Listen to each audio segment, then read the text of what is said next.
Welcome to another exciting edition of the Voice of the Collar Nation radio show. I am the chief host, and this is fair use tonight of the Voice of the Collar Nation radio show. We have a lot to discuss as we got another explosive topic. Now, when you have topics like has Africa become a white man's heaven and a black man's hell? Now you know things are going down in Colorland. You know it's going to get heated.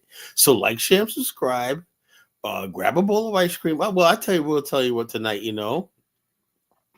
Do not be drinking anything. This is a public service announcement for warning folks. Like, do not be drinking anything when you listen to the Voice of the Collar, because you will spit your drink out and choke, because the humor is just off the chain on this platform. So don't be drinking anything while you're listening to the College Genesis show, man. Eat some ice cream or something like that. But don't freaking like this. Now we already got a Tolliver, the opposition, in there in the chat room and whatnot. He's there writing early as always and whatnot. All my opposition, they're always here very early and whatnot, ready to start on in. They want the smoke whatnot, and the College Genesis is always eager to oblige and give them the smoke. But we got a good topic tonight. So like, share, and subscribe. Tell a friend. Don't be selfish. Tell them basically it's going down in Colin. Islam Moors. Moors. More like morons.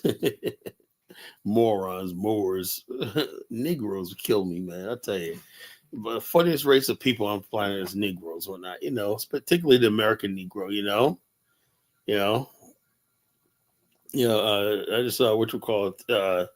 It's just funny as hell, man. Funny as hell. You Negroes crack me up every day and whatnot. What would I do with y'all Negroes whatnot? Y'all just make my job so much easier. You give me so much material to go on. And I say when I started doing the show, I said, what am I going to talk about? I just knew Negroes will always be here.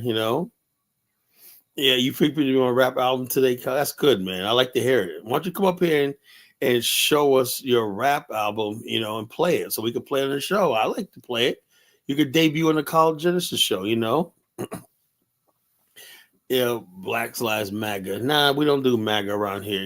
However, I did vote for Trump, but I'm not a MAGA. I'm not a MAGA people.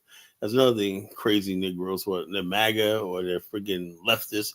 You see Jamal Bryant today, man. You MAGA people. Where are they? What the hell are you gonna do, Jamal Bryant? You sissy. You gonna do is a freaking sissy. Anytime you look at somebody's congregation, you got mostly black women out there, overweight, old black women out there. There's something not right quite about it. But anytime you go to a congregation and you see friggin' old black women in there as your main audience in a congregation, there's something not quite right about that, because Negroes be like, yo, nigga, please. We know Jamal Bryant's a pimp. He got all kinds of baby mamas running around. He's sleeping with some of those women there. I think, and they even suspected like him and like that Eddie Long are doing, the TD Jakes and whatnot. These guys are homosexuals in the movement, right? Think about it. You got gay black men posing as pastors now. Black America is so screwed up, and I'm here to straighten Black America out. Black America belongs to us. It doesn't belong to these degenerates and deviants out there. So, but we're gonna have a good time tonight. You guys like my photo? That was from 2 years ago, and at Nana's Lodge in Robertsport in Liberia, man. I had a friggin' ball. That was my first time in 2023 in Nana's Lodge or not in Robertsport. I had a friggin' ball that weekend. Me and Isabella went up there and spent the weekend. We had a friggin' ball. I tell you, I was having so much fun. That picture right there is me in a canoe. Look at the sandy beaches. A beautiful. That's just like paradise. So if you're interested in going to Liberia, Simp Police. We're gathering the list, and Bomani's gathering the list. Simp Police, I need you to send me your phone number and your email. Simp Police, if you're listen to this, I need your phone number and your email. Let me put my information up here so you can email me, Simp Police. I need your information, Simp Police. Because like I said, I'm gathering everybody that's interested in going on a tour. Whether they end up making a tour or not, but we just like gathering a list of prospects. If we can get like at least half the people, the more people I get interested, more likely I'm gonna have a group. So that's my job right now. But hold up, folks, I gotta take a call. I got Brother Bomani calling me right now. So your email is your phone. Simply, I also need your phone number. Maybe if I email you, you can email me your phone number back. Okay, I need your phone number too. That's why we reach people because we would add you to the WhatsApp group. So we need your email and your phone number. I'll go to your page and get your email, but I just definitely like this. So let me hold up, folks. Give me like 5 minutes. I gotta call Brother Bomani. It's business.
On to you, niggas.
All right, people. No, I'm not frozen. I was back. I had to take a call from Brother Bomani. Had to call me for some information about the tour and stuff like that. So I'm back. But yeah, so we're gonna have a good show tonight, right? When you have topics like has Africa become a white man's heaven and a black man's hell? Now we're gonna get busy tonight. We're gonna get down tonight. We're gonna friggin' turn it out. So stop what you're doing, like, share, and subscribe, and tell a friend. Like I said, when I think about this topic, man, I'm saying to myself, but then again, nothing when it comes to the African Negro, the American Negro shocks me anymore. Nothing. You always expect the unexpected. Always expect the crazy shit when it comes to black people. I always expect like everything to be ass backwards, stupid, redundant, ridiculous, dumb, whatever like that when it comes to our race. Because the bottom line is this, to be smart and be intelligent means you're going to have to one day confront not only the white man, not only nature, but the biggest thing that man has to confront is himself. There's three confrontations in the universe, right? It's man versus nature. That's the first thing, right? Then it's man versus his fellow man. Mankind are cruel to each other, right?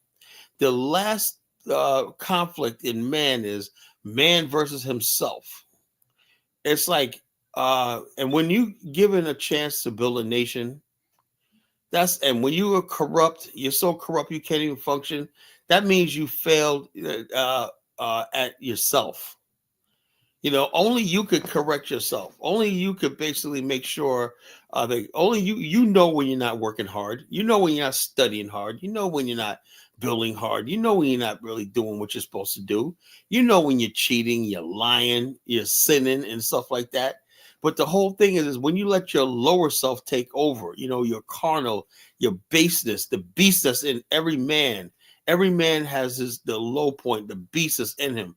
But the bottom line is you're supposed to look inside yourself and rise above your base desires, right? Me, I rise above my base desires. I'm not perfect. I have faults when I fall and I stumble and everything, but I try to get back up, I don't let people or anything tell me that I got to be the lowest possible denominator of myself as a black man in America, right? I want to be better than what the world expects of me. The world expects me to be mediocre, silly, foolish, violent, ignorant, and all this stuff like this. And that's cool, hip, cool. When I just be like a typical black man that they like, and that type of black man is rewarded in the white man's world. Think about it. All the black people you see entertainers, right? They're all friggin' negative. They're all foolish. They're all dumb and whatnot, but they get put on a pedestal, right? But somebody like me that has self-respect and everything like that, the white man does not reward people like me. He makes me the enemy. And he tells you, fellow black people, that I'm the enemy. There's something wrong with college answer because I'm not fucking doing the jig dance and everything like that,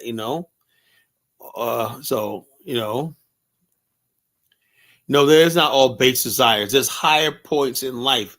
If it was all base desires, I wouldn't be here right now. My base desires, money, I already have all that shit. So what am I doing? I want to see a better world. I believe we can do better, not just here, but Africa. But I want to see the black people rise up and be free. That's not your base desire. My base desires is as long as I'm eating and people not starving and whatnot, they're like this, the base desire means, you are not clean. You say, oh, geez, why I got to take a shower every day? Why I got to do this? Why I got to learn? Why do I got to go to school? I say, what do you mean I wouldn't be going back to Liberia? I go to Liberia because I believe Liberia has potential because I know the history of the country. Liberia was the most remarkable thing that the black race ever did in 500 years. So I'm paying homage to that history. And Liberia may not be a whole lot right now, but I know it has a potential because the foundation of Liberia was good. These men thought beyond. The people that went to Liberia could have stayed. All these people were exceptional men in America. Joseph Jacobs Roberts was a wealthy businessman in Virginia, but he came to Liberia because he saw a higher purpose in leading his people to a nation of their own. Same thing with E.J. Roy. E.J. Roy was one of the richest men in the world. He settled in Liberia, and he became one of the wealthiest men in the world, and so and he eventually became a president of a republic. So people, when they rise above America, the American Negro is our base thing, long as master's throwing out some crumbs and everything like that, long as you can eat scraps from the white man's table and everything like that, you're good. That's why I can't become a MAGA. I understand black people benefiting from the MAGA economy, but I can't. At some point in time, you MAGA people got to understand something, right? Sooner or later, people are going to like this. Black Hitler, 420, you got to go. You got to get out of here. You out of here. Black Hitler, sorry, you got to get out of here. Boom, you're gone permanently. I don't want to see Black Hitler. No, you got it here. Gone. I'm not going to play that. Not going to play it. You're gone permanently. You'll never be on this platform again. I don't want no trolls, no idiots, no fools, no clowns, whatever like that. I am not playing. If you people think I'm playing, try me. Test me and try me. I am not playing. So all I could do is say, look, you're not going to be on my platform. I don't want to hear what you got. I didn't read the comment. Just having a name like Black Hitler 420 means you're gone. I'm not going to be a haven for fucking idiots and clowns. Or this is not that type of platform. I am not a racist. I denounce racism, whatever, like stuff like that. I'm not an anti-Semite. I don't target people because of their religion, their whatever it is. I don't even target people because of their sexual orientation. Whatever do you, whatever the hell it is. I just basically know who I am, and I want to promote the best of who I am. I'm not going to get down in the mud and the dirt and of humanity. When I want to see better things, let's have a better conversation about bettering ourselves and I believe the African movement, is us reaching the pinnacle, the best of what we could be. Nationhood is the highest honor, the highest achievement among people. The most honorable thing you could do is become a people and become a nation, and take care of yourself, be self-sufficient. Don't live off the good graces of another race of people. That's honorable. That's in God. God exalts nations. So if you want to know, Taliban, who I am, that's what I believe, Only the person I brought towards the Almighty God. I don't bow to no chief. I don't bow to no government. I don't do anything like that. Only bow to Almighty God. So I don't care who you are and everything like that. You're just a man like I am, flesh and blood like I am. You could bleed like I could bleed. Simple as that. And that's the way I'll put it. But tonight's topic is interesting because I thought about something. I'm looking at the Rania situation in South Africa, right? They basically the whites have carved out themselves. Not only do they control the Republic of South Africa, but they still managed to freaking carve out a little space of tranquility on the African continent. That's just utter belief. So they basically, the white people are living in heaven, safety and security, and Aranya. The white people are living good in Zimbabwe. They got their farms back. The white people are living good all over the African continent, Kenya. Everywhere you see white people living good, better than the average African. The average African in Africa is suffering and living in a virtual hell, But Africa has become a white man's heaven. It's become heaven for the Chinaman, the Indian, the Lebanese, and more and more I keep seeing videos, and it angers me right now. More and more I see no, it's not just being a majority black population. It's majority black dysfunction, or population, because most African countries have failed themselves. Africans basically did a good job in fighting the white man. They'll say the white man, neo-colonial, they got that shit down packed. Yeah. But one thing they basically failed at is to look in the mirror and find out what they're doing wrong. Most Africans can never see the wrong they do. You never seen an African look and tell me, something, Kali, you are right. We need to change this. We need to change. There's still, even when they come on this platform, I told all the evidence is there. Tribalism is degenerate and backwards and primitive, right? I say that. I don't care how much you don't like it. I will say that. Anybody who deals with tribalism is just one step above being an animal, No,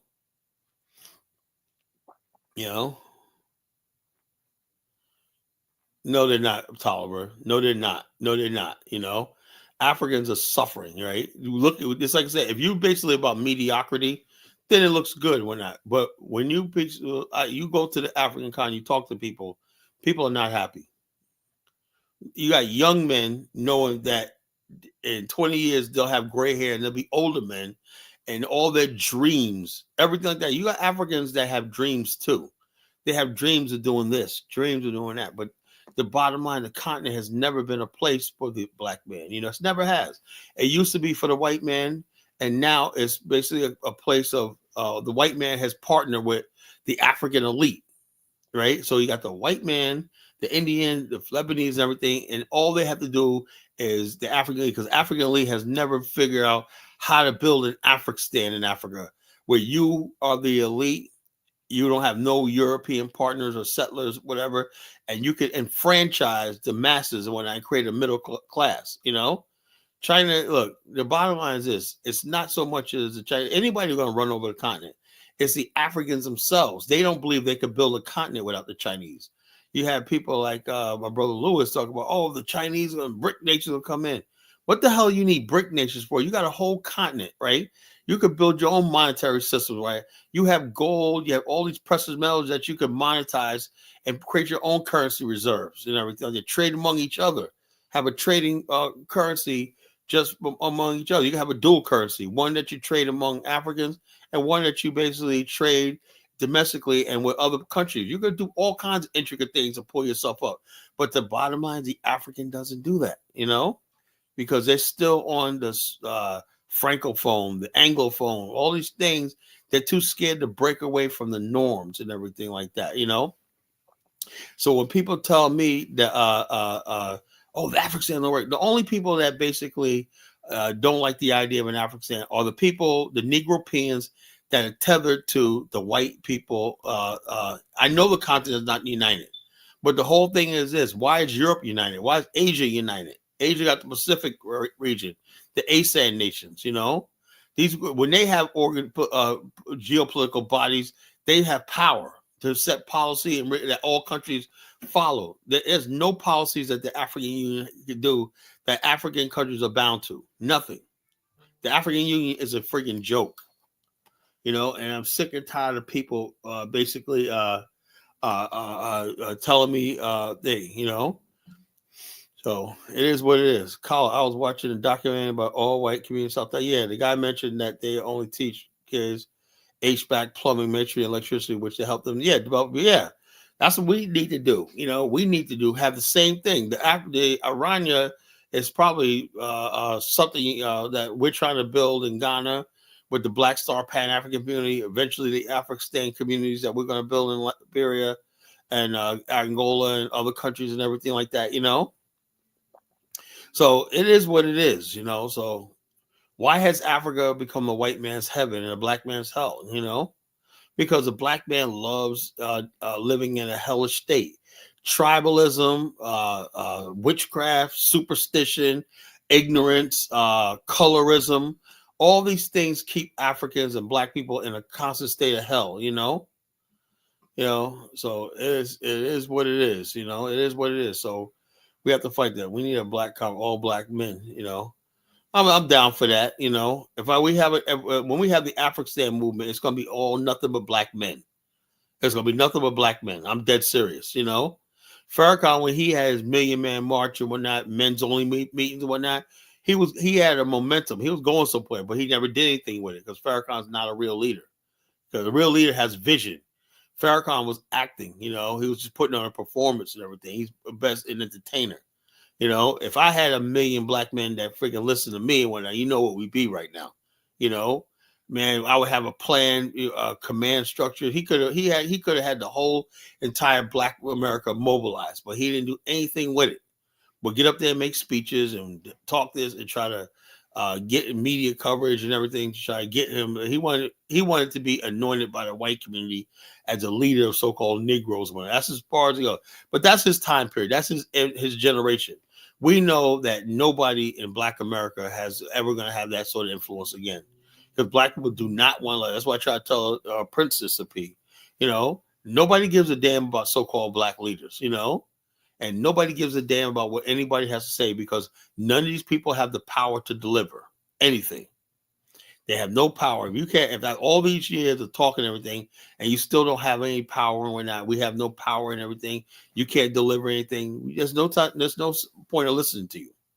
That's where we're at right now. So Black America is leaderless and stuff like this. We have a whole vast continent out there. How come we haven't not turned our efforts towards a continent to build and everything like that? One of the black kids average learn, yeah. But in Liberia, Dusty Brothers, you go to Liberia and you got young men who should be learning HVAC, bricklaying, and stuff like that. They're out there arguing over politics. Everybody's like politically frustrated. Oh yeah, this, that, and the other thing. No matter who gets in office, they're gonna find a reason how to hate it because everybody in Africa is so politicized. Nobody wants to do the hard work and build and whatnot. So, but the white man comes in here to Africa and whatnot. They do those things like you just said, and they end up thriving. They create a heaven on earth because they also use cheap black labor and stuff like that. So they find, and they also, because black people aren't unproductive, white people are the main food producers and everything, so they get rich. So they got so the white African community in South Africa got it made, because they know the black man is not going to build anything. He's not going to grow anything. He's not going to do modern mechanized farming and stuff like that. That's what it is. So the white man has turned Africa into his personal heaven, like when King Leopold had the Congo. If you see some of these communities in the Congo that the white people had while they was sucking the rubber out, when they lived in nice plantation estates and all stuff like that, and they basically made themselves Africa their own heaven. It wasn't a black man's continent, and it's still not a black man's continent. Even with so-called fake independence and whatnot, the white people still call the strings. All they did was partner with an elite group of black people that they enfranchised the continent. Yeah, Africans always make excuses. That's why I just had to turn it off, man. I had to turn Diane Show off today. I was like, listen to this. Like, I'm sick and tired of African babble, honestly, they got every excuse in the world why like that. Because why a lot of Africans just want to eat. They don't care about changing anything and whatnot. I told Africans, you need to get rid of these redundant chiefs and all this stuff like that. You need to have a revolution, Africa. Get rid of all these chiefs and see what they got power. Cause you got power, So if you don't want Africans don't want to change, stop inviting African Americans to your shithole so we could suffer along with you. I look at the black community in Ghana for the most part, and I'm just like pathetic. Pathetic how people go from America and go to Ghana and live in absolute poverty and whatnot. Really, literally live in poverty when I have nothing. They always complaining about, well, I can't do this. I can't. Why can't you? See, one thing I will never accept is no from another black person, right? Because we always talk about the white man's the devil, white man take this, one that. But then when you go to Africa or whatnot, you've got Africans telling you, no, you can't do this. No, you can't build that. No, the reason why you can't do that because Chief such and such says this. Oh no, but you gotta understand. 50 years ago, this person made an agreement with this and blah blah blah blah blah. It's all bullshit, so it is what it is, Yeah, so yeah, that's what I said. Somebody said, well, what about the native? Look, the bottom line, we build an Afghanistan, there's not going to be any native Africans overrunning us. No. There'll be some there to come to work, whatever like that. Then they go in the fuck home. They're not bringing their families and stuff like that. They work and they get the hell out, We're not going to play that game again. We cannot have the African mind destroying our civilization. I don't give a damn who does not like it. I studied Africa too much and whatnot. And Africa is a bastion of white supremacy and degradation, the worst human degradation the human race has ever seen. Human life means absolutely nothing in the continent. Elon Musk and Trump are showing Pan Africa. Yeah. They're saying like this. Shut up, FB. Say if you don't want to be African, you're black ass. You don't have to be African. You don't want to be like this. But this platform is for people who identify as black African, FB. Well, I don't get it. Is if people don't identify as black African, why do they always come on this platform? This platform is for people who identify as black people. We know we're part of the African culture. We know we're part of the African story, No,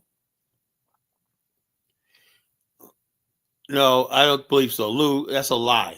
That is a lie. I hate that. You must be an African spreading that nonsense, that colonialism. No, it did not. Colonialism actually ended slavery in Africa, Colonialism actually built the first education. Colonialism actually built the first modern infrastructure in Africa, right? Nothing came out of slavery but human degradation. So don't tell us that slavery, that's so disrespectful to my ancestors, saying colonials had the same effect as slavery. No, it didn't. First of all, Africans were never taken off their land. That's psychologically. They were never taken and put in captivity away from their continent, never like that, at the complete mercy of Europeans. At least in Africa, they were the majority. So it's not the same thing. So when you say something like that, either you're African or Negropean or you're a freaking race traitor, Slavery and which we all have nothing to do with the colonials. It's not even close. It's not even close. I hate when people say that. colonial, because that should make an excuse for African laziness and mediocrity. They had every chance. Nigeria had oil, right? You know, $400 billion worth of oil revenues is missing from the books from Nigeria that the world say they paid out. You know, we don't hate the roots. You know, we don't hate the roots. We hate the friggin' the degradation we see in Africa. You know, yeah, I hate that shit. I hate the fact that just recently 70 people were executed, beheaded in the Congo, and nobody even cares about it. I hate the fact, Lou, that in the Congo, African leaders let 4-year-old babies pick up lithium and coltan and whatnot instead of them being in school, and they get all kinds of freaking chemicals in their hand by picking up freaking things. Yeah, I hate that. You know, I hate what Africa has become. Don't give me that crap about you can't hate in the roots. I hate African degradation. I hate the freaking female genital mutilation. I hate the fact that child marriages in Africa is normal. It's the highest in the world. Little girls, as 12 years old, are married off to. There was a thing we played the other day. A 54-year-old man in Nigeria married a 4-year-old girl. This shit I hate. So whatever you say, you know. So whatever you say, I don't give a damn about that. You know, I'm sick and tired of people making excuses for African bullshit and degradation, you know? So it is what it is, you know? No, Africa is a white man's heaven, you know? It's a black man's hell. Because since you don't want to believe what I'm saying, let's go to the thing, you know? Let's go to the evidence, right? Let's go to the evidence. You guys just make my job so easy, you know? You guys make my job so easy, you know, just really easy, you know.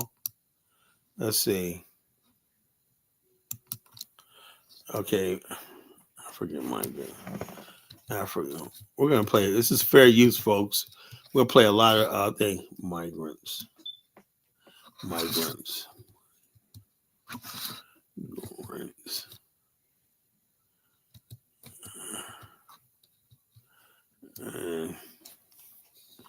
Okay. I'm going to show you African migrants, slave-like conditions. Okay, let's talk about that. Some 13,000 migrants, mainly from Africa, have landed in Italy so far this year, 3 times the number from the same period in 2020. The struggle for migrants does not end when they reach European shores. Our senior producer, Adam Rainey, reports from southern Italy on how, amid the pandemic, migrant farm workers are fighting for visibility and better working conditions.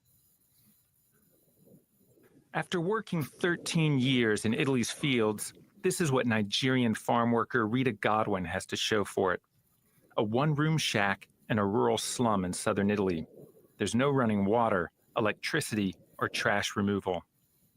And after fetching water, she treats it by boiling it with herbs. We don't do this. We fall sick every blessed day. So we boil it, we drink it, so that we don't fall sick. In 2008, Rita made the risky sea crossing to Italy. She left 2 children behind and sends money when she can. Working in the fields leaves her little for anything else. Do you feel stuck here? Yes, because, you know, in my country, I have never lived in this kind of environment. Farm worker Abdullah Ismail came from Ghana thinking life would be better in Italy, the country of his dreams of soccer, food, and fashion. I always feel shame when anybody is calling me outside.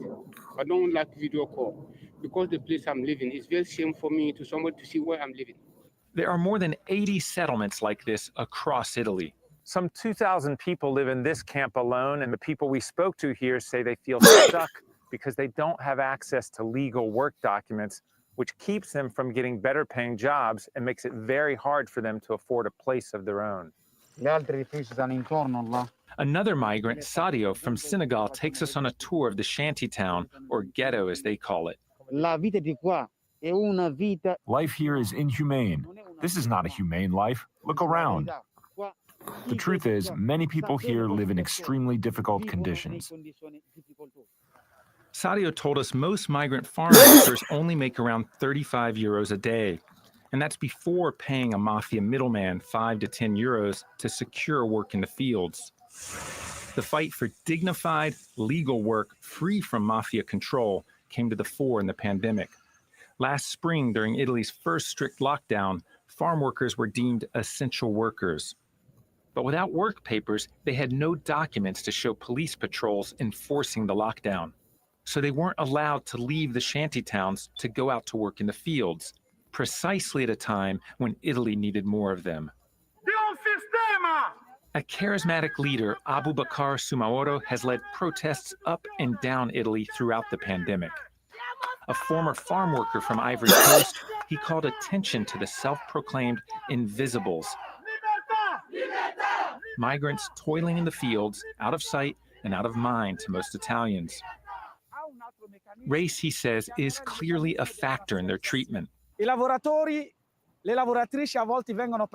The workers are often paid a low wage based on the color of their skin or because the countries they came from. It's the immigration laws that create this exploitative situation because work contracts are tied to resident permits. If you refuse what they're offering, you won't get a contract. So workers are squeezed and have to accept the conditions.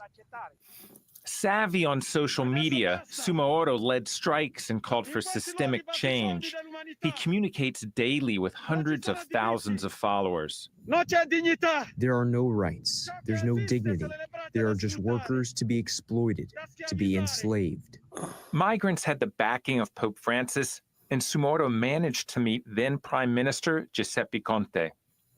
Last May, fearing food and labor shortages, Italy passed a law intended to legalize more than 200,000 undocumented migrants, offering them contracts or temporary work permits. But the law was seen by many as a failure. More than 85% of the people it benefited were domestic workers, not farm workers. Tired of waiting for true reform, some migrants are now taking a different route. Complete with a jingle, one group, Ghetto Out, launched their own line of canned tomatoes. A product that is at the root of Italy's pasta-based cuisine. It's the first such Italian product made by migrants themselves. The name Riacolto is a play on the words harvest and welcome. The label also plays on the product's fair trade appeal. A black hand holds the most traditional of Italian foods, a tomato, above the phrase land of freedom, a nod to the migrants feeling liberated after years of working in what many of them call slave-like conditions. Papa Latir Faye, one of Ghetto Out's founders, is from Senegal. You have to understand the story behind this product, because our main goal was not just a can of tomatoes, but to show that immigrants have arrived on the scene and should be seen in a different light. Faye says this is just the first of many migrant-led projects he hopes to launch. So we took the reins ourselves. We realized that only we could solve our problems, working together. With a vision in hand, Ghetto Out needed a partner. They found it in Co-op, a chain of cooperative supermarkets that agreed to sell the product across Italy. We would like it to become the model of tomorrow. Carmelo Rollo is a regional president for the cooperative. We're showing that immigrants are extraordinarily important for the life of a country. So we stand up for the dignity of people who allow the country to grow. This is an intrinsic value for Co-op, which sees them as the ideal players to shape their own future. Ghetto Out has also built its own camp, providing housing and services for 500 migrants, many of whom used to live in the slums. They also help migrants secure residency permits. Ghetto Out has had success working in the system, receiving land use grants and funding from the regional government and the European Union. It's still a small niche, though, and it comes with a price. Their products might appeal to consumers' ethics, but not their pocketbooks. Riacolto is more than twice as expensive as many other canned tomatoes in the supermarket, a hard sell in a deep recession. Italian food and agriculture is a $500 billion business that brings Italy's produce to the world's most refined tables. It's also one of small profit margins, with big supermarket chains squeezing costs to maximize profit. The people who come up short are those at the bottom. There is something changing. Migrants are speaking out. Fabio Ciconte is the director of Terra, a nonprofit focused on agribusiness and environmental issues. Ciconte sees some positive signs. If we combine the fight of the migrants with the fight for an ethical supply chain, I think we can win the fight for justice. Leaders like Abubakar Sumoro acknowledge they have a long way to go, but say they have forced Italy to finally confront racism and injustice in the fields. If today Italy is talking about the conditions of the farm workers, it's because we have forced it on the country's agenda. No one has given us anything. A year into the pandemic, migrants are paving the way. Yet, as harvest season approaches, Rita's slum keeps growing, making space for migrants with few other places to go. For the PBS NewsHour, I'm Adam Rainey in Puglia, Italy.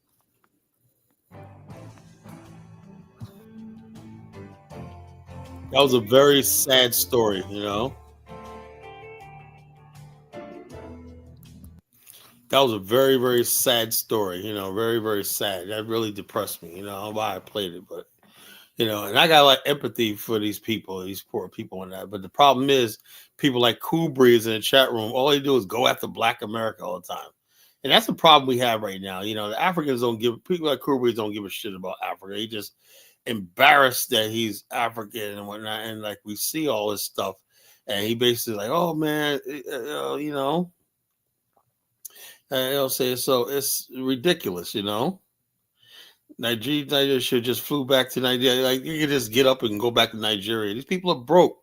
They can't afford a plane ticket. Yeah, they're gonna get. They living on nickels and dimes, but get $1,000 like this. You know, that video is not a lie. It's a truth. Africans basically live in a thing. That video is a lie. Oh yeah, okay. Those people are actors. You know, I get it. These people actors just trying to make Africans look bad. Okay, Cool Breeze. Like I said, do you understand why I said, you know, we have mental illness in the Black race and whatnot? It's all a video, a well-documented video on a top journalist whatnot, real excellent report. They say like this, you know. So it's I don't know, it's not funny even, you know. Yeah, 20 years they'll be living in mansions. Oh yeah, they'll be living in mansions, all right. You know, 20 years they'll be in this same position. And the key is to build Africa. You know,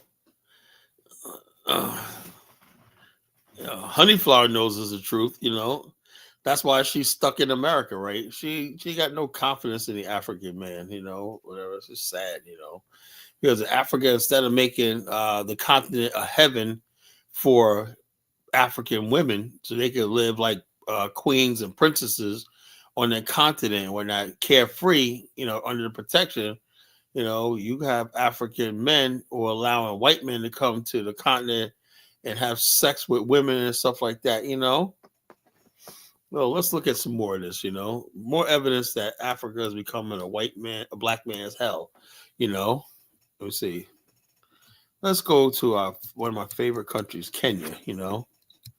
Sex workers in Kenya. Workers in Kenya. Like I said, this is not to basically bash Africa, but we gotta learn all this stuff. Why is Africa becoming a friggin' the black man's hell, black woman's hell? You know, it's sad. You know, really sad. I don't know what daylight prostitution at the church. At a church, what the hell? This is look, man, come on. This is for educational purpose only. If you have a 700 plus credit score, you qualify for Chase's new program where you could access up to 150.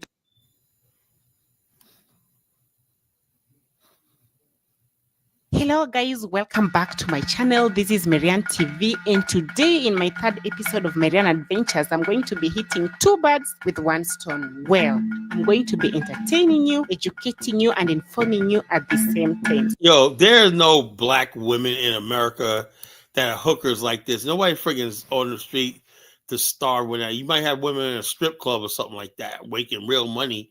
You know, the difference is black women in America who are doing that stuff like that are making thousands of dollars a day on OnlyFans and strip clubs and stuff like that, you know? So it's not like this, bro.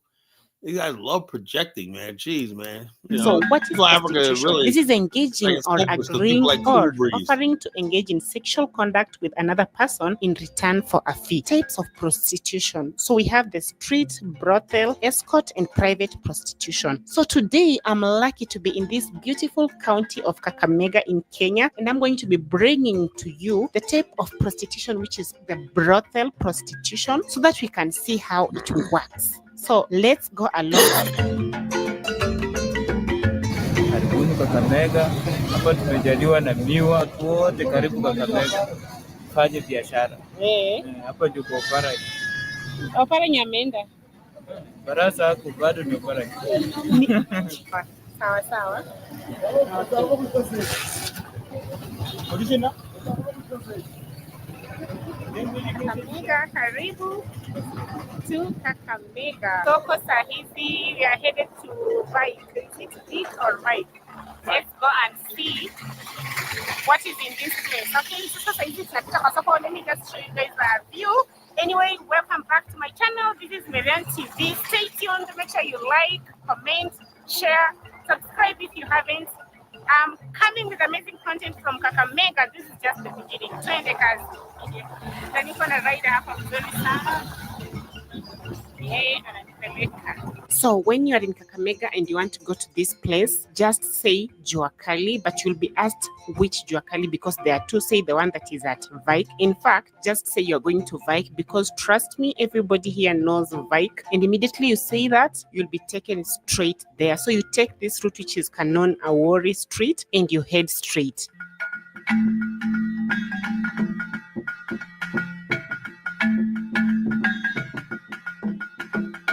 And voila, we are here. And you can actually hear some heckles, because the people here, they do not like cameras at all. And the people on this street know themselves. Like haulizwi when you are passing here, because everybody is coming to do something, and their meetup point is just along these brothel rooms. So they wait outside here to pick a client and take them inside the rooms. If you just see some ladies standing by or passing, it's just not normal business. It is their work they are doing, of course, staged here to wait for clients, others coming from getting what they needed, and others going for it, you know. Well, like this lady just saw me with a camera and hid herself behind that pillar. But as I said, I don't judge. So these men are from getting some, and the other one going to get some. See, this lady seated over here is not just business as usual, nikutegea. And the other lady, who immediately she saw me, turned her head, and more ladies seated over here who actually heckled at me. And all these cars over here, it's to get some. And there is even an ambulance over here. Kujipanga. And I'll explain later why the ambulance is to be here. All these closed doors are busy. This lady is waiting over here as well. And this is their waiting chairs. You can see some 2 empty seats. And that man over there seated as well. And here is the famous Vike guest house. And don't be amused by how it is right now. There's just one man here, a lady sitting on the first floor with another empty chair for the colleague. And then on the ground floor, you can also see a lady seated there. Of course, they are waiting for their customers, stroke clients. But now see versus now, how it looks.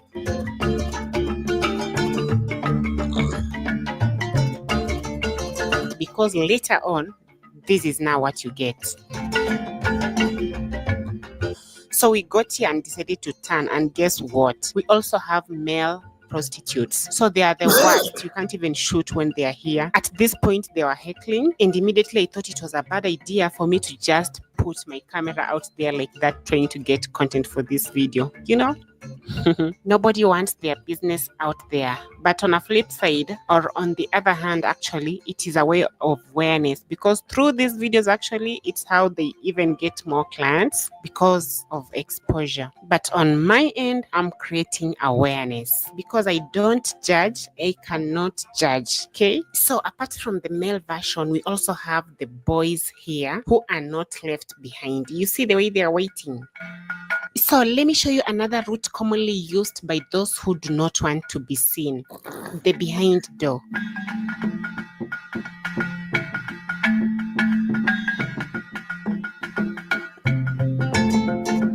Here on Maziwa Road. Let me see. This is Maziwa Road. Hey, listen, did you know there's a huge demand for new voiceover talent? The same old voice actors and celebrities. And on the route we are headed to, this one is the one that has lots of brothel rooms. And I was surprised to see churches. And when I say churches, I mean lots, just next to each other. And this is the first church. So when we get on this route over here, you can see this one is a little bit low-key. Some of them park here and go towards this route, while some of them park far away. See this man over here, and you can just go ahead. You can see this one is so low-key, but you can just do the observation because now this one is the worst. Well, prostitution is legal in Kenya. However, what is not legal or illegal is to profit from the prostitution of others and to aid, abet, compel, or incite prostitution. In other words, if you want to gain from prostitution, do it yourself. Don't recruit individuals. It is illegal. So I got so curious and really wanted to know some information from the residents. Why do people do prostitution? And I got some answers. Well, it provides prostitutes or sex workers with a source of income, and it provides a sexual alternative for men who lack a sexual partner or are dissatisfied with their current sexual partner.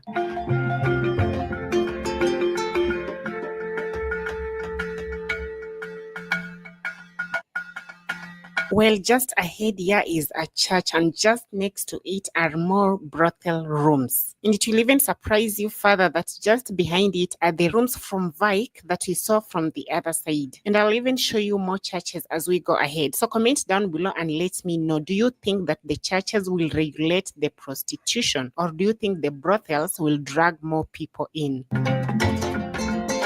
Well, I further went ahead to do some research, and I found out that 88% of women prostitutes work from bars, hotels, and discos. 57% live with a stable partner, and almost 90% have dependent children. And yes, there are male prostitutes. Nationwide, the percentage of male prostitutes is roughly 20%, which is less regulated than female prostitution. And in the previous month, 17% of women have been assaulted and 35% raped by clients. Unwanted pregnancy was common, with 86% who had at least one abortion. Issues of alternative sources of income, safety for sex workers, and the conditions which create the necessity for sex work are vital to address. The question of number of clients and the nature of sex work have obvious implications for HIV/STIs prevention policy. And this further explains why we saw an ambulance outside the Vike Hotel.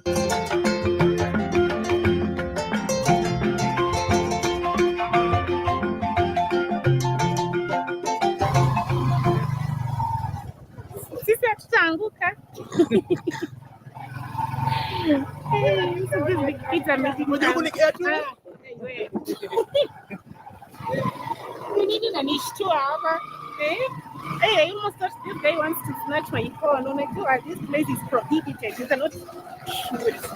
As I spoke to some residents here, they argued on some points, which I'll put them in form of questions. So comment down below and let me know of the following. Do you think prostitution increases the rate of rape and beatings in women because of their nature of profession? And do you think divorce cases have increased due to prostitution? And also let me know whether you think that it has caused a lot of messy court cases over custody of children. With this topic being so long, it is hard to come to a conclusive answer. That's why let's continue with the discussion down below in the comment section. Don't forget to like this video. Let me know what you think. Let's continue having this discussion. Also, comment down below what else you would love for me to bring to you, because of course your wish is my command. Subscribe if you haven't. Like this video, and let me see you on the next one. Bye bye. This is Marian. That was a really sad story, you know. This is what I was telling Atala about, you know. Now, if I was in my base instinct, right, I would say, no, yeah, let's have, look. The bottom line is you're still talking about a human being that has to sell her body to a thing. Like I said, Africa has become a literal hell on earth, you know. I don't talk about Africa. I talk about African American, but it's okay when I talk about African American problems. When everybody in chat, yeah, right, Colin, we're not laughing and hee and whatnot. When I go in on Black America about a lot of stuff, which I do, probably do a show on Black America tomorrow night. You know, everybody gets a turn over here. But tonight we're talking about our beloved mother continent, you know, because I believe that Africa, we're never going to be free until we have a redeemed, like Marcus Garvey said, until we have a redeemed Africa. This is not a redeemed Africa, you know.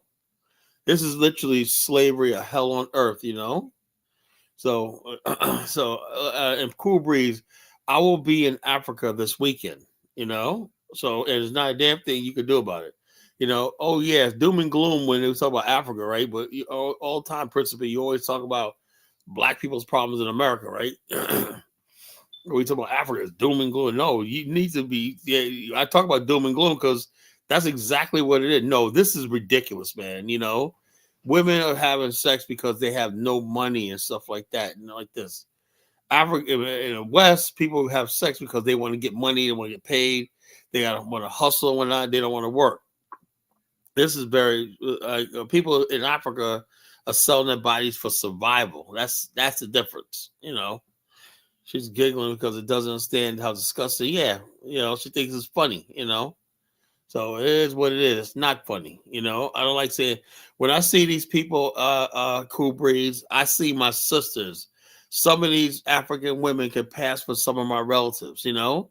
I see myself in them, and it angers me when I see stuff like this. It angers me when I see friggin' young men, good young men, whose hopes and dreams are lost because they drowned at sea to get to Spain. Yeah, it angers me. You know, I do care about my mother continent. Those are my people over there. You don't care because all you care about is basically trying to look big in front of Black America. We don't judge Africans. We don't judge you. You judge us. Well, now you guys come over here and judge us. You guys talk about our people who are not making it and judge us and everything like that. Same way you're doing in South Africa. Now there's a backlash against Nigeria and South Africa because they do the same thing. They go to every country and whatnot. Instead of looking in the mirror, they go in and judge everybody else for what they're doing in their own countries and whatnot, not having any sort of empathy. But yet when it comes to them, they want all the empathy and I'm like, oh, Carla, you should like this. No. It's like this. This stuff needs to be discussed. You know, why is there stuff like this? Why is that white people live like they're in heaven in Africa and Black people look like they're living in hell? I thought Africa was supposed to be a Black continent, you know. I thought that Africa was supposed to be the mother continent and all stuff like that. That's what I was told my whole life, you know. Why is it that the white people are living better in Africa than the Black people do? There's something not right about that, you know. I don't know a whole lot, man, but goddamn, I do know that Africa should be for the Africans. That's what me and Brother Monty talk about, you know. I don't know a whole lot in life. I didn't say I'm the smartest motherfucker in the world, but goddamn, you know. So let me find it. Let me show you another video which I'm talking about. Now, this is a video about this one sister. I don't know what she is, but she be going in on Nigerians in South Africa. I don't know if she's South African or Nigerian or like this, but this is awful familiar. Complaining attitude about that Nigerians when they come to a country like South Africa, they always come to a country and always attack the vulnerable people and make themselves look superior. I don't know what that's a Nigerian thing, you know. You go into another person's country to friggin' lord it over them and belittle them, you know, because you may have an advantage or something like that, you know, or you work for cheaper, you know. So But this is going on in South Africa. The African immigrants have turned South Africa into a hell on earth. Before the black South Africa could even get a chance, they're turning South Africa into a hell on earth. But here's a Nigerian doing his Nigerian explaining about why he's in South Africa, taking opportunities from the black South Africans. Same thing they do here in America. Let's see this. Country. The real people enjoying the benefits in South Africa are foreigners. Black South Africans, they don't want to work. They are busy complaining.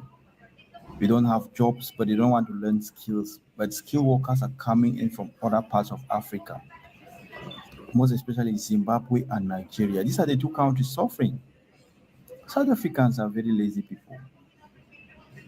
The earlier you have to understand that you are the problem of your own country and stop blaming other countries for your failures.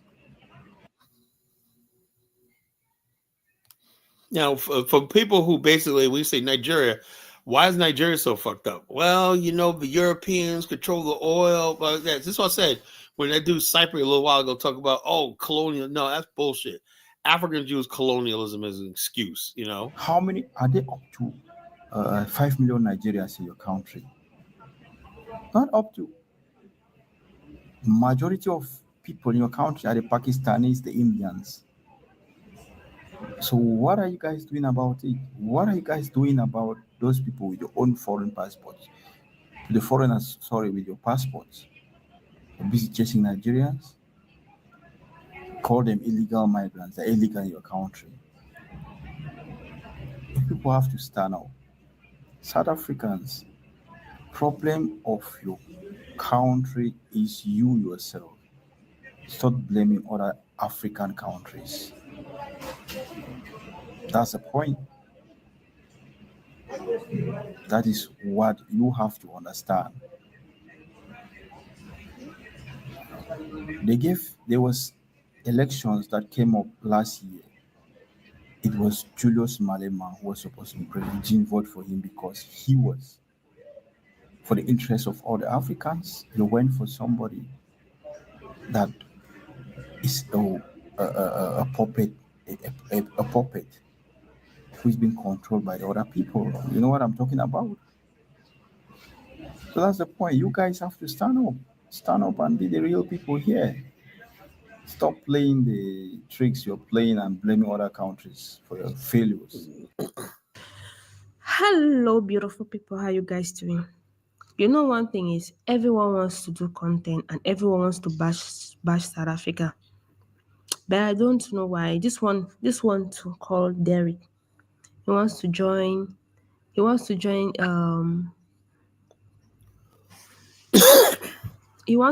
Ajim in bashing South Africa. This is really crazy because a lot of people, when it comes to South Africa, they think they have a lot of things to talk about.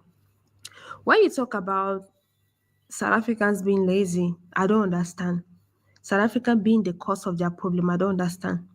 Please, if you want to support Nigerians, go ahead and support Nigerians. I know every upcoming YouTuber are always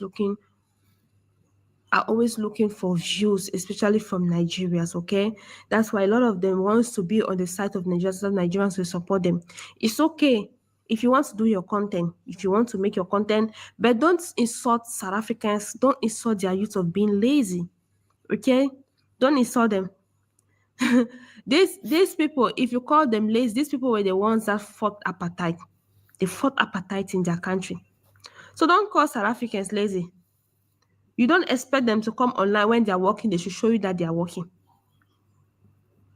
You don't see them. You call them lazy. A lazy man, there is no food for a lazy man, right? You don't see them come online and say they are hungry. Their government is not taking care of them. The so-called Nigerians that are hardworking, how far? I don't know the ones that always come online to cry of hunger. This guy talk about their president, that South Africa had the choice to vote for Mr. Malema, but they did not. They went and voted for a puppet. How could you call President Ramaphosa a puppet? Like, this same issue, if you talk about they had the chance to vote for a good president, but they did not. Let's talk about Nigeria. Nigeria also had the chance to vote for a good president. What happened? They are the ones, the youth that always come online. They are the ones that always come online to disagree with their government. They are the ones that always come online to bash their government. What happened? They had the power to vote for a good governance, to vote for a good president. They had the choice of voting President Tinubu and President Tinubu and Mr. Peter Obi. They chose Tinubu over President. They chose Tinubu over President Tinubu over Peter Obi. So which will you prefer? Will you prefer Ramaphosa or Tinubu? No, look at the two governments. Look at their age. Look at what South Africa voted for. A young, black South African. Look at what Nigerians voted for. An old man. How old? Please, Nigerians, please remind me, how old is your president again? How old is your president again? You left Peter Obi, who is a young man, to vote for. You went and voted an old man. Now he's there, he's saying, I know you are hungry, but I know we can manage our hunger. Oh my God, what a clown. Like, your country, I think Nigeria is like a comedy in heaven. When heavens wants to laugh, they look at Nigeria, they start laughing because everything in Nigeria is just funny. That's funny, man. That's hilarious. It's just funny. Your president said people should start eating cassava. Go and eat cassava. You people allow you people, instead of you to vote for a young person. Look at South Africa. They made a good choice. They did not vote for someone like President Tinubu, like what you guys did, the youth of Nigeria. You people went and voted for President Tinubu. And you will come under my comment section and be saying, you people did not vote for President Tinubu. You people did not vote for President Tinubu. The election was rich. How was the election rich? The same people that reached this election, let me say, the same hoodlums that were beating people that went to vote, was it not the youth? Was it not the youth? You call South Africans lazy. What about your youth? This guy, his name is Chika. I know this guy. I've seen this guy from Facebook. I've seen him from Facebook. His name is called Derek Chika. I think he's from Nigeria because Chike name is from Nigeria. He's in Nigeria. I think this guy is in Nigeria. You call South Africans lazy. What about your people? Are they not lazy? Youth who cannot fight for their right? Youth who cannot fight for their sovereignty? Youth who don't have a say in their country? Youth who don't have freedom of speech in their country? Lazy youth? If I said Nigerians youth are the most laziest youth in Africa, they will come here, they'll be insulting me. So it is okay for you people to call South Africans youth lazy, but it's not okay when someone calls Nigeria youth lazy, right? It's not okay when they call Nigerian youth lazy, but it's okay if you people always like to bash South Africans as being lazy. They are being lazy, but they don't complain. Their government give them grants, they don't complain. You people that are hardworking, how come you people are the one crying all the time? How come you people are the one going to South Africa? How come you people are the one going to South Africa? Why can't you stay in your own country? South Africa has been deporting you people everywhere in the other countries. They have been deporting you people. You people are so hardworking. Why can't you build your country since as you people are so hardworking? Build your country, Nigeria. They don't want you in other people's country. Stay in your country and build your country. A lot of people will say, hey, this girl, why do you hate Nigeria so much? Did I tell you I hate Nigeria? Why have I ever said I hate Nigeria? So saying the truth means I hate Nigeria. How do I hate Nigeria? I don't hate them. I just hate the fact that they like lies more than truth. They don't hate truth. They don't like truth. You're fond of calling South African youths lazy. Why? This guy too. Why is he calling South African youth lazy? How is South Africa is South Africa the problem of South Africa? What about Nigeria? Is Nigeria not also the problem of Nigeria? And Nigeria is not also the problem of Nigeria, especially the youth. The youth had the power to vote. The president can never take them serious. The president of Nigeria can never take them serious because every time they come up to say something that they want to strike on, once they give them rice, they give them indomie, it's finished. Class, it's finished. They go and enjoy. After 2 weeks, they come back, still say they want to strike. Since they have been protesting, tell me, what benefit has they gotten since they have been protesting? Nothing. It's only to come online, make noise up and down, be saying rubbish. You come under my comment section and be saying rubbish. You're fond of bashing South Africa. Why are you always bashing? Please, my channel is not full of hate, but why is it that people love to bash South Africans a lot? I want to know why. I want to know. Nigerians, please.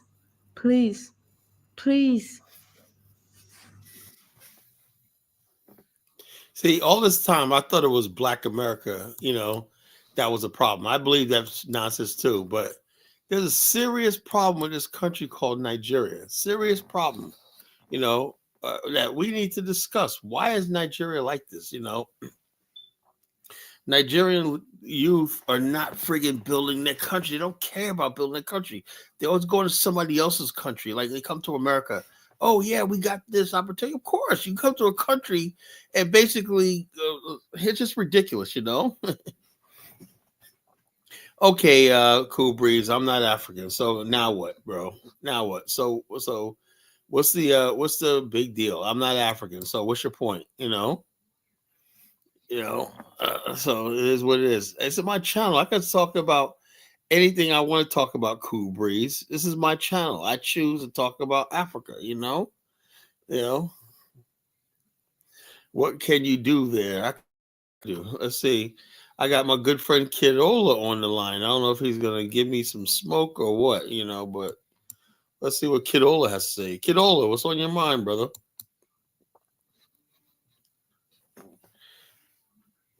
Kidola, you there? Kala. Yeah, okay, go ahead. What's on your mind? East Africans are trying to chop in. Is that girl not from Uganda? Unimportant. No, I think she's a Nigerian. No, she's not a Nigerian. I think she's Nigerian. She says I think she's Nigerian. She's not. Well, what did she say that was wrong? You see, East Africans, especially this Uganda and Burundi, these big forehead people. Big forehead people. Yo, come on, Kidola, man. That was uncalled for, man. I think she was kind of cute, man. I think she was cute, man. Other ways, man. If you're gonna have an African sister, they look like that. That's why I like them looking, man. She was like thin, she looks sexy, man. Kala, East Africans are very, very unimportant. They try to cash into everything. When Ghana was doing year of return, they all jump in. They all be showing all kind of video about things are not too related to them. I think they should be talking about their slave. They should be talking about their problem with Arabs. You know what I mean? They are not. They don't have anything they contributed to anything in Africa as a whole. You understand me? They have no nothing. You understand me? So that guy just tried to play to the garage of YouTube and make some noise. So basically, she has a channel. She says she's not a hate channel. But let me ask you, because she's just concerned that South Africa is being vilified by certain Nigerians and whatnot, overrun and vilified. What do you think about the situation about Nigerians in South Africa? Okay, what is the population of Nigeria in South Africa? I don't know. Evidently, people like Lozy say it's too high. Kala. Lozy was on the other night. He just says Nigerians, there's just too many of them there. Kala, you need to take a visa to go to South Africa, right? There's no other way you can get to South Africa. It's down to the bottom. The population of Nigeria and South Africa might be 2,000, 3,000. No, it's more than that there, man. It's more than that. Come on, Kidola. Oh, let's look it up. Let's look. Let me look it up. Go ahead, keep talking. Let me look it up. Check it. So let me look it up. Let's see. Population, Nigeria, South Africa. Population.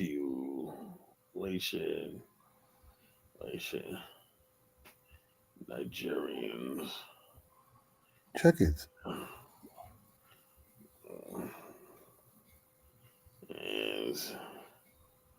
In South Africa. Pop right up, man. So I guess somebody else is searching for this.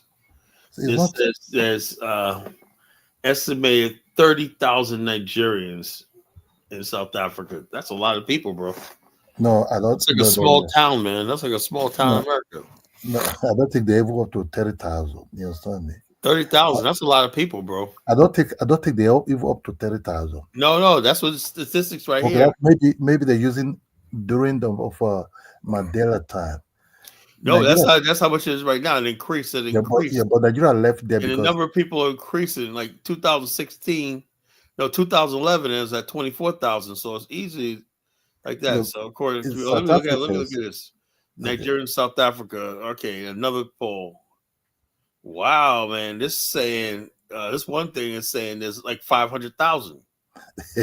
Wow, damn, man. Yo, look. Oh, look. It says the number of Nigerians in South Africa was estimated 24,000 in 2011. A more acceptable estimate is 30,000, right? According to the community surveys. In 2023, it revealed that over 500,000 Nigerians living in Nigeria. Those are legal immigrants. The 30,000 is legal. There's like 500,000 that's illegal in South Africa. So man. That can happen. You understand? Because but why would Wikipedia be lying? No, that is not the truth. Nigeria put not up to that amount. What is Nigeria getting there? We need Lozy. Is Lozy out there, man? Lozy, call in. Kyla, one, they don't give you permit. Two, you can't even get a job there. Yeah, I know that, but people are working there illegally though. So no, Nigerians don't. Nigerians can bring. You can put Nigerians on the moon. They'll find a way how to make money. So it's a place whereby they don't give you any working permit. You have nothing to do there. You understand me? So yeah, they say they're involved in illegal activities. That's what Lozy says. I've never been there. I understand. I don't have a dog in the fight. But what I'm trying to say to you is this. There are fewer. I think somebody would say it's not even with it, because they have a union, the Nigerian Union Association there. You understand me? They said the Nigerian Union, so people that are registered because of anything happen, it's about 5,000 Nigerians there, and most of them live in Johannesburg. You understand me? That's just all. So yeah, what you call? Let me ask you a question, Kadola. The topic of tonight is: had Africa become a white man's heaven and a black man's hell? White people are living awful good in Africa, right? And all I keep seeing is black people suffering unimaginable. So I don't see where white men are living like heaven. Yeah, South Africa, all throughout Southern Africa, they own farms. Throughout Southern Africa and stuff like that. They even own ShopRite in West Africa. MTN, whatnot. So they're doing really, really good. Kala, where the white man have more powerful voice is in East and South Africa, Kenya. This Uganda get that come out to be speaking. I'm an African. I could see where they're coming from. Each of these people with their looks alone. East Africa, like Uganda, Kenya, they're down to South Africa. South Africa, they are more like the powerhouse there. You understand me? In any other place, in West Africa, they just live like normal people. They do their business and everything. Yeah, but a lot of people, a lot of white people say West Africa is really not up to their standards. That's why they don't live there. Because West Africa don't give their land out to them like that. No, because West Africa got the mosquito, malaria, and all kinds of diseases and shit like that. They got the mosquito, but the West Africans are far more aggressive to them. Look, in Kenya, they owns a very huge amount of land there. In Kenya, they have a huge amount of land that the British never. That it was a landlord that never really give up. You understand me? So in West Africa, when they asked them to leave with the land, drop the land. So basically, what you're saying is West Africa is a black man's heaven. Yeah, because they're far more aggressive. No, I'm saying for the black man, wherever you are in the world.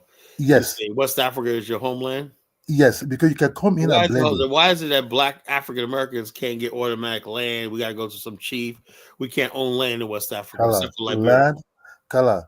In West Africa, they don't joke with land.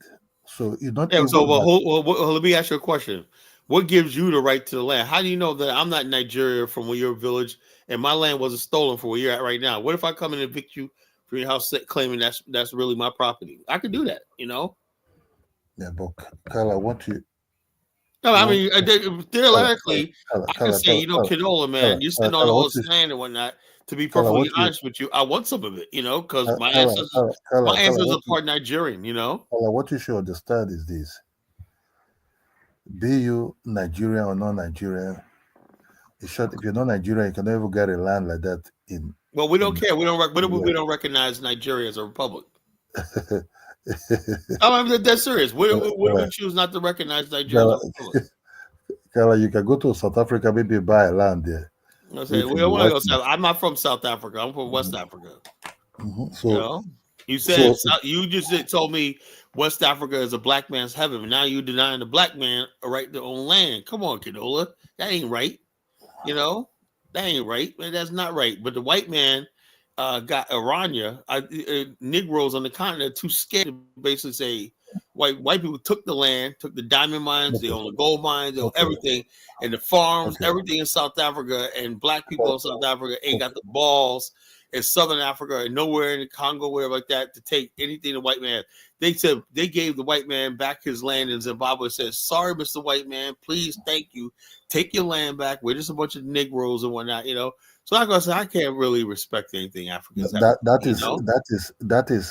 is South Africa for you.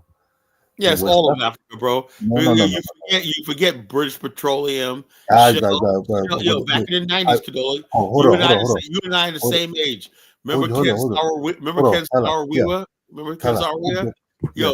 They destroyed. Shell Oil destroyed the Ogoni land in the Delta region and whatnot. Remember those days? Yes, Kala, but the Ogodina is slowly being cleaned up. It's been 30 years, man. Yes, hold on, Kala. It's been 30 years, man. Come on, man. Kala, let me just tell you the truth. The pollution of Ogodin land, they come from the corporation there. It was the oil bunkering of the people there. So you have to understand, those pipes was being laid there, but it's not the company. The company will come and fix it. The oil bunkering in that territory is nasty. So when people hear, they polluted the land, it's not really the company, because most of the field workers in these companies are Nigerians. The technicians that are repairing this pipe are Nigerians. But the moment they repair it, the people will come back again. Yeah, but I guarantee one thing, Kedola. Let me ask you a question. A fair question is, do any Nigerians own oil fields in London or anything, including their waterways? Look, you have to understand that apart from the oil that the British founded, you understand, the British founded oil in Nigeria in 1950 something. They with the war after they negotiated for for them to be doing business. Egypt came, then all the American companies came, right? So they were making money, Nigeria was making money. They built the refinery, they built some of all these things. So you cannot expect people that invest in some of these things, they will also not get their money back. But apart from that, the land they occupy in Calabar will be taken away from them. The land they occupy in Lagos will be taken away from them. You have to say it's the British that discovered VI. I'll believe it when I see it. No. It's the British that discovered VI. There is no any British landlord or anything in VI. In Calabar, there's no British landlord anything in that place, because they have to go and leave the land. Mostly it were all West Africans. You understand me? Let's say the one I know, Ghana and Nigeria. You understand me? I think also in other aspect of West Africa also.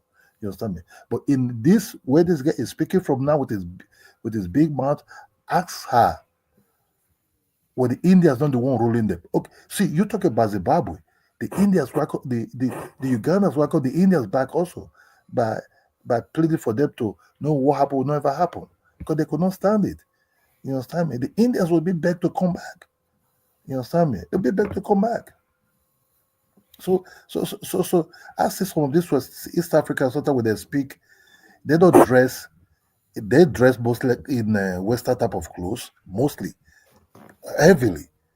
You understand me? So you that dress in the Western type of clothes, that mean that I dress in my traditional something, and I still believe in myself. We watch Hollywood, we create Nollywood. You understand me? They give us rock and roll, pop music, and everything. We're able to blend our juju music, our juju and the Shino Peter. I forget other one type of music, and and the Igbo music blend together. We call it Afrobeat. You understand me? So we far more creativity than them. We far more, right from when the British was already in Nigeria, we were already fighting them. We didn't allow them to get to the source of the weight apart from that oil. You understand me? Everything from the kernel, we were the ones selling it to them. They cannot come and be occupying it. They tried, they fought their back. You know what I mean? So when I see a girl speaking from Uganda saying Nigeria is every deport, you have to ask her, where's Uganda? Is Uganda not like almost like slave in Saudi Arabia, in Dubai, and everything? You understand me? Nigeria don't go and do none in Dubai. No, they don't do that. You understand me? So she's speaking. She have to ask herself first, why your people not have a free speech? You know, speak freely. You know what I mean? So it's easy because you're jealous of Nigeria creativity, Nigeria aspect of doing things. Everybody. You think South Africans are jealous of Nigerians? You think that's what it is? No, I'm talking about Uganda. Not even about South Africa. Yeah, well, hold on. Yeah, but Lozi, these South Africans have a lot of problems with Nigerians. You think it's just jealousy? South Africa is not. South Africa. Look, if you live in your country, out of the blue, foreigners are all popping bottles, yeah, and they have the similar skin color like you. But you're wondering, how are they doing it? How are they making it? Kidola, she's not from Uganda, man. Where's She's probably from Cameroon because she has a little bit of Nigerian accent. A little bit. No. But wait. But not an authentic Nigerian accent. So I'm thinking it's Cameroon because Cameroon, they also have that kind of similar Nigerian accent. When I see her, right, I could see her face. Yeah, but I listen to the accent though. Listen to her accent. Yeah, but I could see. I understand. She's not really. Look, if she says English Cameroonian, I would know. You understand me? No, I think she's probably Cameroonian because her accent is a Nigerian version accent, pretty much. She's not East African. No, I understand, but if I say Cameroonian, right, I will understand. Immediately, they will make some mistake in some certain English language. You understand me? In the English one, though, he cannot differentiate them from people from Akwa Ibom because they're all the same ethnic people there. You understand me? So I will easily find out who they are. You know, this is about Nigerians. Nigerians are that. Somebody said her father's from Nigeria. Oh, okay. Then that makes sense. Then what you I say? think someone in the chat says her dad is from Nigeria. Someone in the chat, probably he follows the channel. You see, okay, that's what you want to. I don't know, but yeah. I said, yeah, but she doesn't, because you come from there, so you know how thick the accent is. But anybody who doesn't know Nigeria, I would say, because like for me, I stayed with Nigerians, so I know they are like version of accent that they have, right? Even a Kenyan that has never been to Nigeria, he might think she's from Nigeria actually. Yeah, I understand, but I could, you see, I could easily know, the Ghana accent and some Nigerian accents can be similar, but they can use some certain words that Nigeria don't normally don't use in time. I was okay. Let's see let it speak for 10 minutes. Let's say, you know, if you don't know much about Canada, if you hear Canadians speak, you might think they are Americans actually. Yes. Kind of right or wrong. If you listen to Canadians. Yeah. If you don't know, look, Canadians sound like they're from like the deep north in New York. They sound like exactly from Massachusetts and upstate New York. That's why today most people never knew Drake came from the U.S. Tory Lanez. Even when Canadians speak, I don't know until I'm like, damn, like they're from Canada. I'm like, damn, right. Let me get Brother Bomani, the Honorable Brother Bomani Tyehimba, the 2025 Marcus Garvey himself. You know, Brother Bomani, what's on your mind, brother? Hey, greens, Carla, greens, brother. I was trying to link you earlier, but just coming on. You can let the folks. Thanks for the support. Chiming in on many incredible topics you talk about. You know. Oh yeah, man. You gotta be real with folks, man, and folks may not like certain things, but we have to deal with the reality, and it has to be. Hey, but Manny, what happened to your channel, man? You and Kala. Now my channel, he's making money now. He don't need the channel. Yeah. No, my channel is still up. I got more videos than anyone else that shows you. Yeah, but I mean, back in the days, man, you used to host Carla on your channel until Carla started his Yeah, own. Carla would tell you that when I told him exactly when I went to Liberia that he needs to start his own But, channel. but, but yeah, And but that- at least and then- you got to explain to the audience because now audience well, gonna think, I don't what owe happened? anybody any explanation and things like that. If I have a channel going on and a bunch of people come on and we're talking about visiting Liberia and talking about going to other countries and no one wants to travel with us or do any business with us, why would I spend hours of my time wasting when I got people here inviting me to their house? After I do a bunch of tech stuff for them, next thing you know, they asking you a bunch of questions about Africa, and if they don't go, they introduce you to their friends and so on. And and after having months of a field day, seeing what the reality of it is, why would I go back? So I told Kyle, don't let me hold you back from wanting to talk to folks. And as you see, Kyle does more shows per week. So when Kyle get up to that 1,000, every single one of you brothers and sisters that come on, I'm gonna be on y'all if y'all don't be super chatting the brother and supporting the brother. And it's not about like Yeah, Carla doesn't have super chat on this. It's not about like me and Kyle don't need super When I get 1,000, when I get 1,000 subscribers, we super don't- chat button appear. But you and I don't need super chat. But it's not the point. It's like if someone is coming on and sharing information and connecting, and then people are chiming in, it's like it's just business as usual. Yeah, but Carla, everything in my life, from my vehicle to the house I live in, to all of the technology we have here, 100% of it is used for business. Like some people have homes, vehicles, and it just sits there. It doesn't do anything. Everything that we do makes revenue because there's no way I've been able to invest. As a matter of fact, invest so much money in Ghana and lose some of it without having, without having profits and income.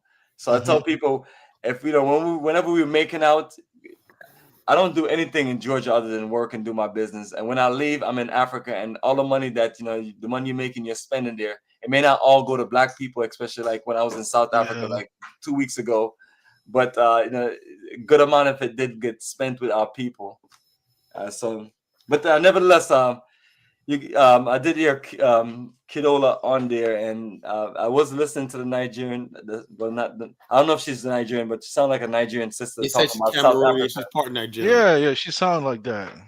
Yeah, so the same thing when I go to South Africa and you talk about you hang out with some of your Nigerian associates. Some of them have their issues. I mean, I think Nigerians are very ambitious, and so if they go to South Africa, they may be wondering why people are complaining. But it's like, and I heard my tour guide mention that about South Africa. South Africans are lazy. And I told him, I was like, brother, don't be tuned. I was like, we can't be having that stuff on a recorded call. I was like, if that's your opinion, that's your opinion. But it's like, I don't want people to think people like myself is promoting that. The people in all these different countries, they have their own struggles. It's like you're in South Africa, and then now you have to deal with a whole bunch of other Africans from the Congo. I met folks from Zimbabwe.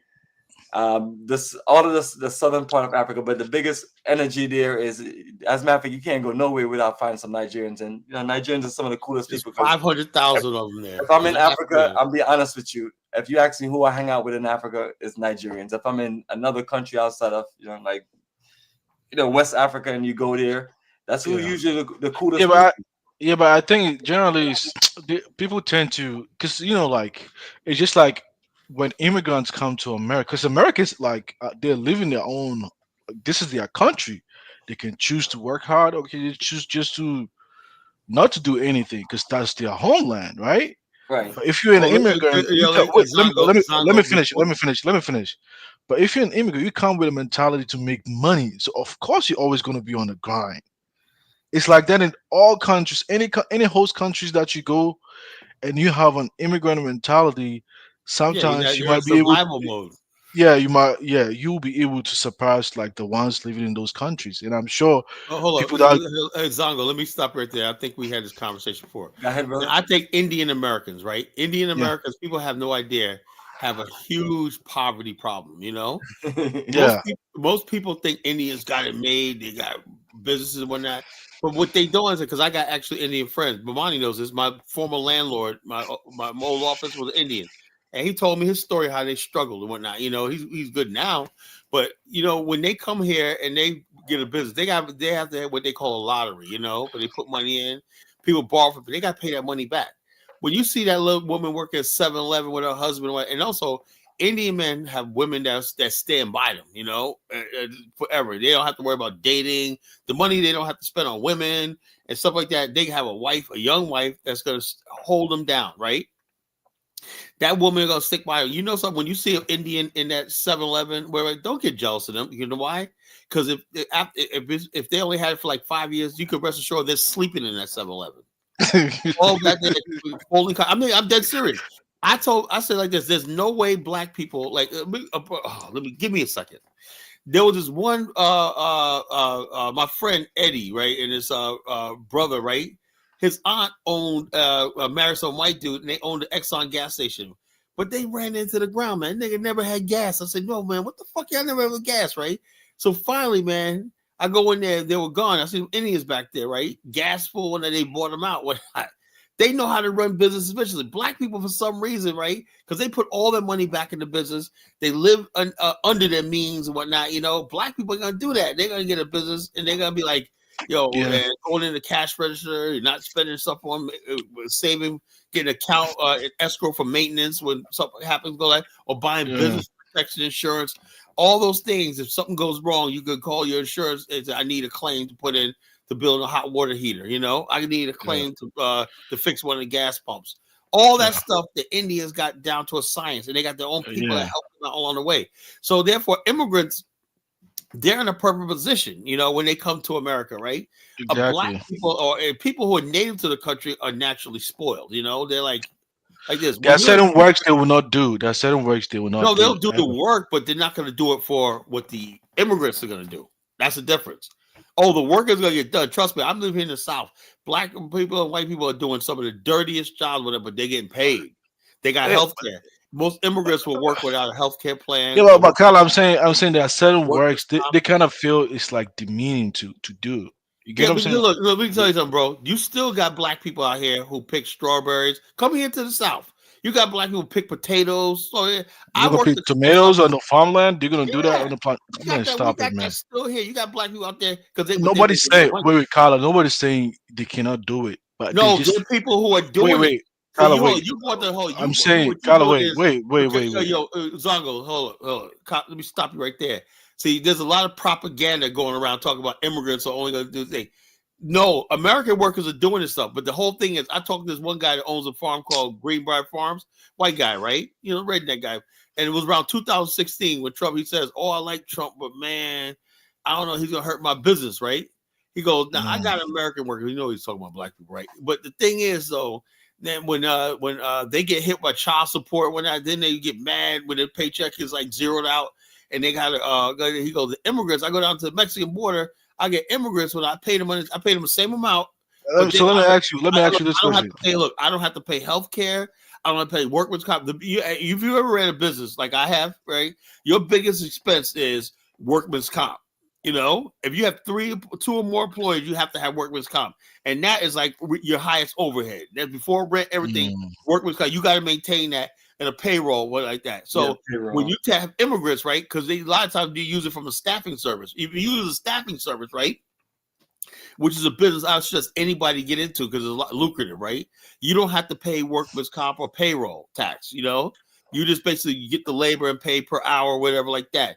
So that's what a lot of businesses are moving towards. And also, a lot of staffing service don't even check for Social Security, whatever, however they pay them. You know, how you think all these Mexicans are here? Because they're working with, they just come in and walk the street. There's staffing services that basically deal with illegal aliens. They might have a temporary work permit where they abuse it and stuff like that, or they do chain migration. They'll bring their family in. And so the system has been broken, you know? But the whole thing is this: I want us to stop the lie that they're doing stuff that people don't want to do. No, but Kyle, I think you're missing the point. American workers do the hardest jobs. You go down to Kyle, I think you're missing the point. Shipyard in Norfolk and Newport News is mostly 99% African American men that do that's the hardest job in our area. You know, backbreaking work in the ship. They try to work on a shipyard. I'm saying I think you guys are still missing a point. I'm saying this is not to say Americans cannot do the job. But they're not. There's something called opportunity cost. Like, why would they choose to do a low-paying job when there's something better? No, because we have a thing called. Hold on, we have a birthright. we have the thing of why should some third world company go that my father and grandfather had to do work for low pay, so they paved the way. So And we I'm should saying, be able to have a and certain I'm way of saying life. the very way Hold South up, Africans we work for. My ancestors worked, so we don't have to do that anymore. exactly, and I'm saying the kind of sentiments South Africans have towards Nigerians, it's no different from how Americans feel towards immigrant over here in this country. It It's the doesn't. same That's thing. why. Hold up. It's the That's same why thing a lot of everywhere. black people and white people are just saying immigrants are bringing down the standard of living and the way of life, the cost of living in America. That's what it is. That's Not what really, not really, but you've heard Yeah, a they lot of are. Yo, look. If capitalists and people own businesses, they could get away with paying you nothing. They would. But I'm saying the Look, very check this out. If they don't have to carry a health care you plan, got a lot a of lot you of got a money. lot of other Look, stuff, I don't man. look. You know how rich I would be tomorrow if everyone, everybody, including Leo, have to get a health care plan. My phone will ring off the hook. You Well, you know. gotta allow others to talk. I'm saying the way you heard people I don't know, like the video, someone saying that the Nigerians saying the South Africans, the section of the Same thing those. over Wait, there. let me finish. The section of South Africans are lazy. You mean to tell me you don't hear many immigrants telling that to most, even Black Americans over here? You don't hear people Yeah, saying I that? know that, but the whole thing is, I've Okay. been hearing that all my life. Everywhere I go to every country, they talk about the native It's people. everywhere, man. I was in, like I've said, I was in South Africa, and I was trying to get the tour guide not to mention those on the recorded call. Yeah. And then you go somewhere else, and the same thing. You go to Ghana, and people talk about, well, you should try to invest more in the other Africans that are here because they're hungrier and they're actually, you have less problems with them. It's a nonstop going thing. But the thing, Let me tell you. Let me tell you one thing though. Even within the same country, there are people that move from different regions to another regions just to make money. So they could also have that hustling mentality, right? I mean, I'm sure even Kidola knows like there's like migration even within Nigeria from people from different regions. Like the Igbos move from their region, they come to Lagos, and they come with that like hustling mentality to make money, just to go and build like houses back in our home country. It's the same thing. Even within the same country, you can see the same pattern as well. So I'm just saying. I'm sorry. Go ahead, Kidola. Let's be honest, man. I have big respect for Ghana. You know, we can be fighting of jollof rice, all this nonsense. Man. Ghana is a country by Nigeria. I think I have more respect now from Ghana. Because we can talk, but we're not really attacking each other or killing each other. They can fight on business center. You come here, they can settle it later. The next one I think I've seen also have such a mechanism also is the Jamaicans in London.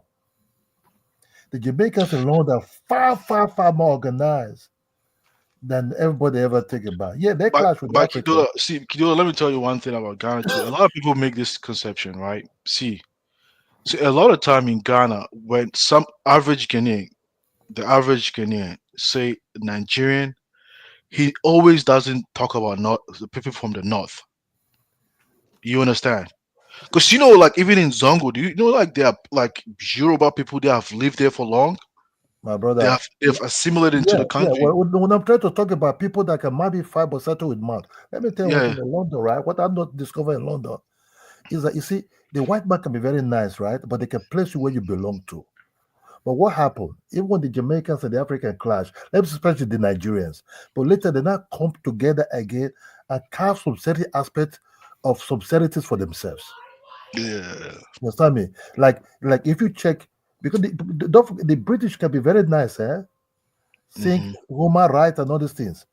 My brother, they'll place you where you belong to, but they could carve some certain aspect of businesses for themselves. They could carve out who is giving tickets. You understand me?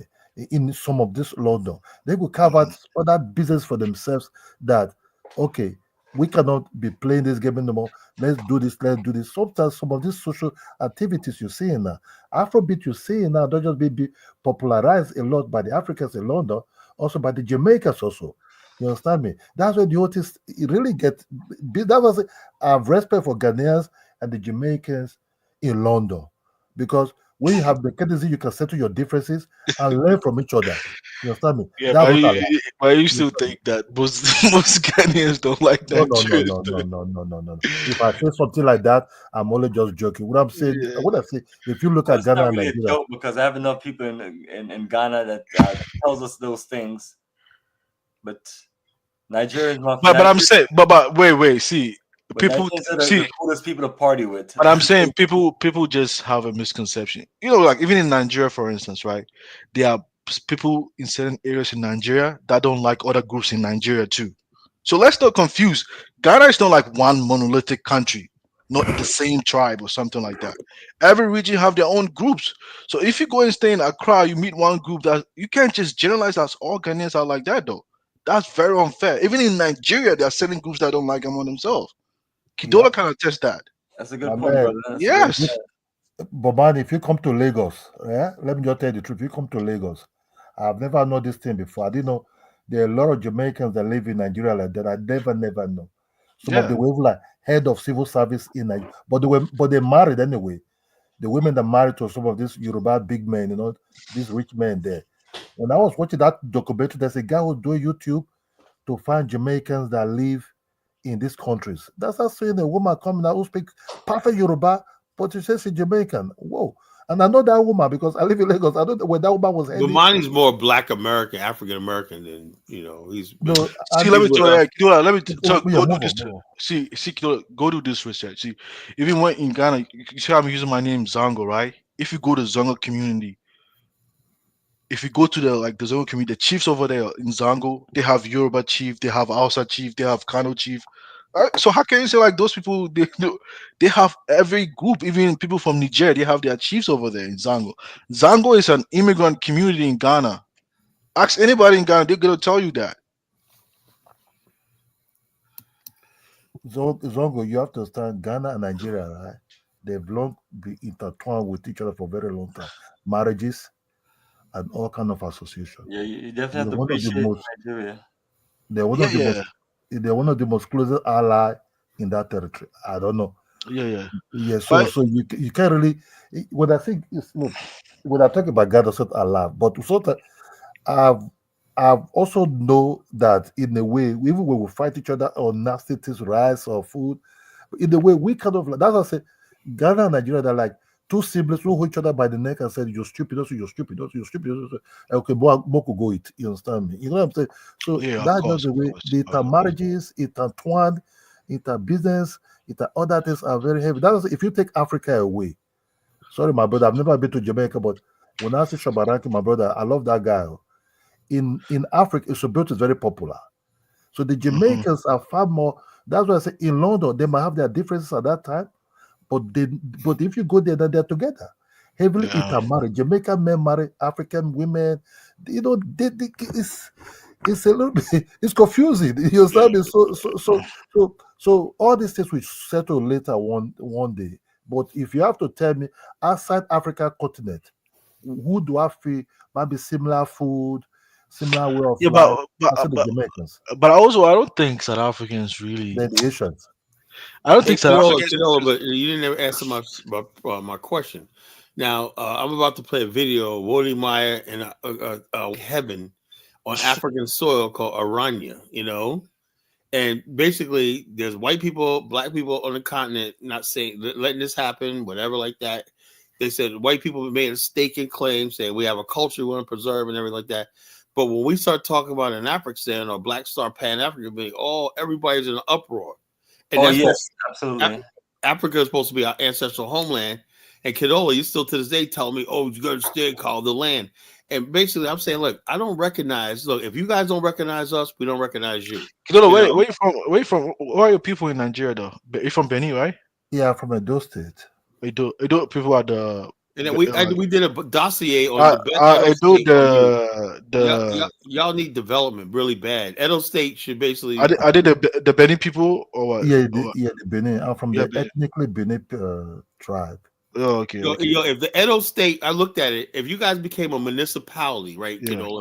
Forget all your tribes. that What you are, what are the enlisted. tribes over there? What are the tribes over there? Yeah, it's ridiculous, man. They got a whole state. They can be developed. They can be like Connecticut, if they. Well, I mean, united you know the around popular government. three or four, but yeah. No. I'm not talking about the Niger. I'm talking about Edo states. Like, what are the Edo tribes? State, we're ethnically from the Edo people, but we also have subdivisions inside that people. So, but we're kind of like we're related. So Edo is like the ethnic group, right? Yeah, ethnic group. But okay. inside that we also have some merge of. Let me ask you a question, different Kadola. tribes. You have a question. Why haven't you guys formed a functioning government? Instead of everybody after all this time. What's that? What is it going to take, man? Why are you guys determined to make Africa a black man's town? The country really needs to be split in like 3 parts. Kala, Yeah, it needs to be. Kala, the British form a nation state and form it to be one. You understand me? So what you say now, we have kind of affiliated type of people. The South are far more related, closer than the northern part. But the northern part also, see, Kala, Nigeria can never break up because the northerners also married to the southerners. People from outside, they think, oh, the north. Yes, the north people are good people. But they also marriages now that yeah, but I would say religion is a big problem. Religion is a big problem. They intertwine with each other. I would say religion is a big part of the problem. Yeah, religion is there, but if you can, but slowly they navigate it because for the past 50 years now, the northern men also married to the southern women, also like Yoruba to the Igbo self. You understand me? Yeah. They make things together. To break them up, it will be very, very difficult. They can fight each other, but I don't think they can ever break up. Just the truth. Oh man. Well, brother, let me add something to it. The only thing I would say is like the wicked so-called European empire, many tribes, and now you have one of the wickedest nation, the French. I don't think they call themselves all the names of who they are because it's just a bunch of them, but they find a common ground to call themselves Frenchmen. But I don't know if there's any like hardcore tribalism. But if so, that all ended during the Roman Empire. Yeah, so that's my direct point. Is like we have to get to a point and a place where it's up to us as a people to figure it out. Like because it's only so long we can blame colonization. I mean, you can blame the oppressors for the end of time because they deserve the blame and they're wrong for the wickedness that they have done to us as a people. But it's like, after a while, we literally have to come amongst ourselves and figure things out because obviously, we're put in a trap to where one big country, Nigeria, with a ridiculous amount of tribal groups, and these people know what they're doing when they'll sit down at the Berlin Conference, and the ramifications of that still goes on to this day. I mean, which is literally almost close to almost 140 years. Yeah, or maybe less. For almost, Bomani, just imagine for the past 70 years. Independence has been recently, and I know it's like slavery, colonization, imperialism, and it just goes around in a circle. I'm not saying it's the easiest thing for us to figure out, but it's like the video that Kala is playing. I listened to all of the interviews that the brother did. What I got to give him credit on, because many people before me have visited this place, and the white folks say, "Hey, come on and film and do what you need to do," and they're to share their point because they know the rest of the world is like, y'all some racist people, and it's like, and that's fine, but it's like sometimes you have to listen to racist people. I was stuck, I was literally had to sit by one on a plane coming back from South Africa, and I had to hear all about his Africana culture and everything, and but I listened and we talked. I mean, because I'm on a plane with somebody for 14 hours. I can't do nothing. I can't run off. There's no more seats.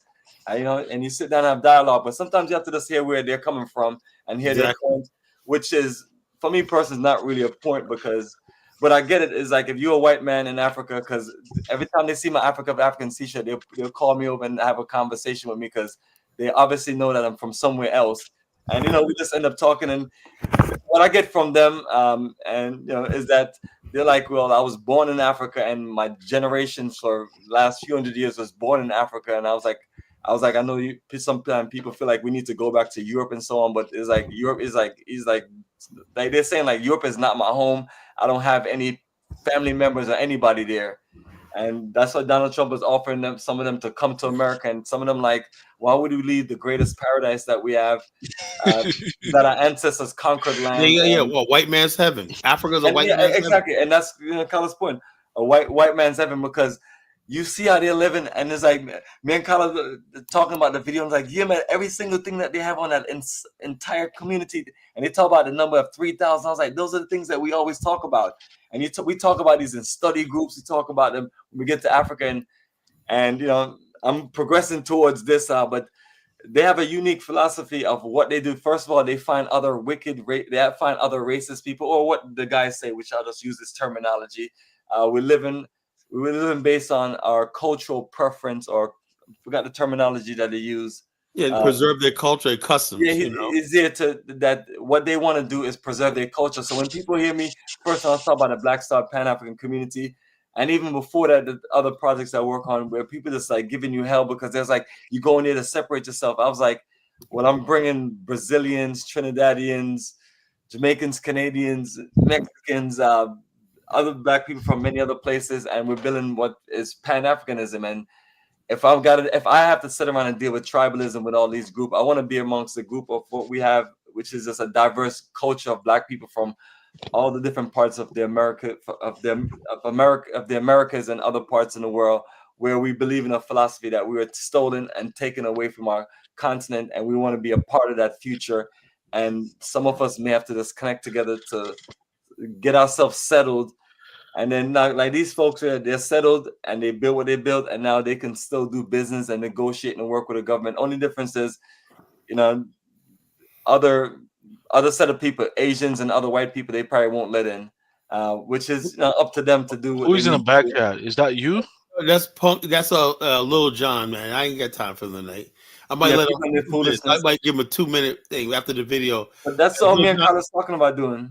I'll give it to you. Yo, it has Dion on, bro. Dion's in the chat. Hey, yeah, Green's brother. Yeah, so that's Dion. what I was talking about. Punky Jr. is Dion? Preserving our culture. No. Punky Jr. is Lil John. Dion's our guy that went to Liberia with us. He's a BAO member, Africans member. You know, he traveled to Liberia with us. You know, Black man. Look, okay. Before I play a video, I'm gonna see who this is, right? And brace yourself, because if I hear anything, he's gone. You know, so let me see who this is. Add him to the stage. Black Manor, whatever the hell it is. Introduce yourself and say what you gotta say. Hey, peace and blessings to all the black men and all the brothers. Peace. All right. So far, so good. Go ahead. What's on your mind? Nothing much. I'm just joining the cast. I don't know what the conversation is. I'm just coming in, trying to get caught up. Well, okay. How about this? Call back in after this video, right? Yeah, let me call back. Let me just call back in after No, this video. man. You know what the topic is. I want Man, and kind of why do you do him like that, man? Let him stay there. And just look, I can't look. People when you don't call need to to a be jumping show, you in should know when what you the have a topic is. I've been on conversation for and there are 2 things hours. there. You know, I've been on for 2 hours. But let me add something to this before you go. First of all, this person put what was their culture. So I'm not here to defend. I'm not here to defend any of the foolishness that these people have done. But at the same time, too, you have to look at the reality of their situation. Their folks were explorers or conquerors or whatever they call themselves, and they landed at the Cape of Good Hope in South Africa. And they love. I mean, if anyone ever visits South Africa, you just fall in love with the beauty of the southern part of Africa. It's incredible. And so once white people see places like this, Brazil, they're not letting that stuff go.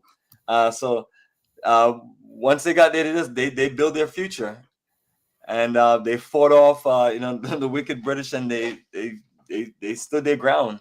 And now this is what they're declaring, and they're talking about how much they love a republic because they can do certain things.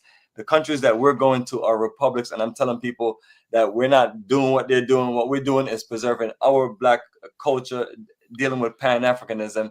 And are you still in Ghana, or you left Ghana? No, I'm not in Ghana. But Pan-Africanism, I'll be back in Ghana in May. What happened? I heard they chased you out of Ghana. Is that true? Oh man, I mean, are you just like 3 years ago? Are you just like first of all, nobody can chase me out of anywhere, because one thing about people like myself, I have legal paperwork to travel anywhere, and that's when you look at my website. And when you look at my YouTube page, what you see is videos from countries consistently. Like you'll see South Africa. I was there in February.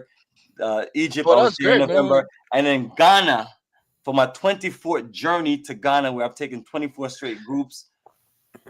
I was there in July, and I'm going back in May on my 25th journey, where I have over 30-something people, and we're filling up a bus load. And those are some of my new investors to help me build our Yeah, community. but money. If you go to Ghana, you wouldn't be a stranger because they have a lot of Jamaicans in Ghana communities. Yo, They have you a understand? community. Jamani is not the thing of it we is are when Black it- nationals, Pan African. We don't give a damn about no Jamaican. Yeah, the thing of it, brother, when you're talking to me, and you know, because I'm a serious person. Like you asked me earlier about why am I not on YouTube Live, because it's a waste of my damn time, and the time that I stopped wasting generated into a whole lot of cash flow for me to do other investments and things.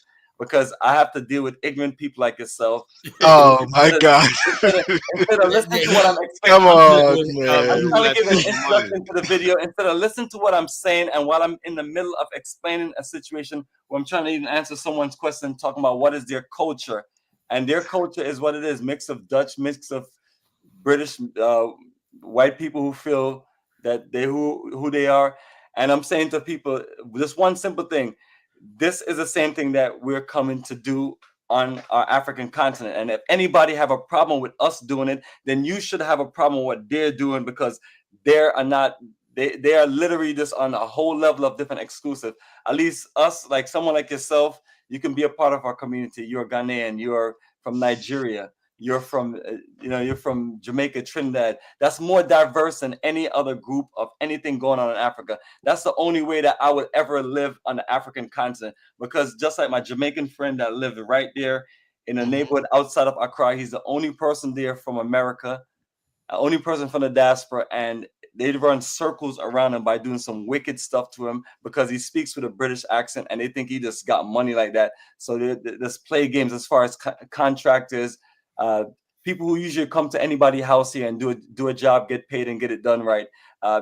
And so you can't tell me that I just need to go live somewhere and I'm gonna be accepted. You get raped by their local people. No, I've been traveling to the continent for 20 straight years, and I do consultation professionally, and I save people lives, because people call me with these fantasies about they want to go move to Africa, and I'm like, oh, they want to go live with the people. I was like, yes, you can go live with the people, and that's fine, but understand that you have to deal with the consequences. Just like just like in my neighborhood in Jamaica, in Kingston, you come there and talk about you want to come live with the people, and you see what happens. People are going to be very nice to you, absolutely. But remember our girl Lucy, man. People can't help themselves but take advantage of each other, because Yeah, they could be also begging you, trying to steal from you if you have I more than mean, them. They ran Lucy out of it's just, I'm not trying to condemn the situation of living among people, but I have to think about my business enterprise and then what we're building. And it's the best bet for us to do is to get the same amount of land that they have and build what we need to build, so we can invest money in ourselves and work with our people locally. It's like if I'm consistently being sabotaged, how can I help my own people or work with my own people? Because I can't even help myself because I'm being sabotaged. So that's one of the biggest issues that Black people in the African diaspora, mainly in America, have with a country like Ghana, is because so many people come there, try to do the right thing, try to invest, do business, and people take advantage of them by using the law against them and playing games. Playing games. And when you do court cases, people are in an old tribal mode that, even though we talk to the judge and the lawyer that this is a foreigner, you're going to prosecute me against a foreigner. And these things go down the same thing when people show up at the police station. And and I'm one person that's been there in the continent for 20 years, but also I have a lot of people that I've helped live, do business. So I hear their horror stories, because they end up calling myself because I'm the one that introduced them or got them to the country. So these are realistic things that we deal with. But the thing of it is, we're here trying to do what we need to do. And what I've explained to people is. So let me ask you this. Well, let me before you want to cut into it. What we have to do as a people is we literally have to do what we need to do to protect ourselves and to be able to still do. Because the most important thing is our children. It's like our children under the current condition, whether they're in America, Africa, or anywhere else, they are not going to be able to compete with the rest of the world, especially the Asians. My son don't like when I say that, but because he look at their condition, talk about they're poor and they're this, and yes, they may be it's just like when my parents grew up in Jamaica in the 50s. You know who was all over the place in the 50s? The Chinese was coming in, and they were peasant workers. Now those same peasant workers are rich and have enterprises in Jamaica, while some of us have not moved, I move an inch from our struggle. It's the reality of it. We have to find ways to band together to. But I'm saying, like, regarding you, if a group of us come together and we're able to compete and build factories, and then that's opportunities for the children in the town. Just like when I get to build my business building to do everything that I do here, technology work, Africa tours, and so on. You have your building right there. So who the people are going to? So let me ask you. Come on. Hey, Zongo, are you trolling right now? Are you trying to ask opportunity that? No, I'm not trolling. No, I'm not trolling. I'm not trolling, man. I would be trolling if I was on. The opportunity that this is real conversation, and that's why people like myself, I'll be trolling if I was on Bomani. Hey, when Bomani comes on here, man, at some level of respect, I want to hear. I'm not trolling Bomani today. There's not too many people who have 20 years of experience traveling around in different parts of Africa and have learned business investment and learned how things work with people and willing to help them. Now, there's some people who great for you, man. Respect your hustle. Any experience. So, man, what I'm saying to you, brother, if ignorant Negroes like yourself in Africa would stay out of our way and actually accept and work with us, then what that would do is Kidula, you see the problem, Kidula. You see the problem. I'm just doing was asking questions. Why are you just? I don't want to be rude to you, but it's like you're consistently cutting me off and interrupting what I'm trying to explain. Because I want to understand something. You're not trying to. Oh yeah, this is why when I did that show, I got to mute Zongo. I'm gonna play this video. Look, I'm gonna play this video. I'm trying to educate your dumbass. You're in America and you have nothing. And I understand that some people are from the African continent and you're jealous of someone like myself because I'm there making moves and you're here struggling and striving and haven't figured out. And I was like, that's not on me. We have to learn to be respectful of people, because sometimes people make it seem like they came from the worst life and like the other person who have out-competed and outdone and done better than them is a person that has some level of privilege. Like people like myself, I come from literally from nothing. And when I mean nothing, a big house with a whole bunch of other family members you have to share everything with. Yeah, let me play this video. Everybody's asking nieces, nephew, all kind of things. Let me play this video. Okay. Yeah, absolutely. But it's like he still don't understand my last point. Is literally Afrikaners are descendants of. Okay, go ahead, Mike. Go ahead. Yeah, what I'm trying to explain to him ultimately is if people look at the bigger side, help the black folks that's coming from the diaspora to integrate into the country and do what they need to do, because every single thing that we're going to do is going to benefit the country and we're going to benefit the people. When other nations of people come in, their goal is not to do anything to benefit anyone. It's a straight up exploitation. And the people who are coming with the good heart is the people that's taking advantage the most, because that's how we are. We take advantage of each other. But what I'm saying is, like, if we're able to do what we need to do with our communities, the things we're doing, the children of Africa would benefit, because eventually people have to understand that there's going to be a whole bunch of limitations of black folks from anywhere getting any kind of access to come to some of these countries. I mean, they have just had it, and they have a right to do what they want to do. So it's like, people, we just need to stay out of our way. And if we want to come and build something, let us come and build what we need to build, and you will grow from it. And it's that simple. So when Zongo's on talking, I mean, people like himself, I mean, if I ever run into him, I might just slap him, because he's just a dumbass. I don't know what he brings to the conversation. Yeah, you would think a young man like Zongo would be like, Bomani, I mean, let me get with you. This is my life. I'm using my lifetime profits to invest everything I have into a future of building a future in Africa. And no matter how many times we have dealt with the stuff that we have dealt with, we come back to the drum board and do better and keep on moving and keep on getting further and further. But we shouldn't have to keep on suffering loss and getting sabotaged, because that sets us back. And then the issue is, some people who go through this process, they go there one time in Africa and they just say, I came here trying to live with the people, and then this is what they did to me, and they leave and they back in America and they will never have anything to do with Africa. So I understand people like they just got to do what they need to do, but it's like you're ruining a vision for the future. And I want people out there, especially from the African continent, to support that, because what you're doing is discouraging people. And I've already made up in my mind where some things you just cut off. Like you used to do it freely, and you used to just show certain love, and you just have to adjust yourself because now you have to protect yourself. Because if you're just giving, and doing, and people taking, you're not going to build anything. And that's why people like Tariq Nasheed is the way he is. And I can't personally blame anybody for the way he is, other than our brothers and sisters on the continent. So when people are coming to countries like I'm here talking about Ghana, and Zango is acting a fool, talking about some illiterate stuff. It's like, I'm a person. I have no convictions anywhere. I can't stand people always laughing and joking and shit like that. Yeah, I mean, and I'm not with that. I'm a serious person. I don't play around and play games. As a matter of fact, most people call me.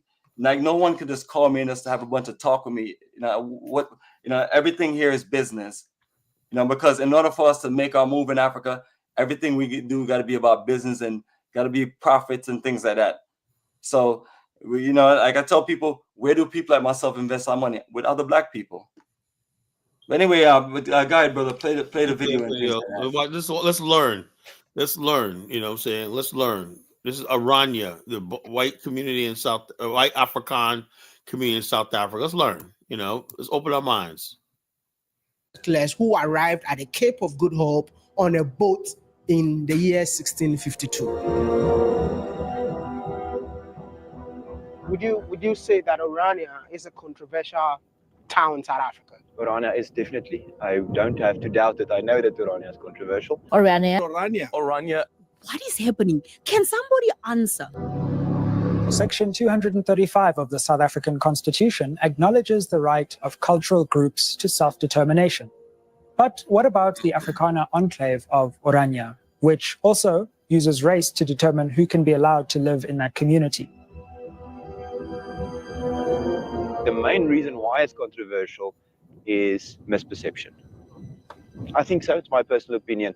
Misperception about Orania. The people who have the most to say about Orania have never visited. Just say a prayer for my city. Just say a prayer for my city. And what are your favorite things about Orania? Have you ever seen a 16 or 17-year-old girl walk around 9 o'clock at night anywhere in South Africa? It's not common. Okay. Yeah. We don't have burglar guards, and if they leave a bike somewhere, tomorrow morning it's still there. Would you agree with me if I say that this man performed a lot of atrocities in the past? It's our history. But I know it's your history, but at the end of the day, a lot of people were harmed in the process. You don't think if you are embracing this, you're definitely embracing apartheid? Is it okay to celebrate Shaka Zulu leader? Do you know who that is? I know who Shaka Zulu is. He killed a lot of people. Is it fine to celebrate him? That was a good point. That's a question for South Africans. That is a question. This is a question for Iranians. Yep, that's me. You're probably wondering how I ended up in this situation.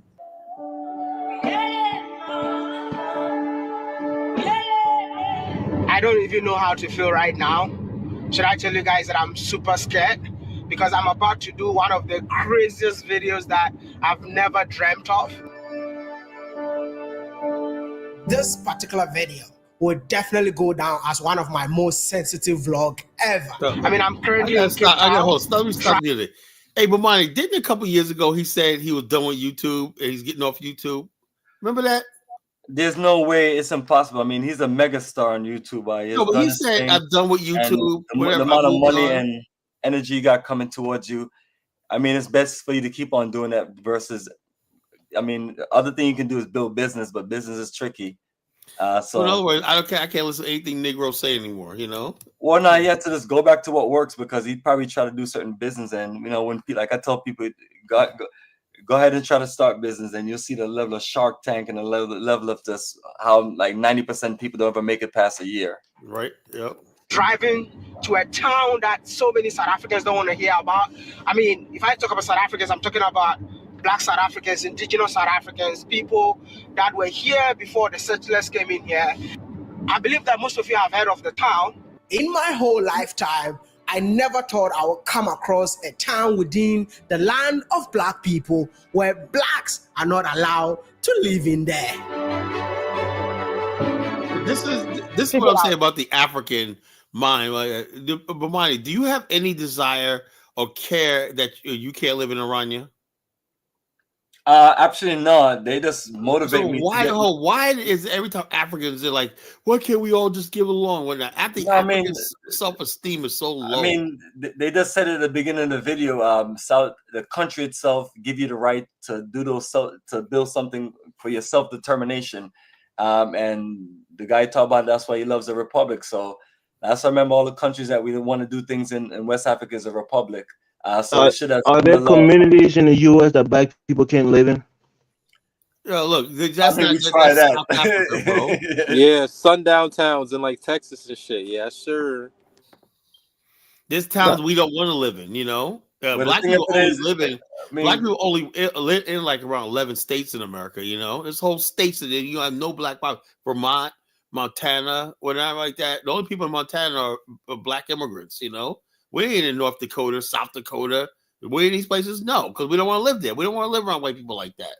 Yeah, I mean that's one thing about us as a people is, I mean, maybe some of the folks from other, one thing about once we have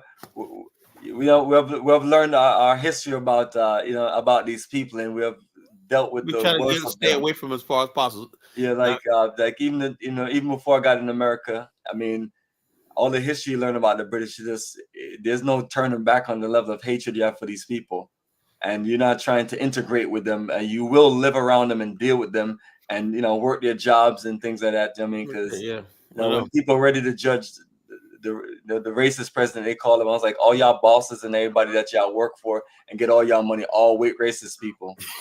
So my thing is, the point is get your money, and then if you want to build something self-determined, roll with me in Kala and work with us in West Africa. I think it's a great region. Let's build this Africa. Build great Pan-African communities, or as Kala mentioned, African is ideal. And if these white folks can be authorized to do it, and if any folks from Africa have any issue with me, I'm like, y'all should be having y'all issue with these people, because we're not what we're doing.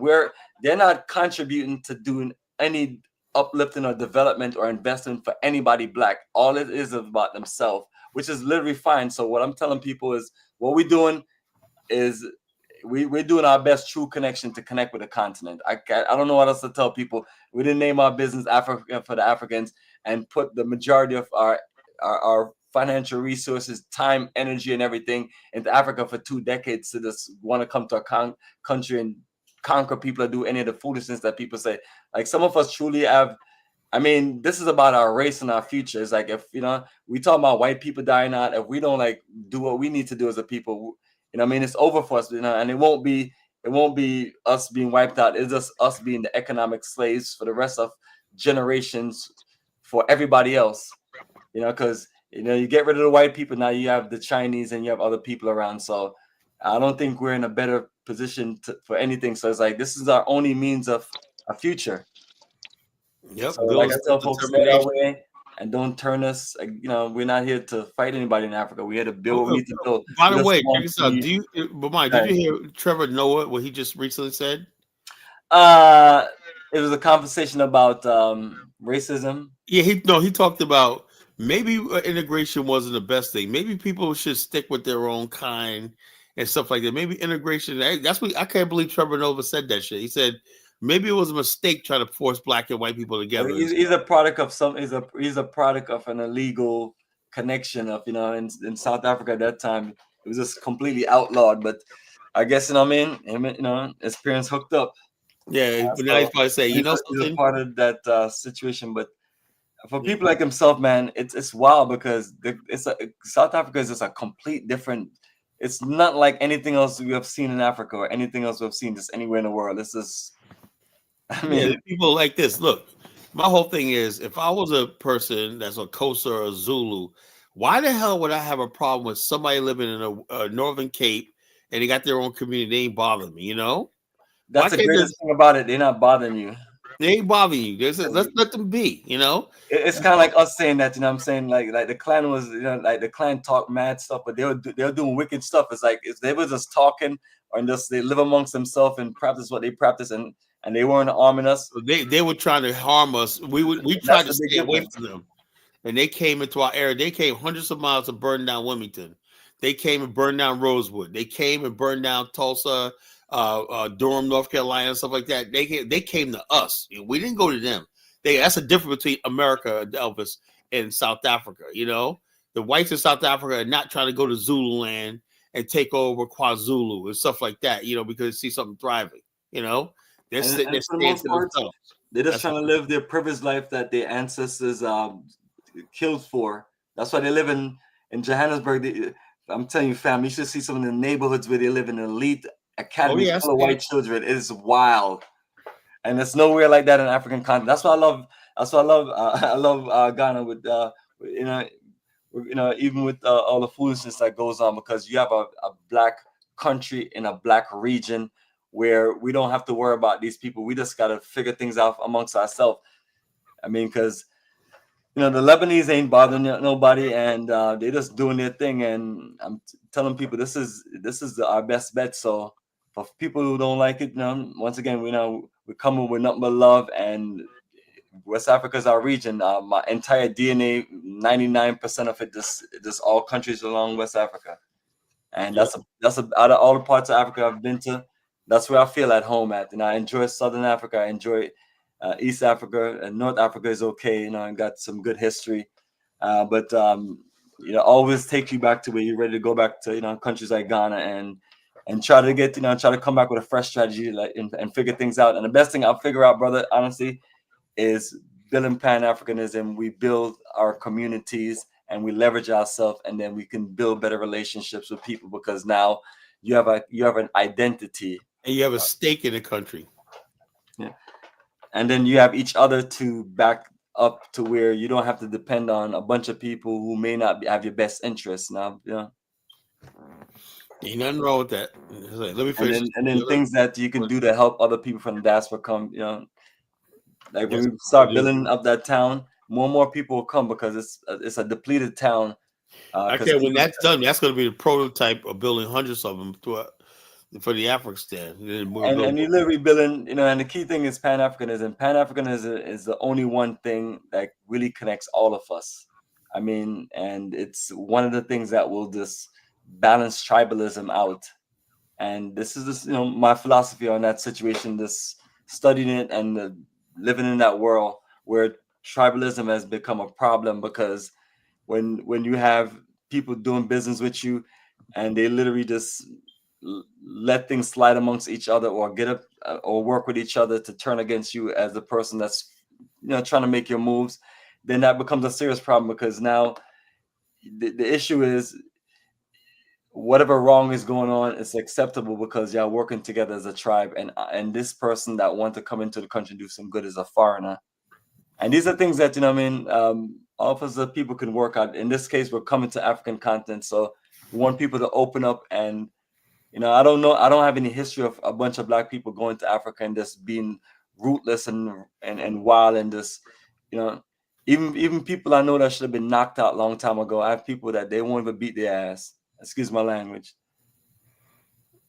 But it's like, we want to know where's the love for us and things like that, because I don't know who else is really going to work with the African continent to build something true. Everybody else is just going to come and take advantage of our people, which they've been doing, you know, since the beginning. Just for 500 years. Let's play some of the video. Yeah, I'm not gonna play the whole video. It's a racist model. Just I want to see. Did they show the currency? Whatever you guys are practicing here, it's racism. No. So what is it then? It's a culture town. It's a culture town. It's an Afrikaner town. The narrative is out there that if you preserve your culture, you're racist, and that's not true. But I don't think an African can leave Africa, go to Europe, and say that we just bought this land and no one is allowed to come in.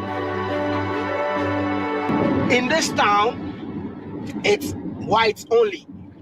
If I have to decode the whites only, I'm talking about Africans only. So if you're a black man like me, you cannot stay there.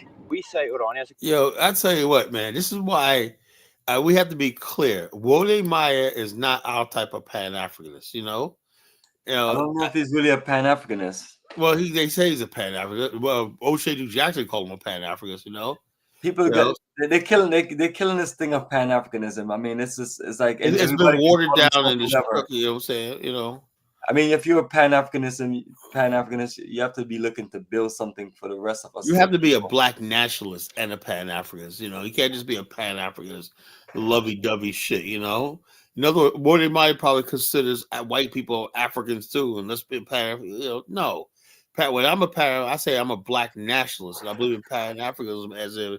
The brother is a YouTuber. The brother's a YouTuber that does some excellent YouTube videos. I mean, people giving people too much credit and titles. He's already making his money already.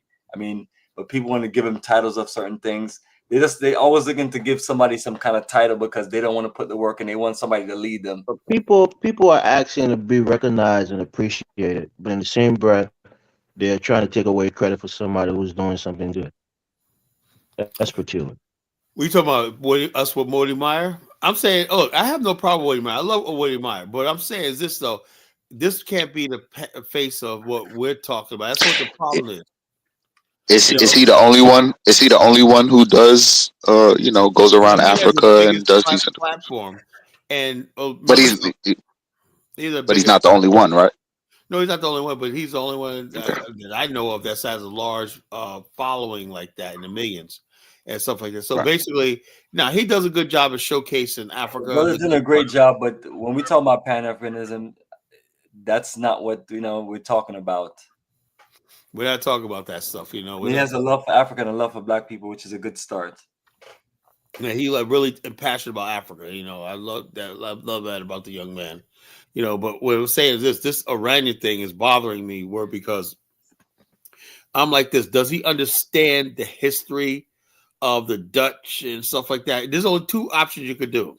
But Carlo, you want something similar, right? So you can. No, I don't want something similar. Let me say what I'm going to say. Then you can ask your question, right? The whole thing is this: you got two options, right? Either you basically have a humanitarian. You see who's in the White House right now.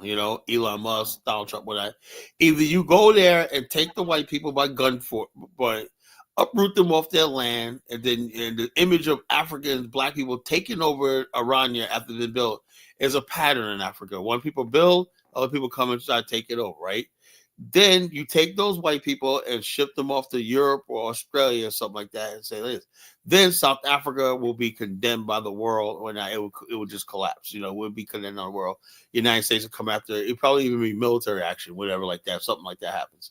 Anyway, the whole country will disintegrate. I believe that, Or basically you just say, something? Everything has a consequence, right? Wars have consequences. South Africa defeated the Zulus in the Battle of Blood River. Blood on the soil, right? So therefore, they basically fought their right to be on the continent, whether you like it or not, right? Now, I have a question for you. I have a serious question. Was the ending of apartheid a good thing in South Africa? Well, it's like this. This is what I'm saying. First of all, you have to understand. I don't think you're educated about the real apartheid, And I'm not trying to defend apartheid the way it's been presented, right? Do you know the the apartheid government created Black governments in South Africa, Homeland, with their own parliament, laws, and everything? One of them was very successful, called Botswana. They brokered and built a city called Sun City, a gambling city, right? They had their own airport. They had their own military, their own police, National Guard, all this stuff like this. Airport hangars, everything like that. They had their own national stadium. It became their own independent country in the Union of South Africa. Same thing happened in KwaZulu Natal and the Transkei and all these people. These homelands were developing. So all the white people said, "Look, let's build out." They wanted the white Afrikaners wanted what they call a Volksstad. The African territory called Bantustans, right? The white people were called Volksstad. Volk is the Afrikaner word for people.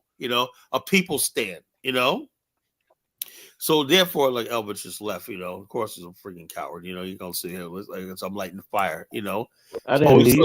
I'm right here listening to you. What are you talking about? Well, anyway, Zongo left. Good. You know what I'm saying? Anyway, so my point I'm trying to make is majority of people in South Africa, the votes and the Bantustan say, yeah, we're good. Because the Bantustan Zulu businessmen were planning to build their own stock exchange, their own banks, all stuff like that, right? Everybody do their own thing, but they recognize the government in Pretoria as the supreme. That's all. Now, I just my point, asked a question though. Was it a good thing? That was it was a good thing. You know what I'm saying? Apartheid was done by selfish black people like Mandela and all these people. Like, I'm gonna tell you how it is, right? Because they had no reason. All they wanted was political power, just like it's typical African mind. He wants power, but he has no means of governing. So you're gonna say we want a majority rule country, but the thing is, you're gonna leave the same people that you claim is oppressing you in power economically and socially. So therefore, they dissolved. One thing Mandela and the ANC did was dissolve all the black homelands. So they left all the black people who was making progress, right? Like KwaZulu-Natal. That's why KwaZulu-Natal rioted. There was like 40,000. There was like almost 100,000 Zulus who died in KwaZulu-Natal in the lead up to election. You know what they died over? It wasn't a tribal war. It was a war between Inkatha and the ANC. The ANC gave us fake Pan-Africanism, right? And Tyler, let me just say one thing for 5 seconds. Yesterday, when Lozi was on the platform, you was agreeing with him that a lot of black South Africans are wealthy, they're doing well, they're the richest blacks on the continent. That was Lozi was So saying. you think that was gonna happen if they would have been in the apartheid government? Well, let me tell you something, right? If the black South Africans basically had control right now, the government of South Africa has full control over the homelands. KwaZulu is not KwaZulu anymore. It's now KwaZulu-Natal. The black people have lost a lot of power locally. Batuta Swana was a thriving friggin' enterprise with Sun City casinos and whatnot. Millions and millions of people pouring in there every year. We're not spending millions. And if they had a budget, nice school system, shopping malls, some of everything, Now look at it, Since Can I ask a question? Tyler, black South Africans are doing a lot better than they were during apartheid. Let's admit that. Well, no, but I'm saying is in the short term, because you're a short term type of person. So of course, but in the long term, right? Let's say right now, black South Africans are still suffering right now, right? There's still black South Africans who never, when you take over a government, of course, yes, there's some black people. Yeah, Tyler, it's not a utopia, but they're doing a lot better. The richest country in Africa, right? But still, even though black South, like I said, black man's hell, white man's heaven. You know why? Even though South Africa is the richest country in the world and they got the richest black people, right? Compared to white people on the continent, it's not even close. So you can't keep passing that down to each generation. When one minority got most of what they own 80% of the Johannesburg Stock Exchange, most of the land, most of the minerals. We can say the same thing for African Americans in this country. You're not as good as the white folks, but you still are way better off than most black people. First of all, in America, we understand that there's 3 stories of America, 3 groups of America, all date back to the original 13 colonies. There was a Native American, the European American, and the African American. Those are the 3 people that are considered Americans, right? White people, European American, are the dominant. We live off the excess and the scraps off the white man's table. The white man has to know sooner or later we want a table of our own. Don't you understand that? We understand, Bomani and I understand that America is the greatest country right now for black people, but we're still living off the excess of the white man. Black people in South Africa are the majority. They're living off the excess of a minority group. They're in a worse position. So the bottom line, these things have to change. It only changed through revolution. That's not true. Based on the statistic, they're doing better than any other black group on the continent of Africa. Well, yeah, I know that. But still, the fact remains, right? They still are underneath the whites in South Africa who are the minority. That's the truth. Yeah. So what should they do? Kill all the white people? Well, I have no idea. The whole thing is they should have, had they kept those homelands and whatnot, they probably would have passed the white South Africans. I believe that, you know, if they would have had control over their own markets and stuff like that. Tyler, you're not naive. You know these white people could do direct business with white people in Europe, Yeah, I know in that. But America. the whole thing Not is, the same. well, first of all, white people in South Africa makes most of their money not only selling to South Africa, they make their money because the port of Durban, right, has a railway that goes all the way up to Lukasa, Zambia, right? So therefore, what would have happened eventually is black businesses in friggin' KwaZulu, right, would have friggin' replaced the white businesses. And like that, they would have been 10 times more richer.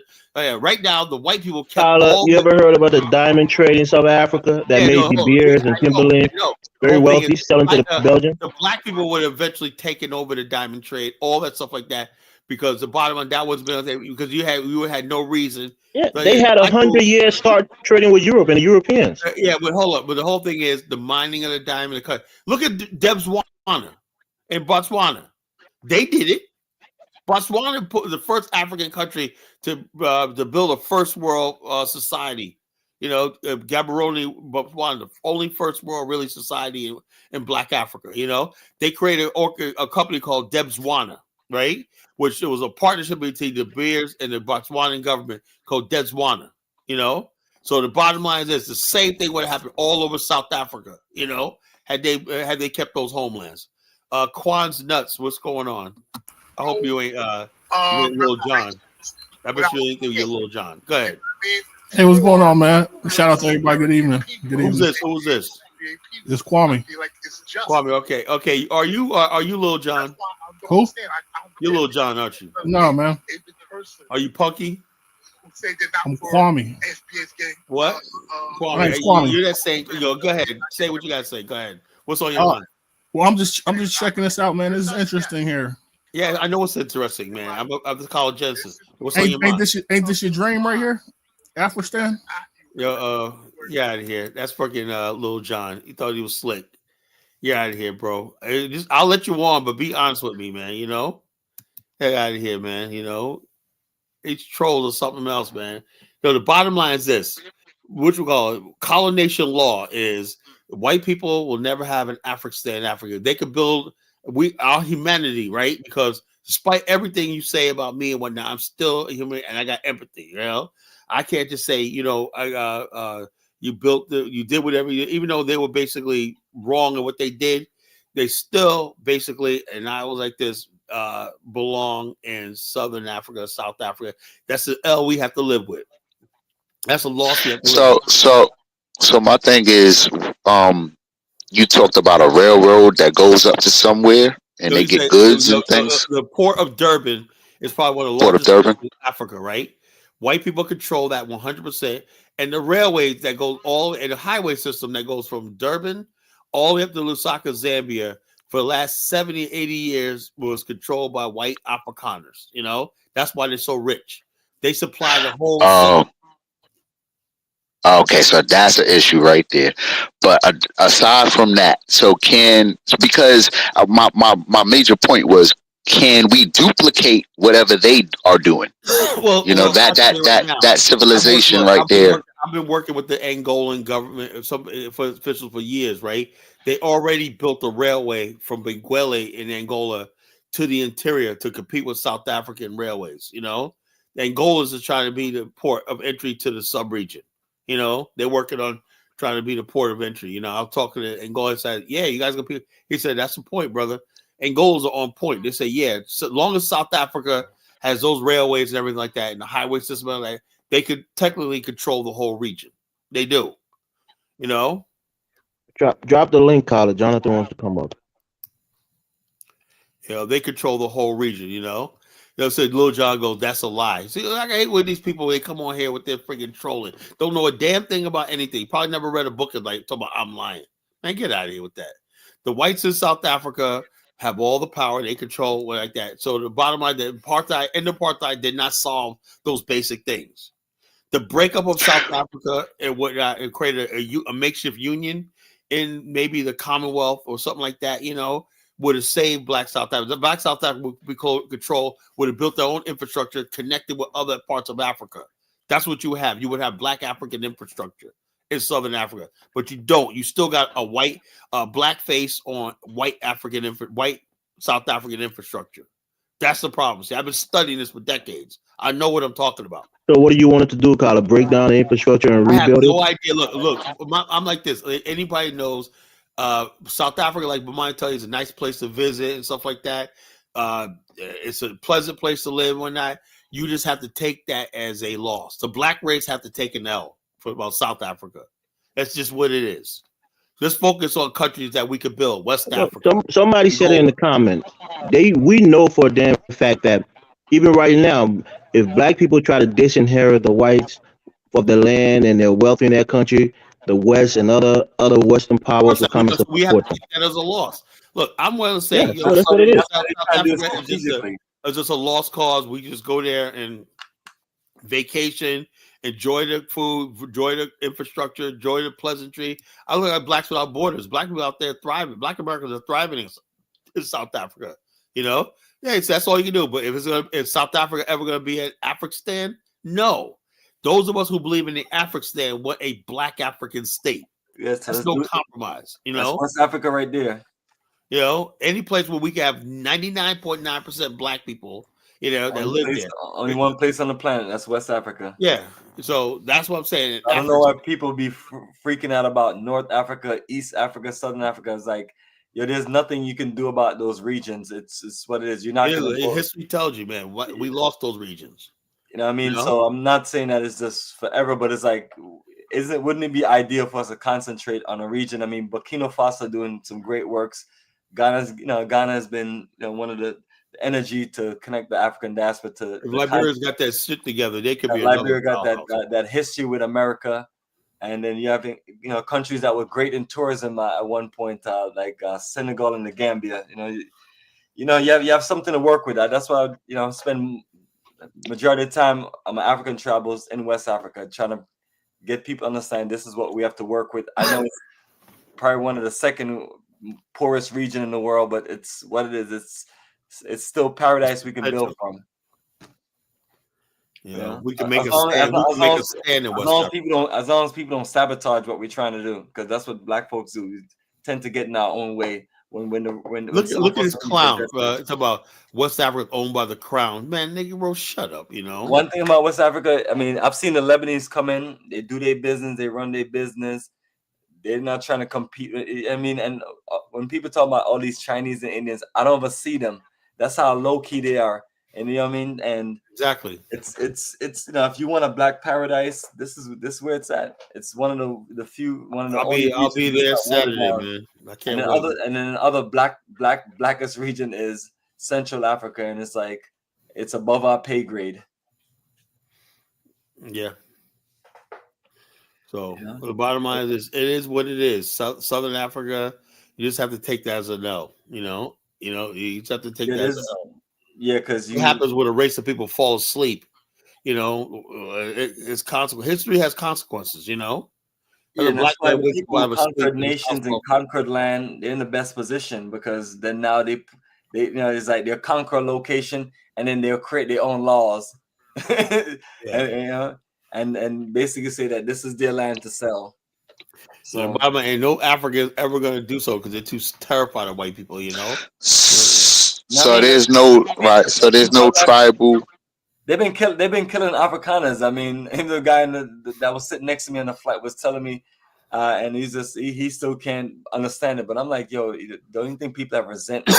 This was their ancestor land, and I understand. Y'all claimed it for yourself and build it up, but you're gonna have to deal with the ghosts of your fathers.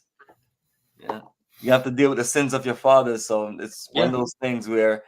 And it's no joke in South Africa, because like I was watching this one video, they just white folks that show up in these areas that don't need to be in these areas, they getting carjacked, they getting robbed, all kind of stuff. So people are not people are not exact acceptance of it, but it's like there's only so much they can do, and all of the areas that we travel in tourism, it's just police everywhere, security everywhere. I mean, the common areas where you see a bunch of white folks. So, and then in their neighborhood, high walls, security guards out there, and then they have what? And are they black? Are they black? No, I'm talking about white people who live in areas where they don't ever have to leave those areas. And I was able to see more of those areas this time around because I made it my point to actually just get on a bus and see it, and whatever we couldn't drive to see on our tour. But it's one of those situations where it's interesting to check out, and it would mess with your head psychologically, because especially if you go to South Africa and you actually go to the historical places. Some people go there and they just be fooling around. But it's like I tell people, you travel with me, you're gonna get a dose of the culture of the country and the history of the country. And the history of the country is gonna deal with apartheid history, and history is where you show up in an apartheid museum. By the time you walk out of there, you're broken. You're broken. It's just it's just live. I mean, these are just live footage you're seeing that was recorded, and this is like in the 80s. But at the same time, too, that's the situation there, and it's like there's only so much we can do as a people. So I'm telling people like, yo, if we want to try to build something and be self-determined, we just that's what I love about Burkina Faso. They're taking a charge, and Ghana's right there by them, and we don't see and this is what we need to focus on. A lot of times they're distracted. Like I got people tell me they want to go a place in Africa where they have access to a bunch of mixed women. I was like, this is where you can go and have fun. I was like, I don't care how much parts of anywhere else I've been in Africa. West Africa is just our sacred connection, and unfortunately we were stolen. But at least we're making a move to come back, and we want to just be welcome back. Carla, that's why I think you need to start giving Nigeria and Ghana, even Senegal and Ivory Coast more credit, because they're 90% black countries. They're doing well. They're not on the same level as South Africa. They don't have that European connection, so they're not getting all the investments. They didn't have 100 years start, trading with Europe. But what they are, they're trying. On deck, the African diaspora want to come in and work with the growth and the future of West Africa. That's the word on the town since I've been in study groups and been working with people that form organizations.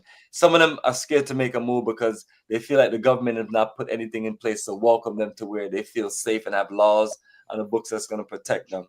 So they rather just deal with the system. So I would say that there just needs to be more outreach from the African continent. We have plenty of we're sending people to Africa in a ridiculous amount with all the groups and all the people that go back and forth more than ever. But Monty, 1 second, right? Carlos said something the other day, and I was sick, so I really couldn't really talk a lot. But he said that the invitation for the return, the year of return, wasn't for African Americans or people in the diaspora. It was only for Ghanaians, which I think is a disservice. Let me clarify. It was definitely for the African diaspora because, there's only so many Ghanaians that's living abroad that's going to come back in numbers and droves. So exactly. But every time Africa tries to do something like that, people always think there's a ulterior motive to it. They're trying to fleece you. They don't genuinely mean it. It's a great economic move. It's a great economic move for the country, and it's a great connection for us as a people. But at the same time, too, when you see more of us want to do things, and if they have citizenship on the books, so you have to give them some level of credit. But it's like you want laws on the books that's going to protect you and your investors. Like we have people here that could easily build a factory anywhere in Ghana, but then when they start drilling me with questions, I'm like, yo, I can't. I was like, I'm not the government.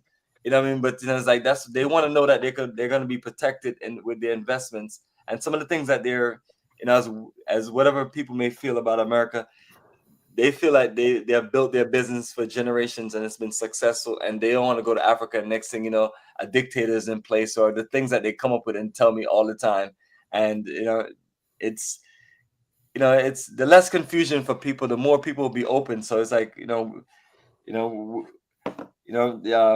have to play. If you hear from the African continent, you have to be somewhat of a diplomat. Like I've asked like 100 Nigerians about should I go visit Nigeria, and all of them tell me no. Stay your ass in Ghana. Real man, Nigeria. I visit Ghana. I like Ghana. I'm thinking about Nigeria next. Sometimes you're just playing around, and it's like no, stay your ass in Ghana, because they could. First of all, they ask me what you're doing. And it's like I'm tourism with a nice bus driving around. It's like you're gonna get hijacked. Nah, it all depends on where you go. But go ahead, Carl. You can clarify your comment. You're driving around the country doing tourism, so you're driving in the cities and the countryside. Maybe it doesn't happen, but it's if I'm going to your country and all of y'all telling me don't go and telling me certain things, I'm not gonna go. Like when I ask all the people about Ghana, all of them say yes, go there, you love it, and our people are friendly and so on. Yeah, sometimes very too friendly to where you trust people a little too fast. But yeah. Yeah, well, I was only thing I was saying about that was, I said there was two things that go on as far as like what we haven't really discussed. I think one Jamaican guy was on Dynasty Show a week or two ago, right? And he was talking. He had they were talking about that murder in the Gambia, that British Jamaican guy, right? And he made an interesting point, right? And I've known this, right? Because I did this. I don't know if he listened to my show, but I didn't give myself credit. Anyway, the whole thing is there's two types of diasporas, right? Okay, you have to understand something. When you say the African Union, year return, and stuff like that, and you're talking about geopolitics, right? Look, the United States has sovereignty over Black people in America. We're their citizens, we're their sovereignty. So you can't just go and just proclaim Black America as part of the diaspora without having confrontation with the United States. On paper, when they say the African diaspora and people who return, they had two things. They had the Africans who were living abroad, right, return, and then at the same time, it was a year of 2019, right? They said that's the year of Africans first landing in Jamestown. So simultaneously, they both converged together. But if you ask the Ghanaian officials and everything like that, or officially or by law, they're talking about just basically people returning to Ghana from all over the diaspora, they're coming home, whatnot. It wasn't specifically to Black America or specifically. So Carla, you're saying Black Americans need approval from the U.S. government before they can be recognized No, as what African I'm saying is diaspora? this. Hold on. What I'm saying is this. If you're talking about bringing U.S. citizens to another country, right, you got to basically, the United States is not going to let millions of its people, citizens, be subject by a foreign state. That's one thing America in its history, you need to understand something, right? All you people that call yourself dual citizens, right? Be very careful, because the bottom line is Americans are really turning against this dual citizenship. Like, why? Because in America, right, when the 14th Amendment was written, right, they said because Black people don't have any sort of allegiance or for a foreign state, we can give them citizenship, right? When you have allegiance to a foreign state, and that was the thing with the Irish. The Irish had more problems in America than we did because they were with the crown, especially if you came from England at the time, there was a thing when America first became a republic, right? Where's your loyal, with the king or you American, right? There was no doubt about Black Americans. We didn't have any sort of other country. So that's why it was easy to write us into the Constitution, But I'm trying to say is this: so America, basically, its history is Carla, that statement is factually incorrect. They're dual citizen Israelis Americans who serve in the Israeli army. Why being American? I know that, but hold up. You got what you talk about the Jews, and that's the reason why you have anti-Semitism. You know, the one reason why you look at the white supremacists, the order, and stuff like that. They say, why is it that we have one group of people that can hold two passports and military in our government? I watched there's a movie or book called The Order, the Brotherhood Hate called The Order, right?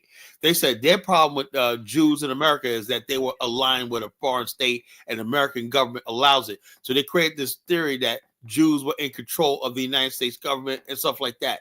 It was called The Order, These guys, in 84, they waged war against the United States government, because they put America was called ZOG, the Zionist Occupation Government, only just because Jews were able to have citizenship in another country and in America, right, and have so much influence and power in government and everything like that. So basically, what I'm saying is, going forward, right, as we expand into Africa, it's going to get real. It's going to get real. It's really going to get real. People, when we start having allegiances with other foreign states, it's not going to be nice. It's not going to be pretty. We don't know how this is going to end up, That's why I say we have to move towards getting our own nation states established. So when that day does come, right, we have an alternative, because it will come. Armageddon will come, Absolutely. So that's what I'm telling people. We're preparing for the inevitable, and stop taking what we're talking about as a joke. I mean, it's like some people. It's like I've been telling people. It's like I've thrown enough money, my time, and energy into what we just need to figure out, and it's just what it is. And now now Trump has made it clear that what he's literally just building, and they are streamlining, they're cutting back, they're doing all the things that they need to do, and it's like if some of us don't feel like nothing is in the plans for us, then we have alternate options. But Kala, you have a comment down here. If you can move it out the way, that way when you play the video again, we can see the which comment is your subtitle. No, the comment that you have on the screen. What about you? Want to read it? Want me to read it? No, I'm trying to get you to click on it to remove it. Really? Get rid of it. When they're playing the subtitles. No, I mean, yep, there you go. Yeah. All right. That way when you play it again, I don't know if you have bits and pieces you can play throughout the 38-minute video. Yeah. Well, let me say, I wanted in this video you watched it. Are they showing the currency? That's what amazed me. They show throughout the whole video. Even if you want to take your time and play segments of it little by little, But do they have the currency in this one? Oh yeah, absolutely. So that's why it's worth just playing the whole thing, because they make key. I mean, this is like, I gotta give the brother credit. Every time he did real interviews with it's hard to sit around and do real interviews with people who feel a certain way, especially about you and everything, and being this bold enough to talk with them. Oh, here it is right here, the currency. There it is right here. This is what I want to see. This is what I'm excited about, bro. You want us to get filthy rich. You know? In 2019, I was homeless, and now in 2024, I'm in a $500,000 house and lies. Its own bank. And what really shocks me to see that they trade in their own currency, popularly known as the Aura. The Aura, their local currency, is used within the community to keep the money circulating among residents. Which one is the highest denomination? So it's easy to distinguish from the rand.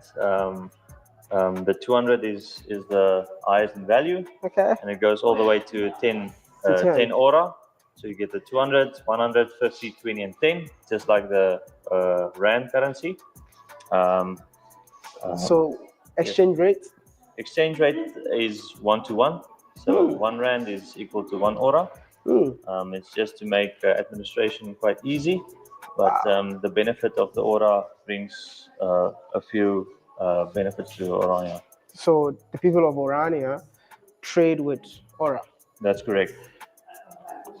Will this be relevant when I step out of Orania? No, because you can only spend it in Orania. Wow. That keeps the economy growing. It also makes it more safe to use, because there's not going to be robberies or theft of the Aura, because you can only use it in Orania. And also it's a cultural emblem for our community. So I just want to know, is it the same price like they sell it everywhere in the country? Yes. That's how it is? Yes. And how am I supposed to pay? Rands or Aura? You can pay in rand or in Aura. Oh, you accept both currencies? Yes. That's impressive. It's surprising to see that a town of about 3,000 people have their own manufacturing plant, to the extent that they manufacture things within this town and then sell it to the people out and within South Africa. Yo, Bomani, man, this is depressing, man. You mean tell me? So you're in favor of this, Kyla? What? You're in favor of this? Look, Elvis. Yeah, Right? I'm for that anybody believes in self-determination. You know? That believe in self-determination. I have nothing wrong with that. That's civilization. I'm civilized. You know, so what are you supposed to do? Say no? I have more respect for them because they're doing something. You should be in your town of Grand Jita doing the same thing. And they're not harming. Can I just point out something? Every time we're not trying to secede from our nation. We're part of a they're nation. They're part of South Africa. Every time whites, right? They always know to industrialize something. They always, even if it's in a small room, just like that, they know to mass produce something and then put it out to the people to buy. That's the one thing that they will do everywhere they go. We're going to set up a press where we can mass produce something and sell it to the people. So I just want people to notice that pattern. Yeah, man. So the bottom line is, all I'm saying is, only thing that makes me mad is, why can't the black people do the same thing? Why can't we build factories in the Black Star Pan African community around that?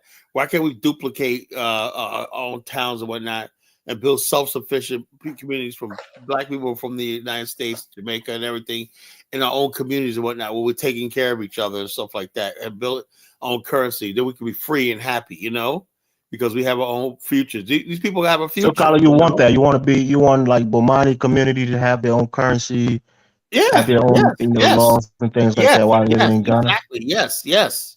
Look, Elvis, let me tell you something. You may not like this, what I'm about to say, right? The black people, slave descendants, have three problems, right? Three problems that we have to solve, right?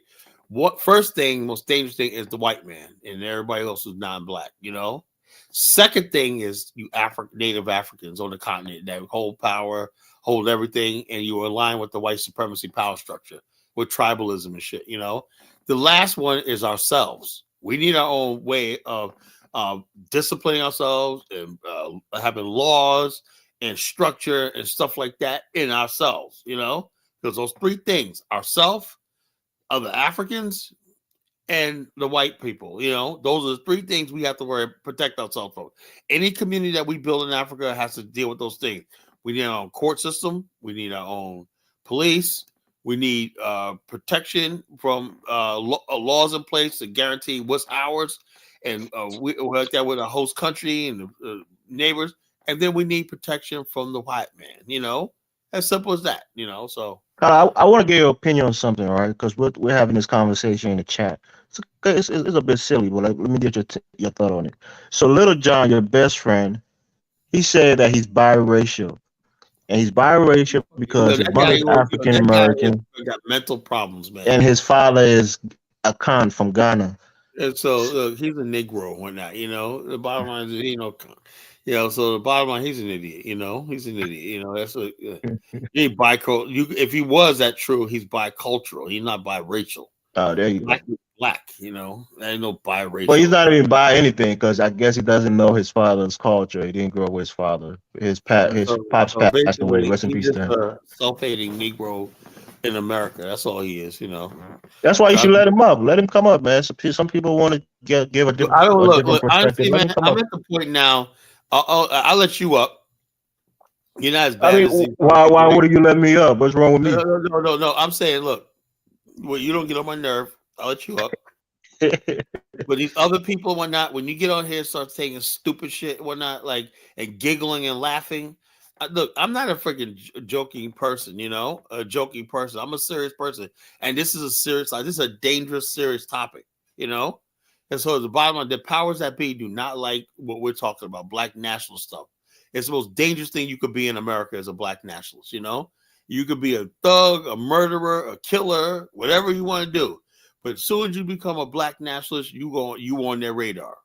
They consider us the most dangerous thing, a threat to American society. J. Edgar Hoover said that. These black nationalists are the most dangerous thing threatening the future of America, because they need to hold black people here and this illusion of inclusion, forever, as much as they can. As soon as we say, something, we don't want to be part of America, we'll belong. That's why they had to get rid of Garvey, That's why I like this. So same thing with us, Same thing with us. Now there's like way more black people here. Imagine 45 million black people turn on America. They say, we swear allegiance to an African stand. You see the danger when, but that has to happen, So like this, as long as America is what it is, we're going to keep more like this. But as long as our ancestors' blood has never been avenged and whatnot, it is what it is. We're going to keep basically talking about an African stand. I don't give a damn who doesn't like it. I believe that's our future, and we have a right to self-determination, and what's the alternative? What's the alternative? I look at, what do you tell me? Pastor Jamal Bryant is a future. Al Sharpton is a future. Megan Thee Stallion, Cardi B, Charlemagne the God. That's what Black America is supposed to be about in the future? No, we need a nation, So the bottom line is another race of people can't rule over us forever. We're living off the scraps of the white man. Sooner or later, you want your own table, and that's what I think we've outgrown America. That's all it is. Nothing against America; it's a great country, but just like a man, sometimes you move out of your family's house because you want to strike out on your own. I think black people in America have reached that point. Let the immigrants come in and have this shit. So you think that's the majority of black people's view, or you think that's of course I know, because it's not a view because America controls the media. They brainwash you. Imagine if I had an audience of like 30 or 40 million people, and I could get into people's heads, and people say, so that guy Carl Genesis is right. There's nobody out there in academia, media that make sure it's talking about this. They make sure that the Black Nationalist Thought, if you want to talk a magazine or you want to be on TV, you cannot do this Black National. So they completely erase this from academia. Yeah, you're not gonna be able to get no audience. Not gonna be able to get anybody to do anything with you. Even people be hating on me. That's why I haven't done interviews in a long time for anywhere, because folks just be on some hatred and jealousy. But the thing of it is like, it's like I'm not telling people to move on from America, but it's like the expansion and connection into Africa is ideal. I mean, it's something that has to be done. I mean, we can't continue to live under, someone else's empire and keep on trying to talk about this is not fair and this is not right. I mean, people who do you think America afforded you to have people who conquered and built an empire is not going to split their power with you? I mean, the white people in South Africa is already even explaining that to y'all. Like, yes, we know that we're not originally from here, but our ancestors conquered this land and we're not giving up this power. Yeah, Bomani, do you think your proximity to the American economy allow you to invest in Ghana? What the American economy got to do with me doing what I need to do in other places? Just like no, I'm saying the resources that you got that allow you to go into Ghana and invest there and build, communities and stuff like that. What about it? So I'm saying you came into this country as an immigrant from Jamaica, work hard, got some money, and then went to Africa and invest. A lot of Africans and other immigrants come into this country, work hard, get some money, and go back home and invest. It's like a plan. What's the word? It's like a cookie cutter strategy. It's like a strategy that most people use. They come in here, spend a few years, a couple of decades, get as much money as they can, go back home and start investing in the country, on the continent. When I show up in these countries, what I'm saying to you is we don't see any industrial development, and that's what the African diaspora can bring. You have people who have worked in these industries and people who have built enterprises, and they can do the same on the African continent. And when things are properly presented to people are actually open to making the move. The issue that people have, the move is, number one, they have to deal with the infrastructure issue. That's the biggest issue. I mean, whenever I have people complaining to me that they've been out of power, water, and all. You think African Americans can solve that problem? Yeah. Well, the thing of it is, as I mentioned to you, what we're building is, you're building something self-sufficient. So that's why Kyle is also playing this video and showing people this is what you can do with land.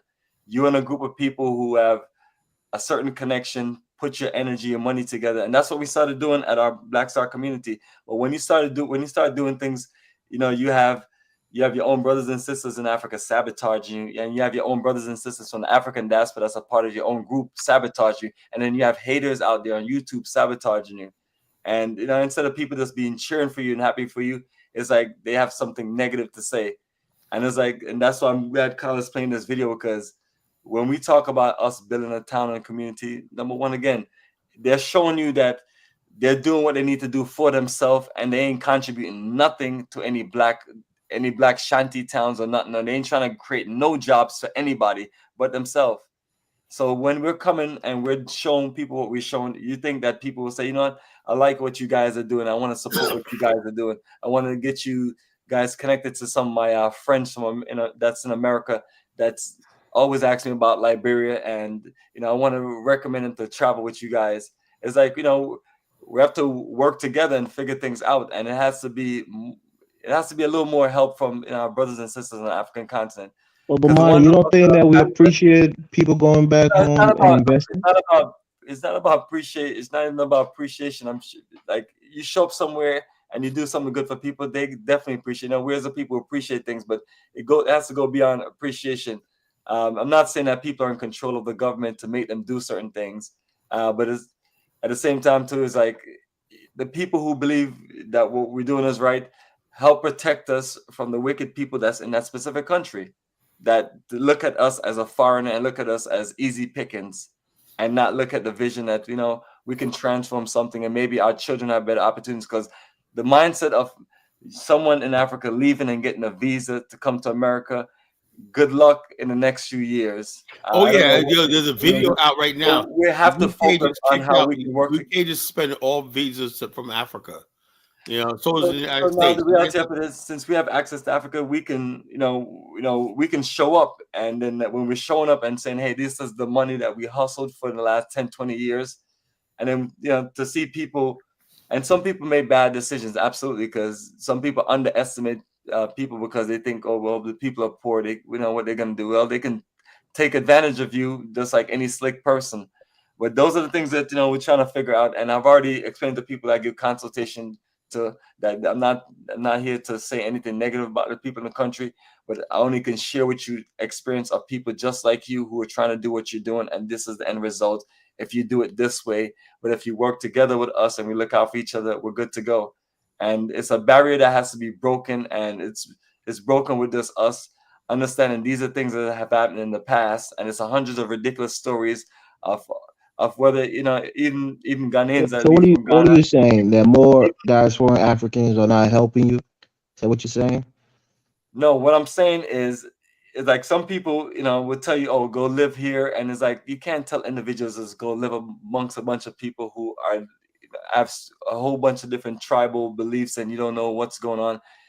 That's not a smooth way to come into a country. Now, if you're around people and they like we do tourism, and it kind of gets people open to the country and get people clear about certain things. The same thing too, if I'm trying to get people to live in a country, they may need to live in a certain community. Like I've talked to many people and I explained to them the options that they have, and they say, yes, if you build this community, we will come and buy a house, or we'll come and build a house, or we'll come and do certain things. People from the African diaspora want to make moves, but it's like the way Africa is currently constructed, especially in West Africa, it limits a lot of them to make that move. Especially with the scamming. It's like a scam culture in West Africa. It's like the most scammingest region in the entire world, with Nigeria being like on top. And it's not trying to be funny and saying it, but and I personally understand the situation. When you have a certain economy the way it is, it breeds criminality. I was born in the hood. Did you go into Ghana knowing all of this beforehand, or you learned it while you were on the ground? No, I know a lot of it before I even went ahead, because I've interviewed people who lost ridiculous amount of money, and so they warned you up front on the situation. So it even took me many years before I did any investment in Ghana. I spent many years traveling there, working with other people to work on their community. But when you have people that you literally trust for like 15 plus years and you trust them, they may find that as the ideal time to betray you.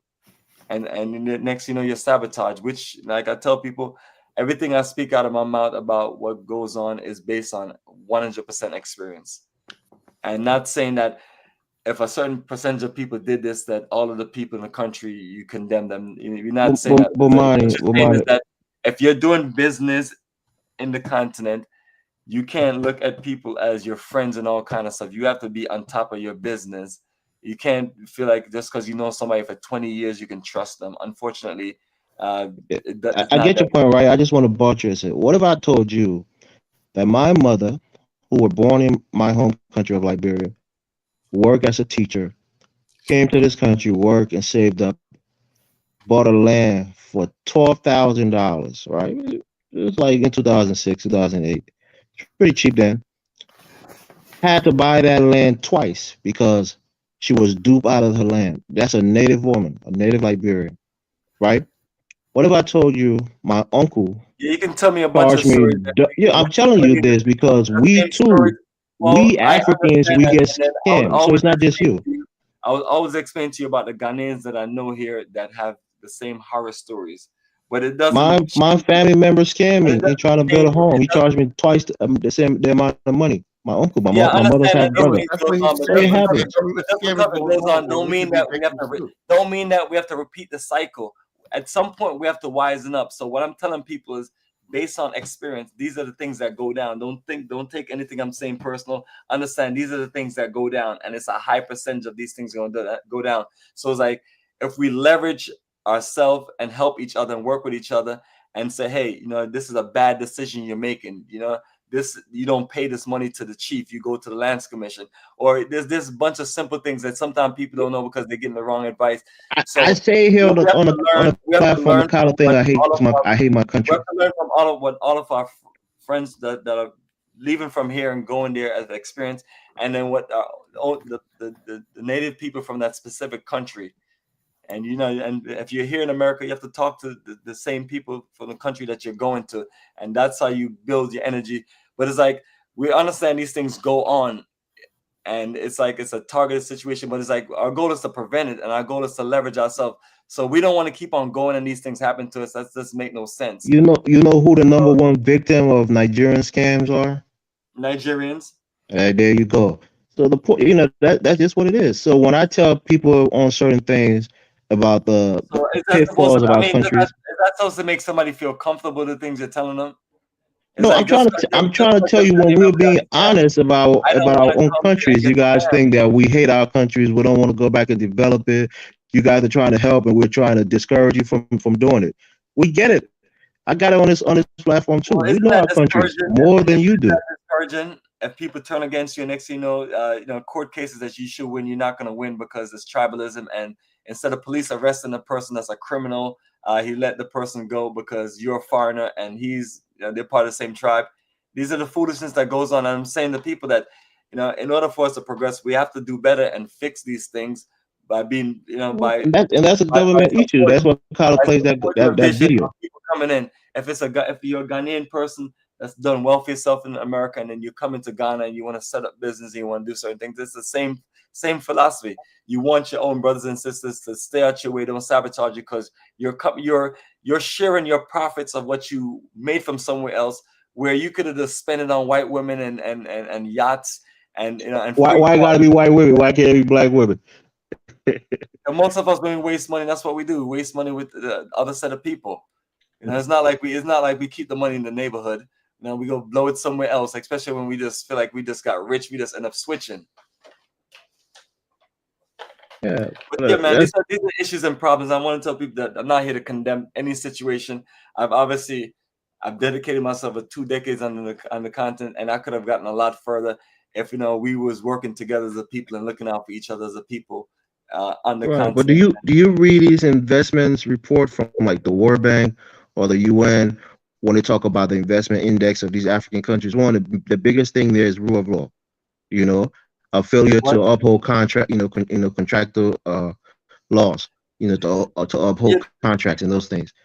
So those are some of the things we struggle with in West Africa. That's why you come in and you use your leverage, because obviously whatever country you go into, if you're trying to build a building or something, it's obviously been done all over the country. So there's number one, there's qualified people that can build it. There's people with intelligence that know what they're doing, and there's people who know how to get things done. Now, the situation is having to find those people and find the ones that's willing to work with you versus turning against you. And that's the. But Mike, did you see that article I sent you? Liberia will top 5 of countries to do business as far as like transparency and ease of doing business in Africa. Top 5. It's up there in the top 5. So like I said, you talking about now or before? No, now. Yeah, so it must have been a typo. No, it's I sent it to you. Hold on, let me see that article. That's one of the worst things that we suffer with right now. Foreign direct investment is not coming to the country. Why? Hold on. You know why? Because when people go, you understand something, Elvis, right? When people go and they look at proper, first thing they do is scan social media, scan the feedback and what people say about a country. And most of the stuff that you hear about Nigeria, Liberia is negative. right? And so people are like, I ain't messing with that country. You go like, the Nigerians destroyed the image of Nigeria. Liberians destroyed the image of Liberia. Oh, we'll settle by the Congo people, blah blah blah blah blah, and other things like that. You know, this war. Not even that. When Liberians tell you the truth about their country, No, they ain't you telling you the think they truth. hate Look, their first of country. all, When you go there a and you lot of get these people, a lot scammed of people online and you talking hate the stuff country forever. haven't been. A lot of Liberians that be talking stuff never even been to Liberia. You know. Okay. Never even fucking been there. All they know about what you weren't even born during the coup. You basically See, there you go again. You're going back there. You see, I get on your nerve, I'm but you just go saying, right to the thing you that don't get us know so you weren't confident. alive. You weren't alive during the coup, and so all you think you know is what they tell you. You know, so you spread the same. So, what do you know, Kyle, about the coup? Okay. Well, I'm not going to here to talk about the coup tonight. That's another Okay, topic. because you got told Okay, too. but all I know, Everything you know is things that you heard. all I know is, like I said, is the same thing that happened in the coup in 1980. The same thing goes on right now. You got a bunch of young men. Like, who's in power? Like Tyler, we have an 83-year-old president in power right now. Hold on, check us out. George Weah, his first year in office, right? You had a guy named Henry Costa. He didn't get elected in his district, right? He started some campaign talking about the corruption, blah, blah. To even try to say George Weah is now a Congo man, or was like this, like that.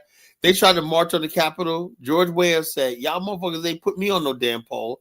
He put the hot trucks out there. I said, that's my man right there, George Weah. You know, I want to shake his hand. And, he put the hot. You like brutality, Colin. You're Yeah, like brutality. Yes, you don't get it. Yes, let's say this. I believe you like people to inflict pain on other people. Look, when it comes to Negroes, whether Liberian Negroes, America, I believe in foot to ass. I will put my foot up niggas' ass because that's the only thing Negroes understand. You know, yes, brutality works. You know, if a little bit of brutality would have saved Africa generations ago. Now it's so out of control. People don't respect the rule of law. They do whatever the hell they want to do. And that goes for the courts. That goes for the police. I'm telling you, I do my homework, you know, because people have no fear of justice in Africa, you know, no fear whatsoever. That's why you have the problems. If people knew that they did something, there was consequences, you wouldn't have that problem in Africa. It'd be an easy place to do business and visit and everything like that.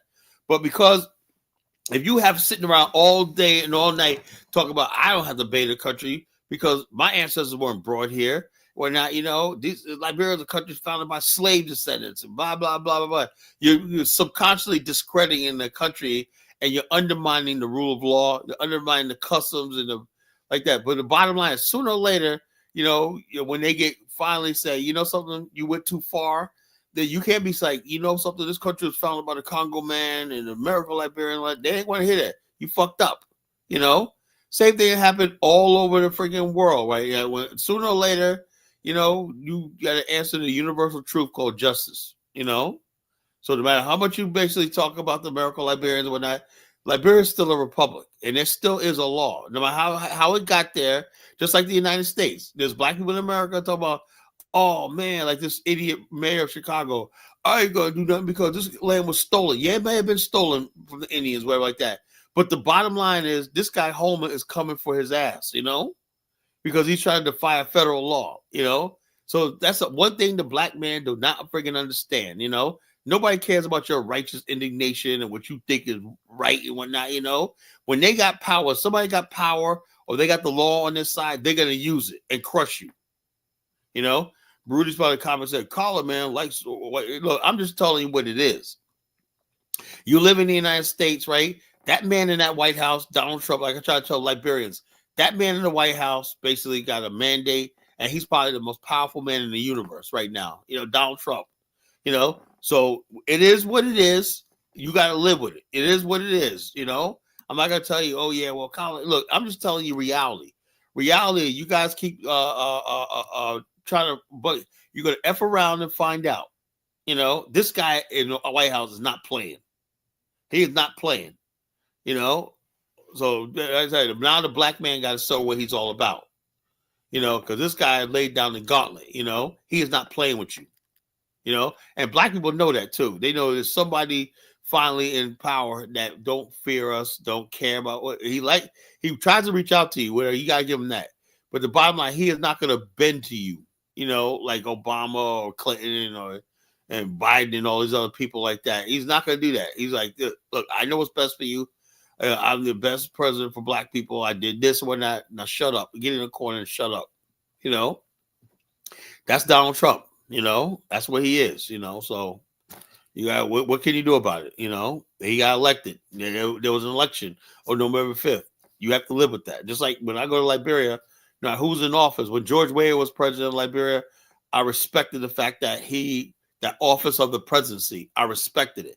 I didn't have no respect for really George Weah, but he was elected president of a country that I respect.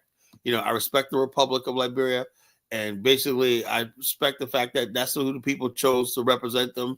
So that's what it is. It's like if I go to a country, I respect the office of the presidency and the officials, everything. I may not like it, a lot of stuff they do. I may say something. I appreciate that, Carla.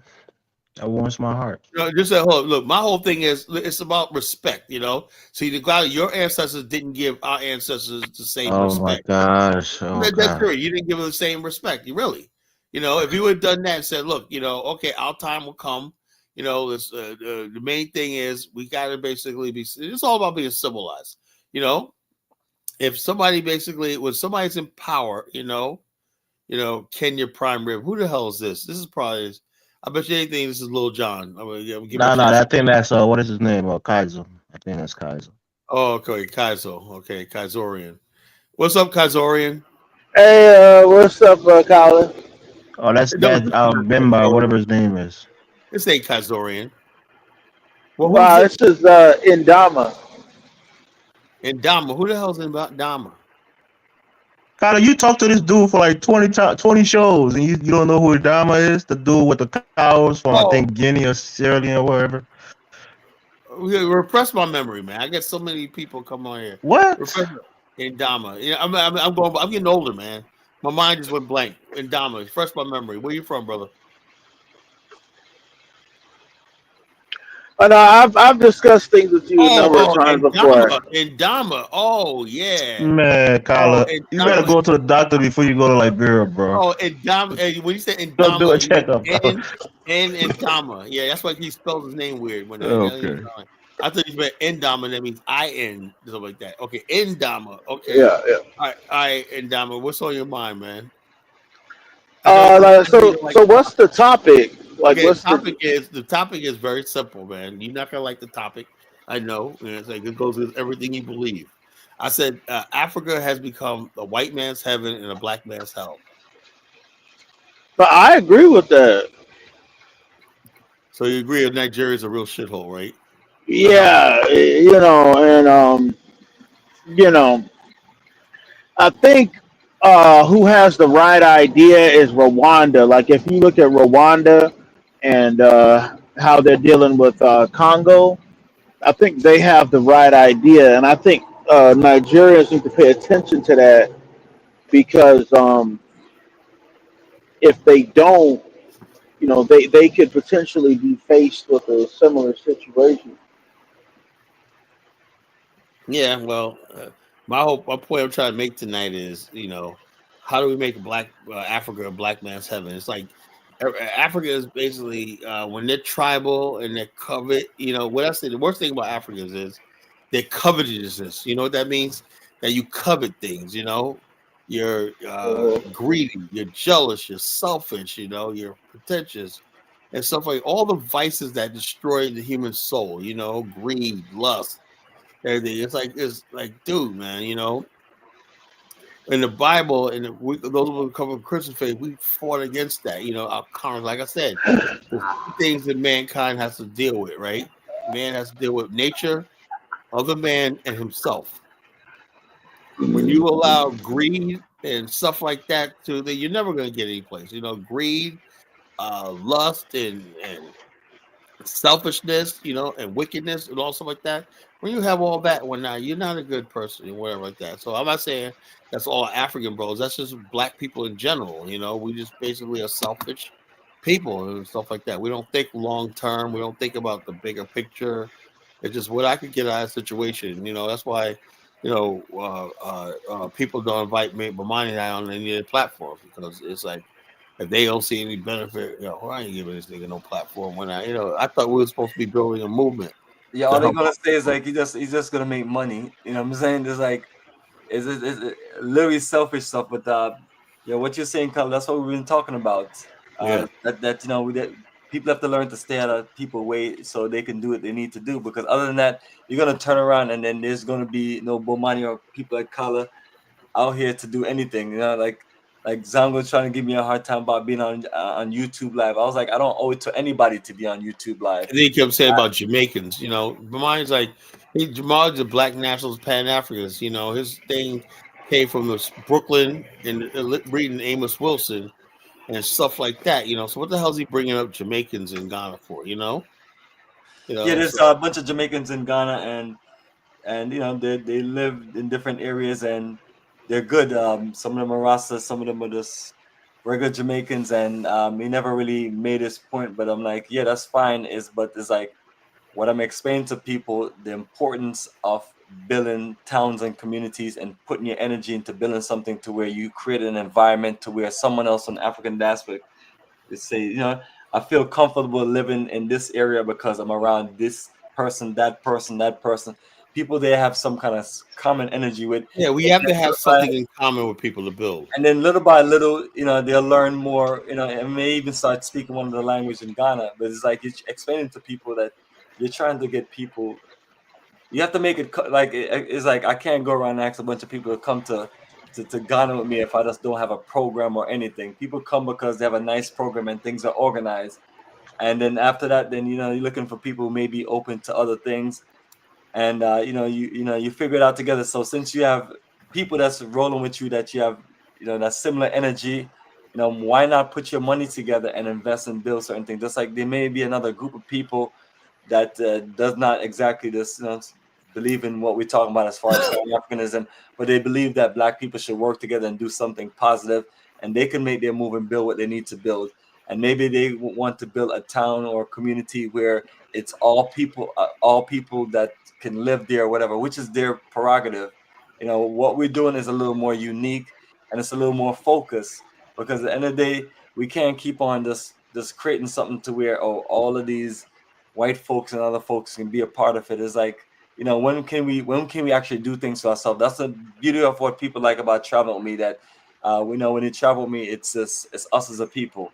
We have our time to connect. Just like Colin, we was on that bus in Liberia. We were coming from Robertsport. Yeah, we had a good time. Us is just me, you, and the rest of our group members, and we was having the best time. Just talk and have a conversation. And then we were able to build and connect on a lot of things. A lot of times we just need that as a people, and then so it's like if we're doing what they're doing, and it's just us, and we're now we're able to say, what, I can do more business with my own Black people in that country. Just like what they're doing is emphasizing the business and all of the white folks that do business with them, that keep them going, because they can't keep a community like this going without investment from the other folks. So when we're trying to money come from all over the world. Yeah, and that's what we're asking people, Colin, is like when we're doing what we're doing and trying to make a move to build something for the future of us as a people. Let me ask you a question. Are you going to have a roadside sign saying "Welcome to Black Star Pan African Community"? Oh, absolutely. When is that going to happen, man? I want to see that. When is that going to happen? When I get some, there's only so much we can do. I want to see that. I want to see that so bad, man. I want to see that so bad, because I will promote that every day, man. It's unfortunate. I mean, when your own people self-sabotage what you're doing because of their own selfish ways, it's set you back. But I tell people, there's nothing that they can do to stop people like myself of doing what I need to do. Many have tried and all have failed. Remember, the last one was Nigger Peeing. Remember that clown? We took care of him. I was like, look who's still around. And for people who don't see me on YouTube Live, all you see is videos from all the countries I've been to. I'm showing you tourism, because if you want people to be attracted to Africa, you have to show them something that's going to build their interest. And they're not just going to show up on a continent because people think that they should show up there and do whatever you think they should do. You have to work harder than that to get their interest.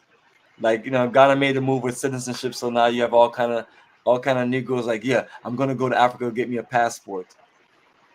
I mean, that's the wrong thought.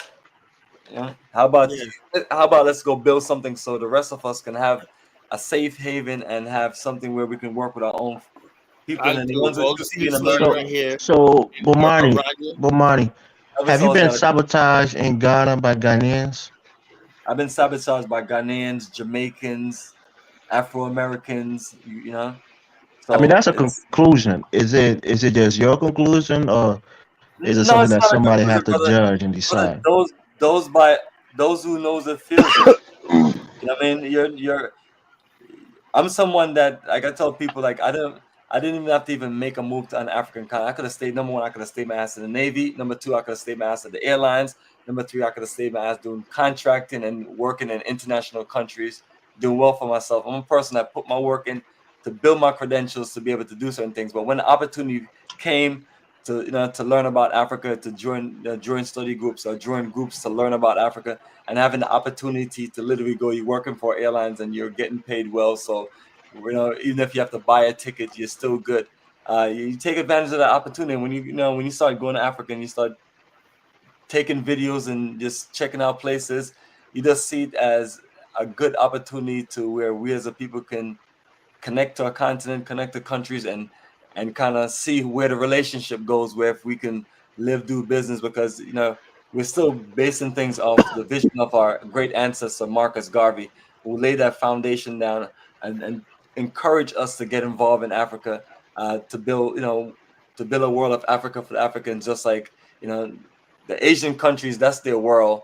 You know what I mean? The European countries, that's their world. They enforce their immigration laws and they limit the amount of us that come there, live, do business, or get any portions of land.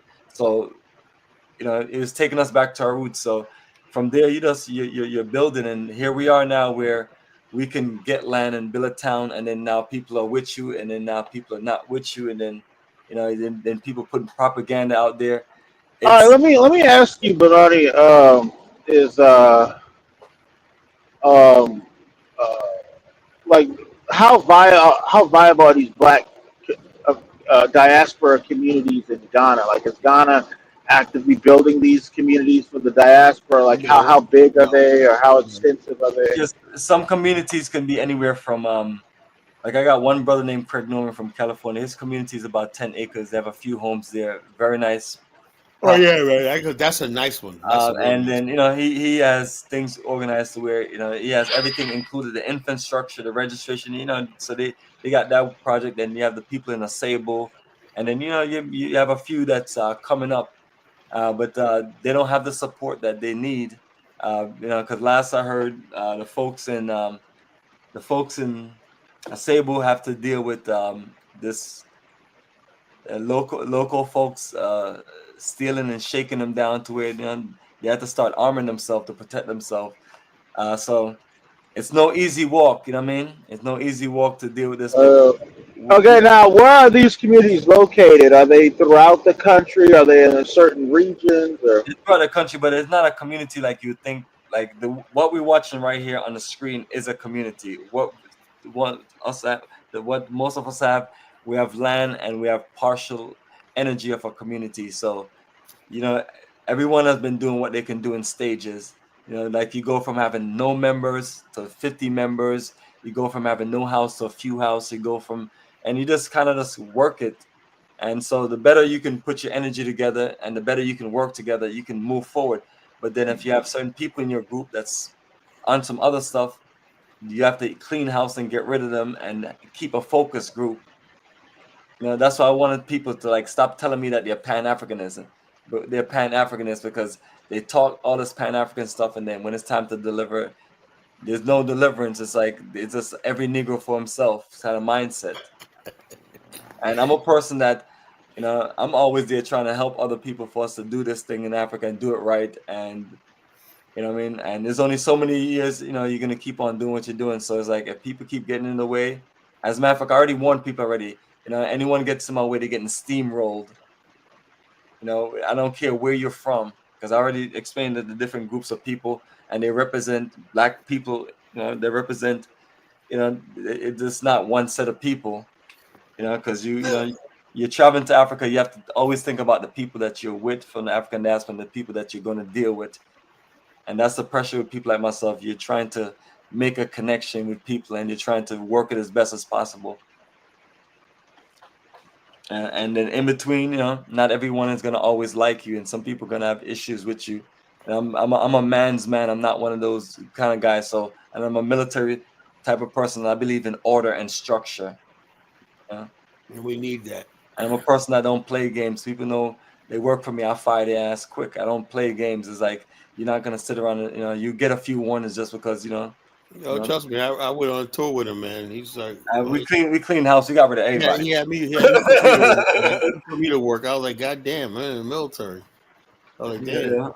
Yeah, we have to be serious because you push a product out there, you want people to see that you're serious and you're about your business. And like I tell people, my story will always be the story of a continuous warrior. People try to knock you down and try to come against you, and none of it has worked, because when you got love in your heart and you have a dedication to your people, and that shows on my numbers when all the people I've taken to Africa. If people didn't think I was serious, they wouldn't.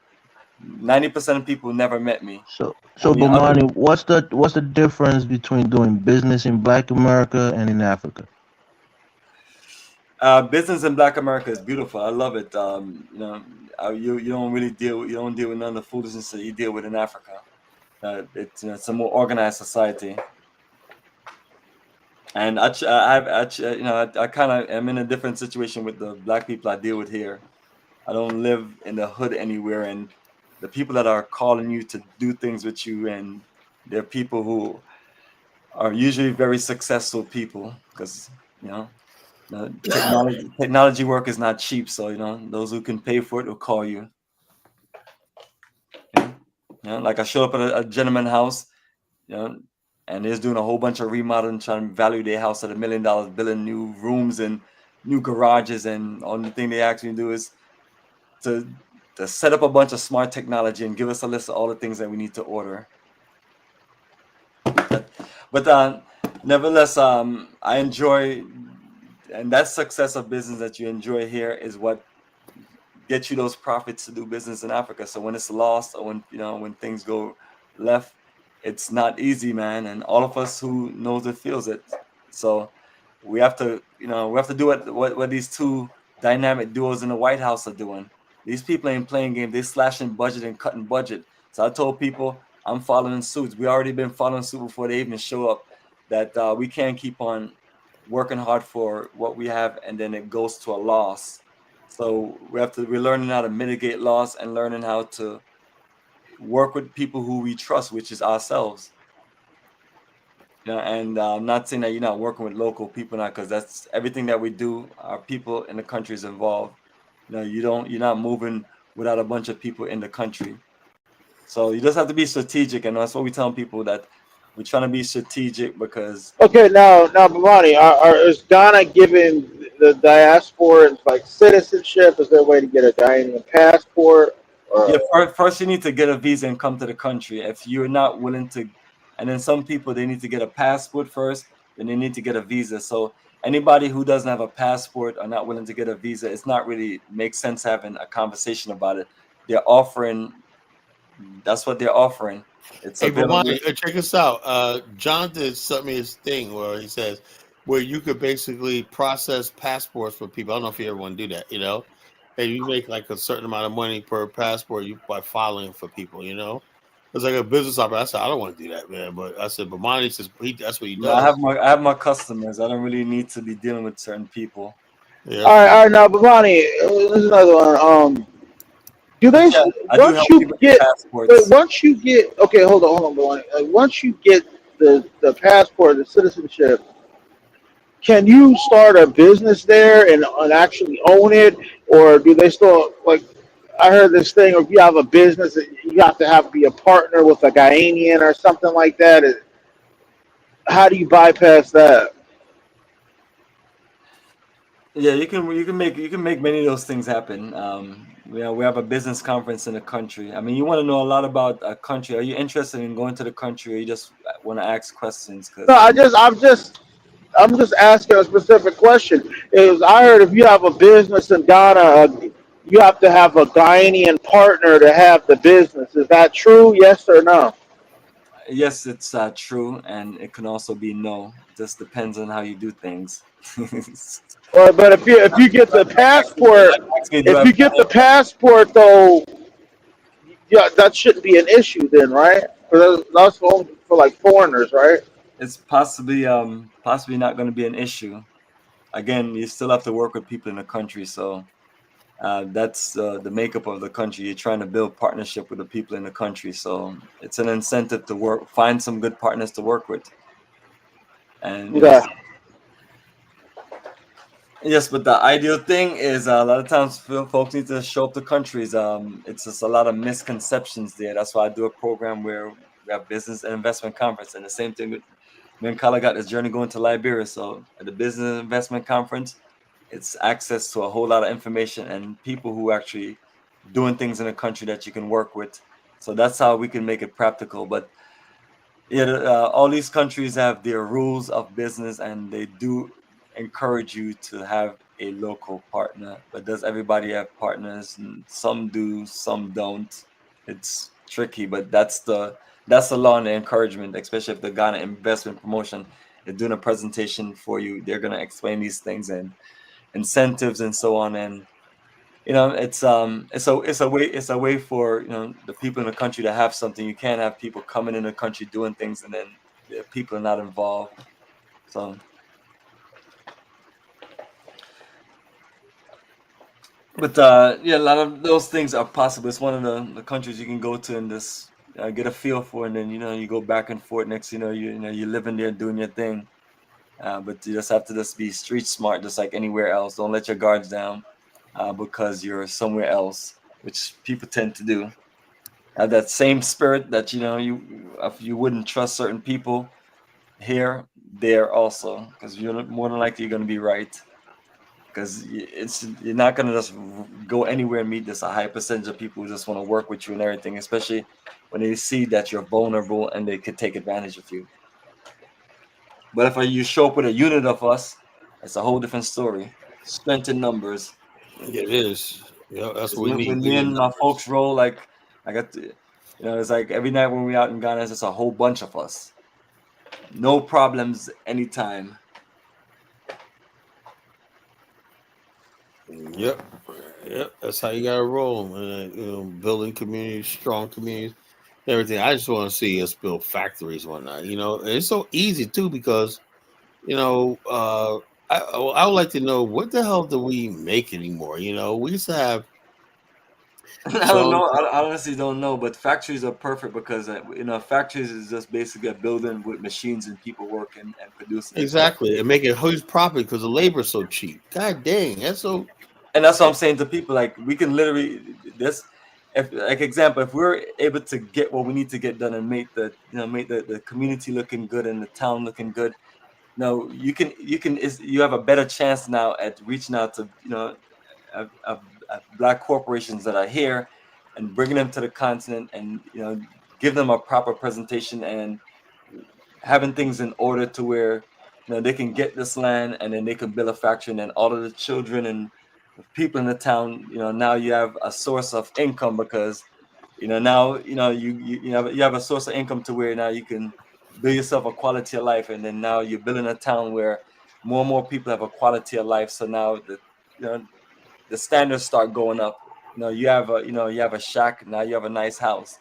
You have outdoor plumbing, now you have indoor plumbing. But someone has to create these opportunities so the rest of us can have some opportunities, and that's the problem that we're dealing with Africa. Too many low-scale operation and not enough enterprising. And that's what a lot of us could come there and do when we put our money together. And with proper help from our own brothers and sisters in the country and the government. But I'm not dependent on those things. That's why I'd say that we depend on each other and we help each other understand certain things. There's people that have in Ghana, they've been there 30, 40 years. They've been through it to where they're expert of knowing how to deal with things. Yep. Like I said, I just can't wait to see it happen. We have to figure out a way how to build industrial parks, And I've seen buildings like it's easy to build buildings like people can rent out as factories and whatnot. All you do is lay the concrete foundation down and put those makeshift garages up as factories and whatnot. You can be renting those things out, People come in here like, we got to build a power plant, all stuff like that. Everything is infrastructure. You can build infrastructure, you can build a whole lot, And so we build the infrastructure. I know the labor is already there, because Ain't nobody gonna turn down a job. You tell somebody in Ghana, I'll pay you $100 a month. You know, they ain't gonna turn that shit down. You know, $100 a month. Yeah, they're gonna work in that factory. You know, One thing about Africa is, no matter where I go, I have conversation with people all the time, man, and everyone is looking for one simple thing, the same thing that all of us are looking for in America: a quality opportunity to make a living, to have a quality standard of life. That's all. That's all when it comes down to. Yep. And I believe we can do that for each other, because at this moment in America, more Black people are gonna have the enterprise. I don't really know how some of the things that they're adjusting is gonna work. At one point, I showed up at Delta, and guys were telling me that, yo, man, we just started getting these jobs like 10 years ago, like a few years back. So I don't know if it's gonna be one of them situations where our numbers are going to get less or higher in employment, especially since a lot of us are very competitive and well-educated people, and probably deserve a lot of these jobs more than the white folks. Because this is America, where where there's one thing us as a people, or just it's like you come from wherever it's like education is your focus.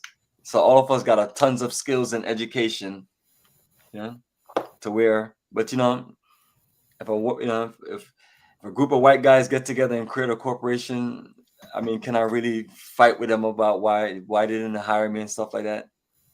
So, and I'm one of them people, you move towards self-employment because you feel like you're so qualified for all of these high technology jobs that you bust your ass for a long time, and then when you don't get it, you like, let me stop wasting my university money and go use that and build my business. So that's how I got here. And I feel like I want to have a peace of mind where I want to feel free, and I don't feel free here. I feel like the best thing for me to do is stay and work. So I don't ever go nowhere but just work in business. And then when I travel, I enjoy myself in Africa. Just enjoy it. That's all. I love about Africa because I'm on the African continent. Outside of Egypt, I just feel free. Not saying anything about the Arab nations, but it's like when you're in East Africa, West Africa, you just feel free. And that's a freedom that we're just not used to on a daily basis. And in order for you to enjoy that freedom, you have to, you have to be able to be sustainable there. Like when I'm looking at these white people, I'm looking at them, they just look like they're in paradise. Yeah, white man, Africa has become a white man's heaven, man. And I'm like, and it's like that's the paradise that a lot of us see. We can be in Africa and be free. And trust me, family, everything I'm talking about is a contribution to the continent. Like we wouldn't show up and just be about ourselves, and everything is about us. So what you see is not the version of what we're looking to build, but I'm just telling people that, if these folks are doing this, when we come and start building what we need to build, I don't want to hear nobody say anything or get in our way. No. It's like people. Problem is people in Africa. Some people, not in Africa. Africans understand. Okay, the people on the ground saying they're trying to do it, they leave you alone when not. But you'll have people like live in the West, something like that, and because they can't do it, they were sitting there like, y'all coming like this. Like you saw the video going around talking about, it was a white guy that started this. It's Khalees, milkshake boy, bringing boys here. Is she a colonizer? And so I'm saying to myself, this woman basically what's this point? Because she's because white people basically think that only white people should be doing stuff like, because she's a good looking chick, whatever like that. She had a farm, whatnot. It looks really good. She's like, the milkshake song that she made, milkshake. Yeah, but she looked good, man. Out that farm, man. The other remember about that video is is her cleavage. Yeah, but she looked good out there with her farm and whatnot. She said, I got this acres and whatnot. And then you had Africans piling on. Yes, African Americans are colonizers. How the hell can we colonize? We don't have a mother country. We're not part of a British banking mercantile system. Yeah, how can we colonize? That's straight ignorance and stupidity. Just to even use the word colonize. Like if me and you showed up in Africa and we say we're gonna do business and we're gonna make some we're colonizers now. Yeah, I'm like, that is crazy. So I was like, but Carla, I think that's a mistake on our part. We might as well act like the colonizers act. Because the lovey-dovey shit is not getting the job done. Yeah, but the thing is, the colonizers actually had backing from a mother country that could, like this. Is how they took over Venezuela. They flooded the country with cheap goods, right? And then when the Venezuelans couldn't pay the debt back, they began occupying the territory. Basically, took over administration buildings. The Chinese did that. That's how they did it. They took over Jamaica like that. They took over Trinidad. They took over Haiti, and all. Basically, put them in trap debt. Brazil. I mean, what they're doing is very smart and ingenious, because if you have access to all of these countries' ports, now you can leverage your power with America. It's like everything that they're trying to do is trying to leverage. I mean, America already got bases everywhere and strategic places everywhere, and they're trying to find hard ways how they can get access to countries and access to doing it, but it's just still not working. That's an imperialism move right there. Somebody can't pay. They're not going to pay the debt, so you just you get them to this. You sign over their port. Next thing you know, you're occupying land. You go in. Same thing in Nigeria. The next thing you know, they're going into the country, taking over more territory, and saying this, saying that, and the people just comply. Like, well, what the hell? They go. Next thing you know, they're building big ass Chinatowns. No other people allowed. Yeah, they're building big administration buildings and whatnot. They're like, we'll get this soon, man. That's what I'm telling folks. Just talk to your government, tell them let the floodgate of us come in, and we could be your leverage. Things like, if you tell the Africans, would you rather have the white man, the China man come in, or you want to have us? Africans got to make a decision. If they want the China man keep coming in. Carla. What? They made that decision a long time ago. But I think they need to rethink. What the fuck is you talking about? They need to rethink that shit. They don't need to rethink it. They made their decision. They'll die by it. They want Paul Kagame down. You think they want you to flourish, bro? Of course not. I know that. I know the African mind. Right. I mean, how much people are really against Paul Kagame? Because they still have one of the most successful African country story ever. Paul Kagame is fighting for his life.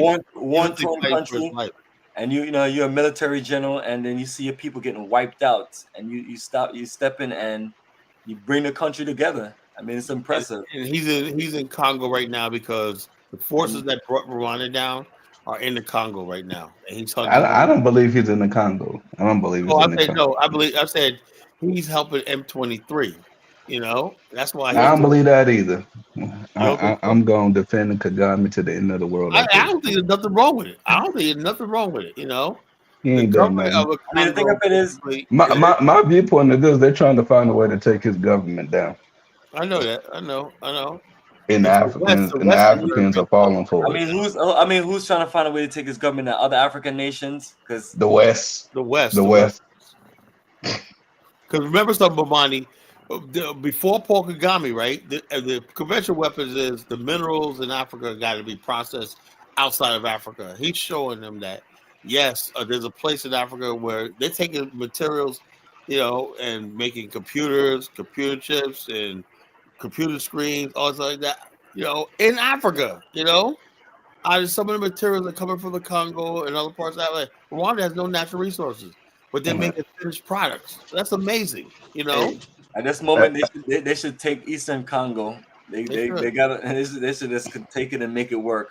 I mean, I'm sure the Congolese people would love a new kind of government. They see them as liberators and shit, I mean, the West trying to take Kagame down when they blaming him for that Christian slaughtering. Yeah, I know. They try to put that on him. I heard it was ISIS. How's ISIS doing in the Congo? ISIS is in the Congo, man. What the hell? Is it? Africa just hell bent on making the continent a black man's hell? You got ISIS in the Congo. God damn. Yeah, and that's the issue. So it's like if you ask somebody from America, would you want to live in Africa? More likely they're gonna say no. They want to live in that fucking. It's too much to deal with. I know sometimes people don't understand the difference in different regions, but it's like if they see what's going on in the Congo, they're gonna all of Africa. It's all of Africa. I got a bunch of people that didn't come to Egypt with me because there's a war going on in Israel and Gaza, and I'm like, them folks ain't coming nowhere near Egypt. Them people don't allow you to mess up their tourism, but that's the mindset of people. And some people still think whatever country is stable, some warlord is going to come through and take over as a dictator and destroy all your American business and investment. I mean, it's crazy. I mean, we have to have some kind of belief in ourselves. Yeah. Yeah. Which Because that's why I'm so happy that Donald Trump is the president, because I don't think there's any other white man on the planet that can explain it to black folks or other people in this country more clear than what it is, that we want to build a white dominated nation and we want to run it the way we want to run it, and we don't want all of these programs and all this other stuff. So it's like people have to make a decision. It's like just when you thought it was sweet and you're getting 30 years of funding and you're milking the government and you're doing things and you're getting by with whatever that and then now someone comes and say this is no longer going on. It's like, what do you do? So either you step your hustle up, or like I'm telling people, the long-term plan, more people should work with us on building what we need to build in Africa, and it will give us some great leverage. Hey, But some people don't understand that. I just sent you that link. I sent you that link. Liberia is like the top 5 stable countries in Africa. It's a stable, stable countries in Africa, according to like that. That's probably from an uncredible source. Elvis, you gotta send it to Elvis, man. Elvis is the Liberian expert. It's a business inside of Africa. That's a credible source. Tyler, man. Elvis just making an excuse to stay in Minnesota. That's all that. No, I mean, why can't you just? Well, Monty, you've been in the country yourself, man. So I don't even have to tell you too much. Okay, I'll put it on the screen. We'll all look at this together. Let's see what I'm talking about. Yeah, we've been in the country. We had no problems there, Okay, Tyler, why aren't you doing business in Liberia since it's in the top 5? Because I have a business here. I got more business. Okay, Tyler. You said it on the platform that you don't trust your money in Liberia. Yeah, Bomani, do you think I have time to friggin' do? Bomani dedicates his time. I'm not like Bomani. I gotta go focus. I got 2 businesses. I got an insurance business and a consultancy business. Yeah, what you're doing, Kyle, is absolutely fine. You'll get there in business. There's no rush for you to do anything, man. And that's what people. Yeah, but I'm like, look, the fact you're trying to bring in energy and a connection there, it's a good start. I mean, we already brought one group of people over already, and it's documentation, it's energy, it's hopefully it motivates people that hey, you can actually do tourism in Liberia and just kind of make it work, especially with the second itinerary. It's going to even make it more clear, and then you build from there.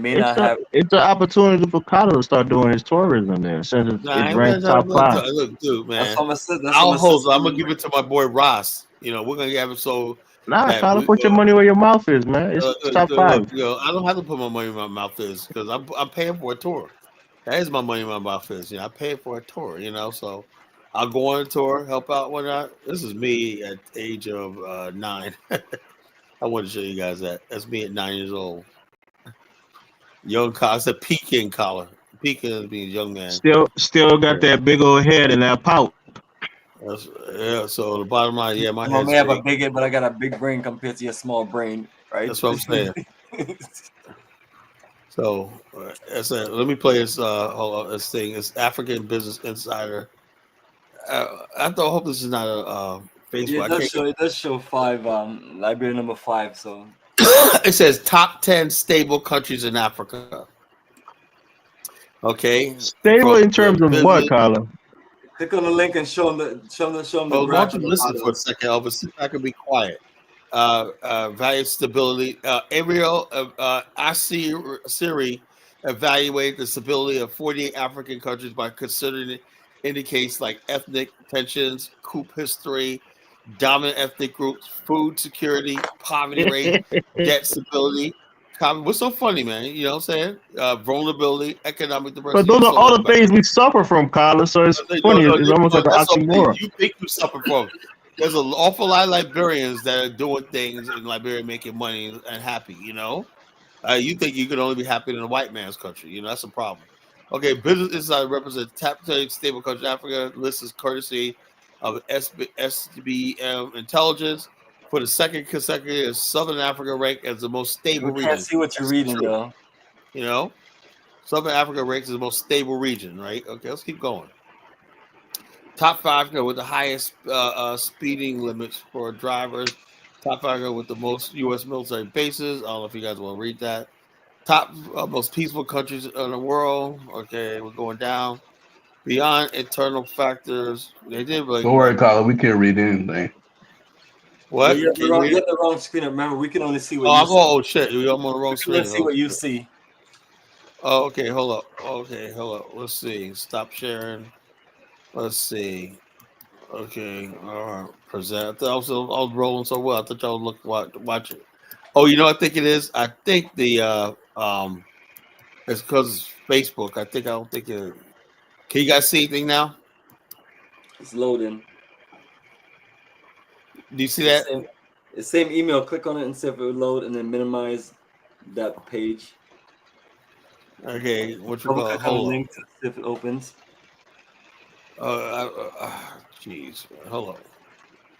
I don't think I've had this problem before. Somehow, when something a link it doesn't play on this. Yeah, thing. use I it from don't know. WhatsApp. Use it from WhatsApp then. All right, let's see if I can get my WhatsApp page up. Yeah, Let's once you see. click on the link, it'll load. Okay, WhatsApp. Let's see. You gotta minimize this page. Yeah, so WhatsApp over here. Okay, let's see. I sent it to you a minute ago. So hold up. There's on my WhatsApp links right there. WhatsApp. Or WhatsApp. Oh, here we go. You have to close out the page that you have currently with the email. Okay, I'll close that page. Okay, now WhatsApp. Okay, Bomani, I sent it to you, so I'll open it from there. Okay. But you forgot to click on share. I know. I'm gonna click on share right now. Give me 1 second. All right. Now. Okay. What's that with the full screen or stupid? Split screen. Okay. Now I'm gonna click on share. And we should be there.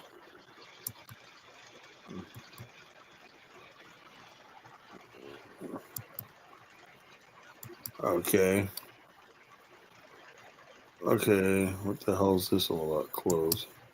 Now do you see it? Top 10 black businesses. Top 10. Do you guys see it now? Yeah, we see it. Yes, it's there. It's The there.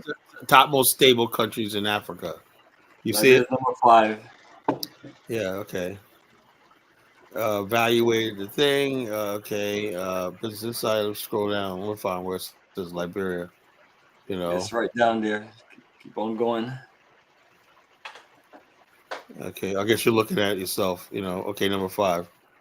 Well, see, there you go, Elvis. You can go back home now, you know. No reason, man. You know, I'm putting in position. Send Elvis back, you know. You know, there you go, Elvis. You know. Number 5. Do you believe it, Carla? Yeah, I believe it, you know. You don't believe it. We just had a fire at our Capitol building, and you was complaining about it. Bottom line, We had a riot in Kinjaw, in Kidmouth. You complained about it. Bottom line is this. It is that's what the indicator is. So Yeah, evidently but people the come up. indicator is one thing. The people on the ground know the real deal. Hold up. When I was in Liberia, I was at Boulevard Palace. I'm seeing Japanese, all kinds of fucking French people in there doing business, doing bigger. They're not there. If you see, when you see Chinese and Japanese in the country, something's going on, you know. So I see these white guys down there in Kadeja and whatnot, you know. They're not in the country. White people, Asians like that in the country. There's something going on that you could be taking advantage of, you know. So stay here in America while these other people are just carving up your country, you know. Carla, that don't count because you know the white people were there when the genocide was taking place. They don't care. They know it don't affect them. You know, they're there now though.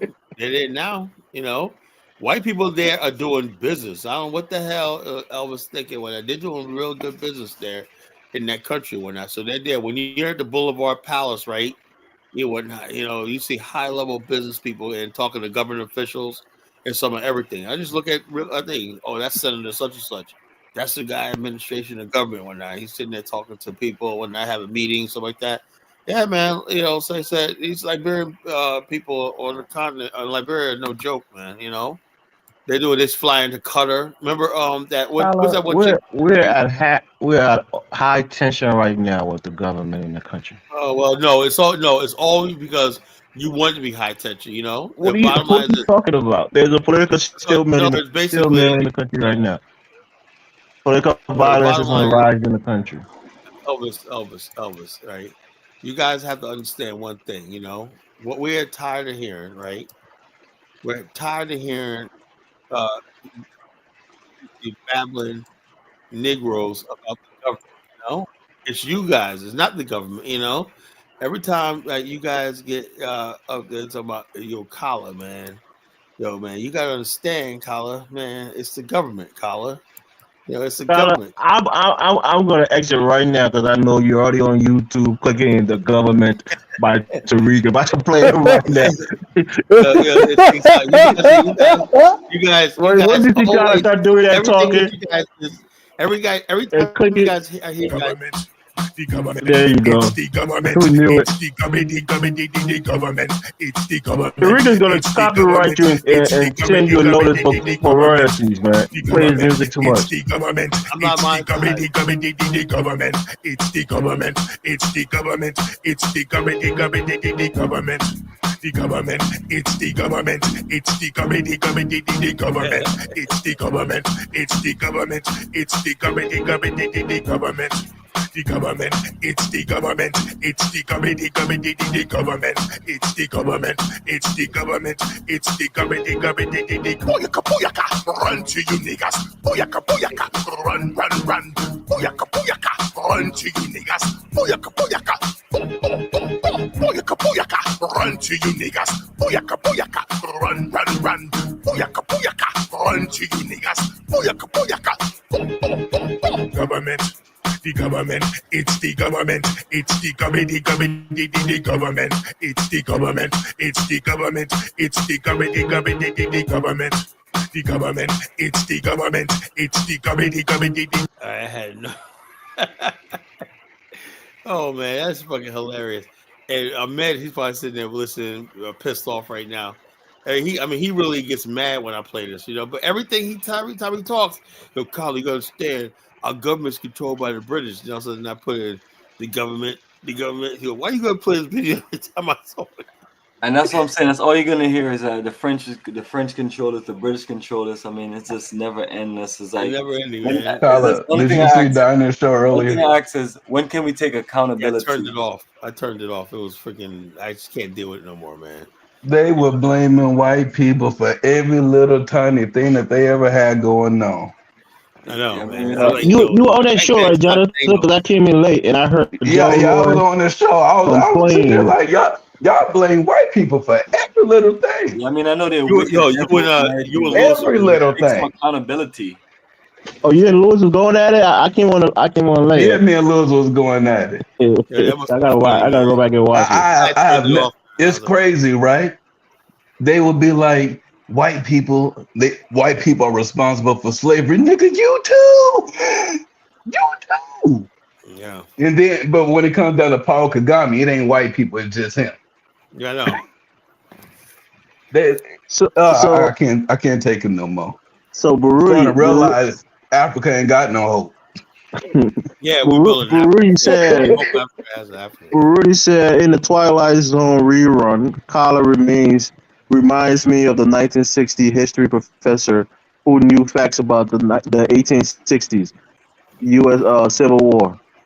You know, that no one else knew because he was there. Kala knows ancient history. How? Kala was there. Yeah, Kala know all the history. I'm literally 5,000 years old, man. You know? I'm 5,000 years old. I mean, but Kala, come on, man. Liberia is not stable, brother. I don't know where that business is. I know some of you Negroes are trying to unstabilize it. Kala, what are you talking about? Yeah, there are fights going on at the Capitol building. People setting the Capitol on fire. You could take people breaking into lawmakers' cars. Look, the bottom line is this: there was an election. Walker's the president, and the bottom line is that country is going to stay the way it is. The people that's complaining right now, they're never going to get the appointments they want. Boca doesn't give a shit what you think, what not, and you can't do a damn thing about it. But sit online and complain. So I suggest you find It's something not. else. Yeah, it's not the opposition, Some Carla. of these guys that are It's the holding very people in power. career should be really in vocational school, getting the trade. You know, it should Yeah, be but in politics. you're going to be there by maybe Monday or next week. Go and tell them that. Go to the Capitol building I'll and tell tell them them that. that. I'll tell them. You'll tell Yeah, me. I'll have it on camera. You know. yeah, have it on camera. I'll go up there, Capitol. Say, you fools out here protesting. You need a job. You need Go to go. there. I told them I was there. You guys should be on a farm somewhere. Nah, go Doing go that, go you there and know, tell them that, Carla. raising goats and chickens. You know. Oh, they You got know. Get over here. Shit like, they got another thing waiting for you. Just what happened when you was coming and they got you in that bus or whatever. what are you talking about? Remember when you got arrested for running your mouth? Oh no, I had my camera on this fool. We're coming back from Nimba. Thought I was how you gonna fucking? That's not even the border, right? He said, well, that's where the buses thing. So they brought me in and whatnot, trying to It's a shake me down. I checkpoint. told them, like, they wanted some money and whatnot. I said, you ain't getting shit from me. My driver, remember Robert Bomani? He was ready to throw down, man. He said, yo, get the fuck out of here. You my boss and whatnot, you know. He ready to throw down. This guy was in there just beef. I said, do you see any pictures on my phone? No. Carl, So you think the police was doing that when America Liberians were in power? no, of course not. You know, Yeah, like bottom line, Baruti said, you were bottom dead, line Carla. is, So you know exactly how face was when you wasn't even dead. then an hour later, right? I seen a woman carrying a damn dead monkey in the back. I said, yo, I just almost got arrested. And I Don't said, even go woman, there, Carla, because I said, yo, don't even check this say out. it. I said, yeah, and it was a Kron lady, you know. Okay. I said, Every man, time I'm I in come Africa, home, yo. Carla I starts say, to shit up. I say, I'm in You Africa, lucky I yo. was sick What's going on, yesterday. man? I I'm in couldn't be with Africa, you yo. yesterday. I'm in Africa, yo. When I said, lady would come bringing a dead monkey to the freaking market to sell. I say, really in Africa, yo. This is a real thing, man. I was like, yo, what the fuck, man? Yeah, I was like, that was just That depressing. monkey probably wasn't even there. It was probably sleeping. It was probably a No, pet. that thing was Stop dead, it. man. First of all, I thought it was a little child, man. I was like, Hey, wasn't nobody carrying no sleeping monkey, Elvis. Don't do that. that monkey was dead, man. You know. She was carrying dinner, okay? Nah, Michael No, she was Jackson had a selling the pet. market. I think Michael she was Jackson selling. had a pet monkey. People have pet monkeys in Michael Africa. Jackson pet monkey walked around. That's what I'm saying, Carla. You believe Carla? Carla's exaggerating. You should know I about believe that. The monkey that was was a dead. dead That's monkey.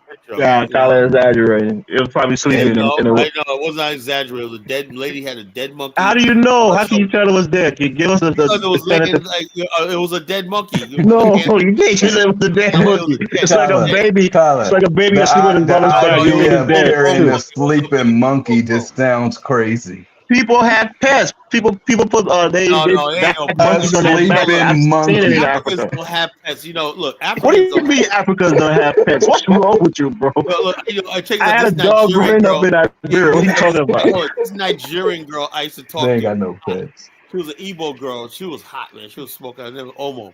She was hot, man. All of a sudden, I called her and she heard my dog barking. She goes, "Do you let your dog in your house?" I said, "Yeah." She goes, "You feed him?" I said, "Yeah." She goes, a dog is something you're supposed to eat. I was like, Oh "Yo." my God, Kyla, hold on. This is a Nigerian Kyla, girl. please don't take shots at my Igbo people. Yes, they eat dog, okay? But don't talk about it on the platform. That just fucked my head A lot up, of people eat dogs. Koreans eat dogs. People in Africa we eat don't eat dogs. dogs over here, man. We don't eat Korean. I dogs. said Koreans and Chinese. Koreans are And fucking a lot of almost Asians. animals, man. If you go What to do you Korea, and mean? South Korea, they're almost like freaking animals, man. These people are Have worse you than seen that civilization down there in South Korea? No, It's they well have developed. they got civilization, but They don't have Koreans, civilization. Vietnamese, these people They are eat animals. dogs. The Hmong people, And some people do. the Hmong tribe of Vietnam, these people are damn near animals, man. They're worse than the Amazonians, you know. So just because Oh my God, Colin. it is, you know. Respect people, man. Respect other people's culture. Hell no. That ain't culture. Hell no. That's No, I'm savage. not advocating for it. I'm just saying, like, he's talking to people, calling them like damn near Elvis, it's time animals. to be honest. You had some dog in your life, huh? No, I've never had it. I know Yeah, people you who, never had it? no, I never had it. I know people who have it though, and people eat it in Liberia, which is crazy. Wow. Yeah, people eat it. Like, I mean, Yeah. it's widespread all over Africa. Certain people don't eat it. Other people, The Congo people don't eat it though, right? I don't know. I don't know about the Congo Come on, people. say no. Say no. You know nobody does. No, I You don't know know. they don't. I mean, there's a lot of native people who don't eat dogs, and a lot of native people who do. Liberia. Ask Isabella that. See what she's swinging. A lot of people ate dogs during the war though. when there was no food. I people mean, would your look people were for- eating humans during the war. Y'all ate everything. Y'all didn't have no limitations. the cannibalism wasn't for food. It was for some magical military. Man, that was for food too. Monrovia used to have a zoo, right? When the war broke out, when people broke into the zoo, goodbye giraffes, goodbye elephant. Oh yeah, elephant and giraffe. People eat the meat. Yeah. They broke into the sleep zoo, man. Nigga, people were starving. People were dying of starvation. What are you gonna do? People ate anything they could find. But it's Including kids. God, you laughing at kids getting eaten? We are not African. See, we're not African. That's what I'm saying. We've been food. We've been food. No, you know, we Jeffrey wouldn't do that. Dahmer was an African, you know. They're probably white savage, you know. Yeah. Some white Not people. just one He was person. practicing his culture. Elvis, you probably don't realize White this. people always ate people. They ain't new. Check this out. You know, the 13 colonies and whatnot. You ain't heard of that. 13, check this out. The 13 colonies. It was documented that there was cannibalism among some of the pilgrims and settlers here. I mean, every race of people who are crazy, they cannibalize. Asians can cannibalize. All I know the is Indians who my ancestors- cannibalize. but I only go by my ancestors in America. We weren't like that. Yeah, we don't do that. We ain't never did that. No. So I give Black America that credit, man. We didn't do that shit. We didn't. I couldn't look at my kids and be like, tasty barbecue. No, ever. Yeah, so I'm sorry to say, but Haitians, man, fuck. Haitians eat dogs too. But no, I'm talking about the eat people part. But other than that, the rest of us in the diaspora, we don't do that. I ain't seen nobody doing it in Jamaica. They ain't doing it in Belize. They ain't doing it in Barbados. You know. But the Haitians, they try their best to be African, so they probably just said, "Fuck it." Haitians Let's do it go for all the ritual way. purposes, man. They do it for ritual purposes, not really. That's because they're trying to be African as much as they could possibly be.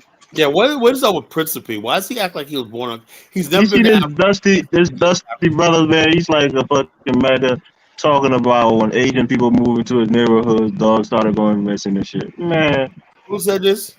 Dusty brother too. Yeah, I mean, really, yo, look.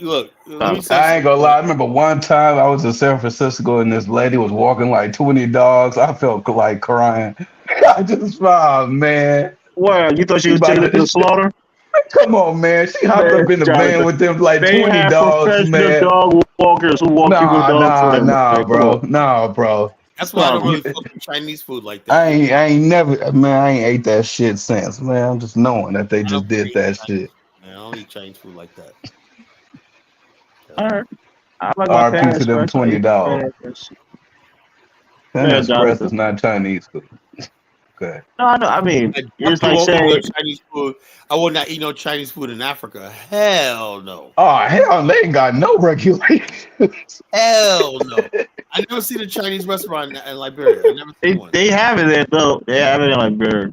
Oh, I won't be eating there. Fuck that. Man. I mean, they have the weirdest. I'm like, why though? They got pizza, and the pizza is terrible, man. That shit is. I can't eat that, you know. Because they can get away with anything. Africans be so impressed by anything. Yeah, I don't eat African street food. Anybody with pale skin. I do not eat African street food. I used to eat it when I was a kid before I came to the U.S. When I went, I'm like, hell no. You don't know this person's house, how they live, and you eating their food. I'm like, oh. I cook. I ain't gonna lie, Elvis. I went to my in-laws' place, and this was for like Christmas, and they were cooking. They was like, "You want to eat this? You want to try? You should eat." I'm like, "I don't eat. I'm not hungry." Yeah. That's what I tell you. I'm like, when we go back I went home, straight to Domino's Pizza the next day, ate for 3 days. It was just, I'm good. Yeah, y'all be having the flies on the food, and that's shit. what I'm saying. Like, that's what I'm saying. I'm like, what the yo, fuck? when I was there, it's nothing. But when you leave and you come back, it's like it's a whole nother thing. That's why people look at you funny. Cause when we go back, we buy like the mineral bottles, even to cook. That's what I tell my wife. I'm like, to cook, we're gonna use these mineral water. We're not gonna use water from the well or water from the reservoir. We're gonna use, purified water. She's like, oh, but the heat is gonna get the boiling water. I'm like, nah. We're gonna use clean water to cook. And we're cooking inside because people like to sit outside, talk, cook on the coke, on the coke. We call it the coal pot. where you Oh use yeah, coal and shit like that. food from outside, man. I'm sorry. Yeah, I'm like, yeah, we love to do that. Even when we have a stove in the house, we like to go on the back porch and put a coal pot out there and cook and talk and eat. Backyard, everything Like, like that. yeah, You know, I'm doing that. all right, fellas. But there ain't no way to get rid of the flies. I mean, if you Like cook going inside, to the market is like bad. Check us out. They got red meat with like a million flies on it. out. And they just be trying to hit it away. That ain't gonna work, baby. Because I talked to my auntie Berlin today. She was like, "Oh, when you got your Liberia," she said you could actually catch malaria from uncooked food. You know, that's what she said. You know, so she said that's why I said. you taking your shots though? You taking your malaria pill? I got my malaria shot and medicine tomorrow. I gotta go to the doctor for tomorrow. Anyway, she said, I said, you know something? In Liberia, I've never seen a roach. I've never seen a fly or a mosquito. I said, yeah, they're too scared. And they all went to Sierra Leone. They said, fuck this place. And she started busting up laughing. She goes, yeah. She said she's never seen it, or you've never seen it. I've never seen it. She goes, yeah, you don't see roaches. You've never seen a fly in Liberia. I've never seen a fly in Liberia. Man, that's what I keep exaggerating, bro. The only thing I see in Liberia is water bugs. That's it. There's flies there. You just got to go to the local market where no, people actually, be. to tell you the truth, you don't see it. You know, I think the flies are scared of Liberia, man. They're like, fuck this. It's scared of flies, roaches. You telling me that you never went to the local market where they sell? I went to a local market. Not even a local market. Just flashing around, you'll see flies. You can sit on the porch, flies coming. You'll see that's an amazing thing. You didn't see no flies on the kids or anything, Tyler? No, I did not see no flies up there. You know, I did not see none. Elvis? No, I'm just that serious. Ethiopia, flies in the kids. I seen a baby with flies on it. I recorded it. Yo, check this out. Only thing you see really people It was sell the first time I ever seen. Is the only thing they do on the side of the road is cut up fish and sell it in flies come and shit on the fish. You tell me no flies come on the fish? Liberians sell you the fish they wrapped in plastic. They don't sell you. Wrapped in plastic is good too. They cut it, they scale it for you, and but still, wait, the Liberians put it in plastic? What? The Liberians wrap it in plastic? They wrap it in plastic before they give it to you. Yeah. That's good. That's good. I'm glad it's regulation. Okay, so no, but Kyla, not all like the Black American. If you go to Red Light Market, Kyla, you ever went to Red Light Market, you see a lot of flies. It's a filthy place. Kyla, it break your heart to find out in Nigeria they just throw that shit in a plastic bag and hand it to you. The only thing I ever seen in Liberia, I've seen like was fish. I never seen any other. And that sad lady that was going to the market with that monkey. Kyla, that was a live monkey. It was a pet. Stop spreading propaganda. Door now, and it was going to be on somebody's dinner plate that night. That's a damn lie. Stop it. People trying to eat butch meat like that in public. They eat it in the interior part of the country. Brown lady probably walked all the way from Grand Gita. Where you got her that she's a crying lady? What are you talking about? Because it has to be the crime people, man. Why? You know? Why does it have to be? Yeah, you know, and I well know the crime people are just those type of people. You know, Tyler, you like starting shit. Is crime people. Anyway, fellas, it's been great. I gotta go to bed, you know, stuff like that. Get up in the morning. I got my telehealth tomorrow. Get my malaria. If I don't get this malaria pills, man, this guy decided. Just cancel your trip. If you don't get it, cancel the trip, Kyle. I have to cancel my trip because I only got a half a bottle of pills. And this time I'm going to take all my pills. Last time, when I went last year, I wasn't taking my proper pills. Key there is stay inside more, Kyle. Do your tourism next year when you go there with Bomani. I realized that I'm not a true African. That's what the freaking problem is. I came there. Even me, bro. Once you're out of there for a long time, you get bit by a mosquito. It told me you ain't really fucking African. You look black, but you ain't freaking shit. You better take your pills. And another thing you should never do, I'll give you advice. I'm sure you know this. Don't buy those bag waters, right? Where people buy a little bag water and drink it. Always buy the bottle water. Don't get at the satchel water. I ain't gonna forget like this. You know what water is. I got one of them in America. So anyway, it's like Bomani, everybody on the panel, you know, everybody, y'all take care. Jonathan, when are you gonna go to Liberia? Are you coming? Yeah, me and my wife will be there in about 2 weeks. You gotta be there first though, because I'm going there. I'll be there Saturday. I'm already scared. The locals took over the country. The locals took over the country. Y'all were eating babies, Elvis. Come on, they didn't do that during the Biafra Civil War. Y'all were eating kids. That's what's so surprising. They wasn't eating kids. There was no kids eating. Liberians are very peaceful people, man. They're really peaceful. You know, yeah, you'd be surprised. You like I'm gonna send somebody to shadow you and give you a tour, Jonathan. You get a whole story there. Yeah, whatever. No, you go on tour with me. I'll tell you the real story about it. Kala. Jeez. I got a real story about it. Don't listen to Elvis, man. You know, don't listen to these people. You know, all right, fellas. Well, I gotta go. I'll talk to y'all tomorrow night. I'll do a show tomorrow night, and I'll be on my last show till I get to Liberia. I'm gonna do the shows from Liberia. You know, but tomorrow night's gonna be the last show till I get to Liberia. Y'all take care. Y'all take care. Good night.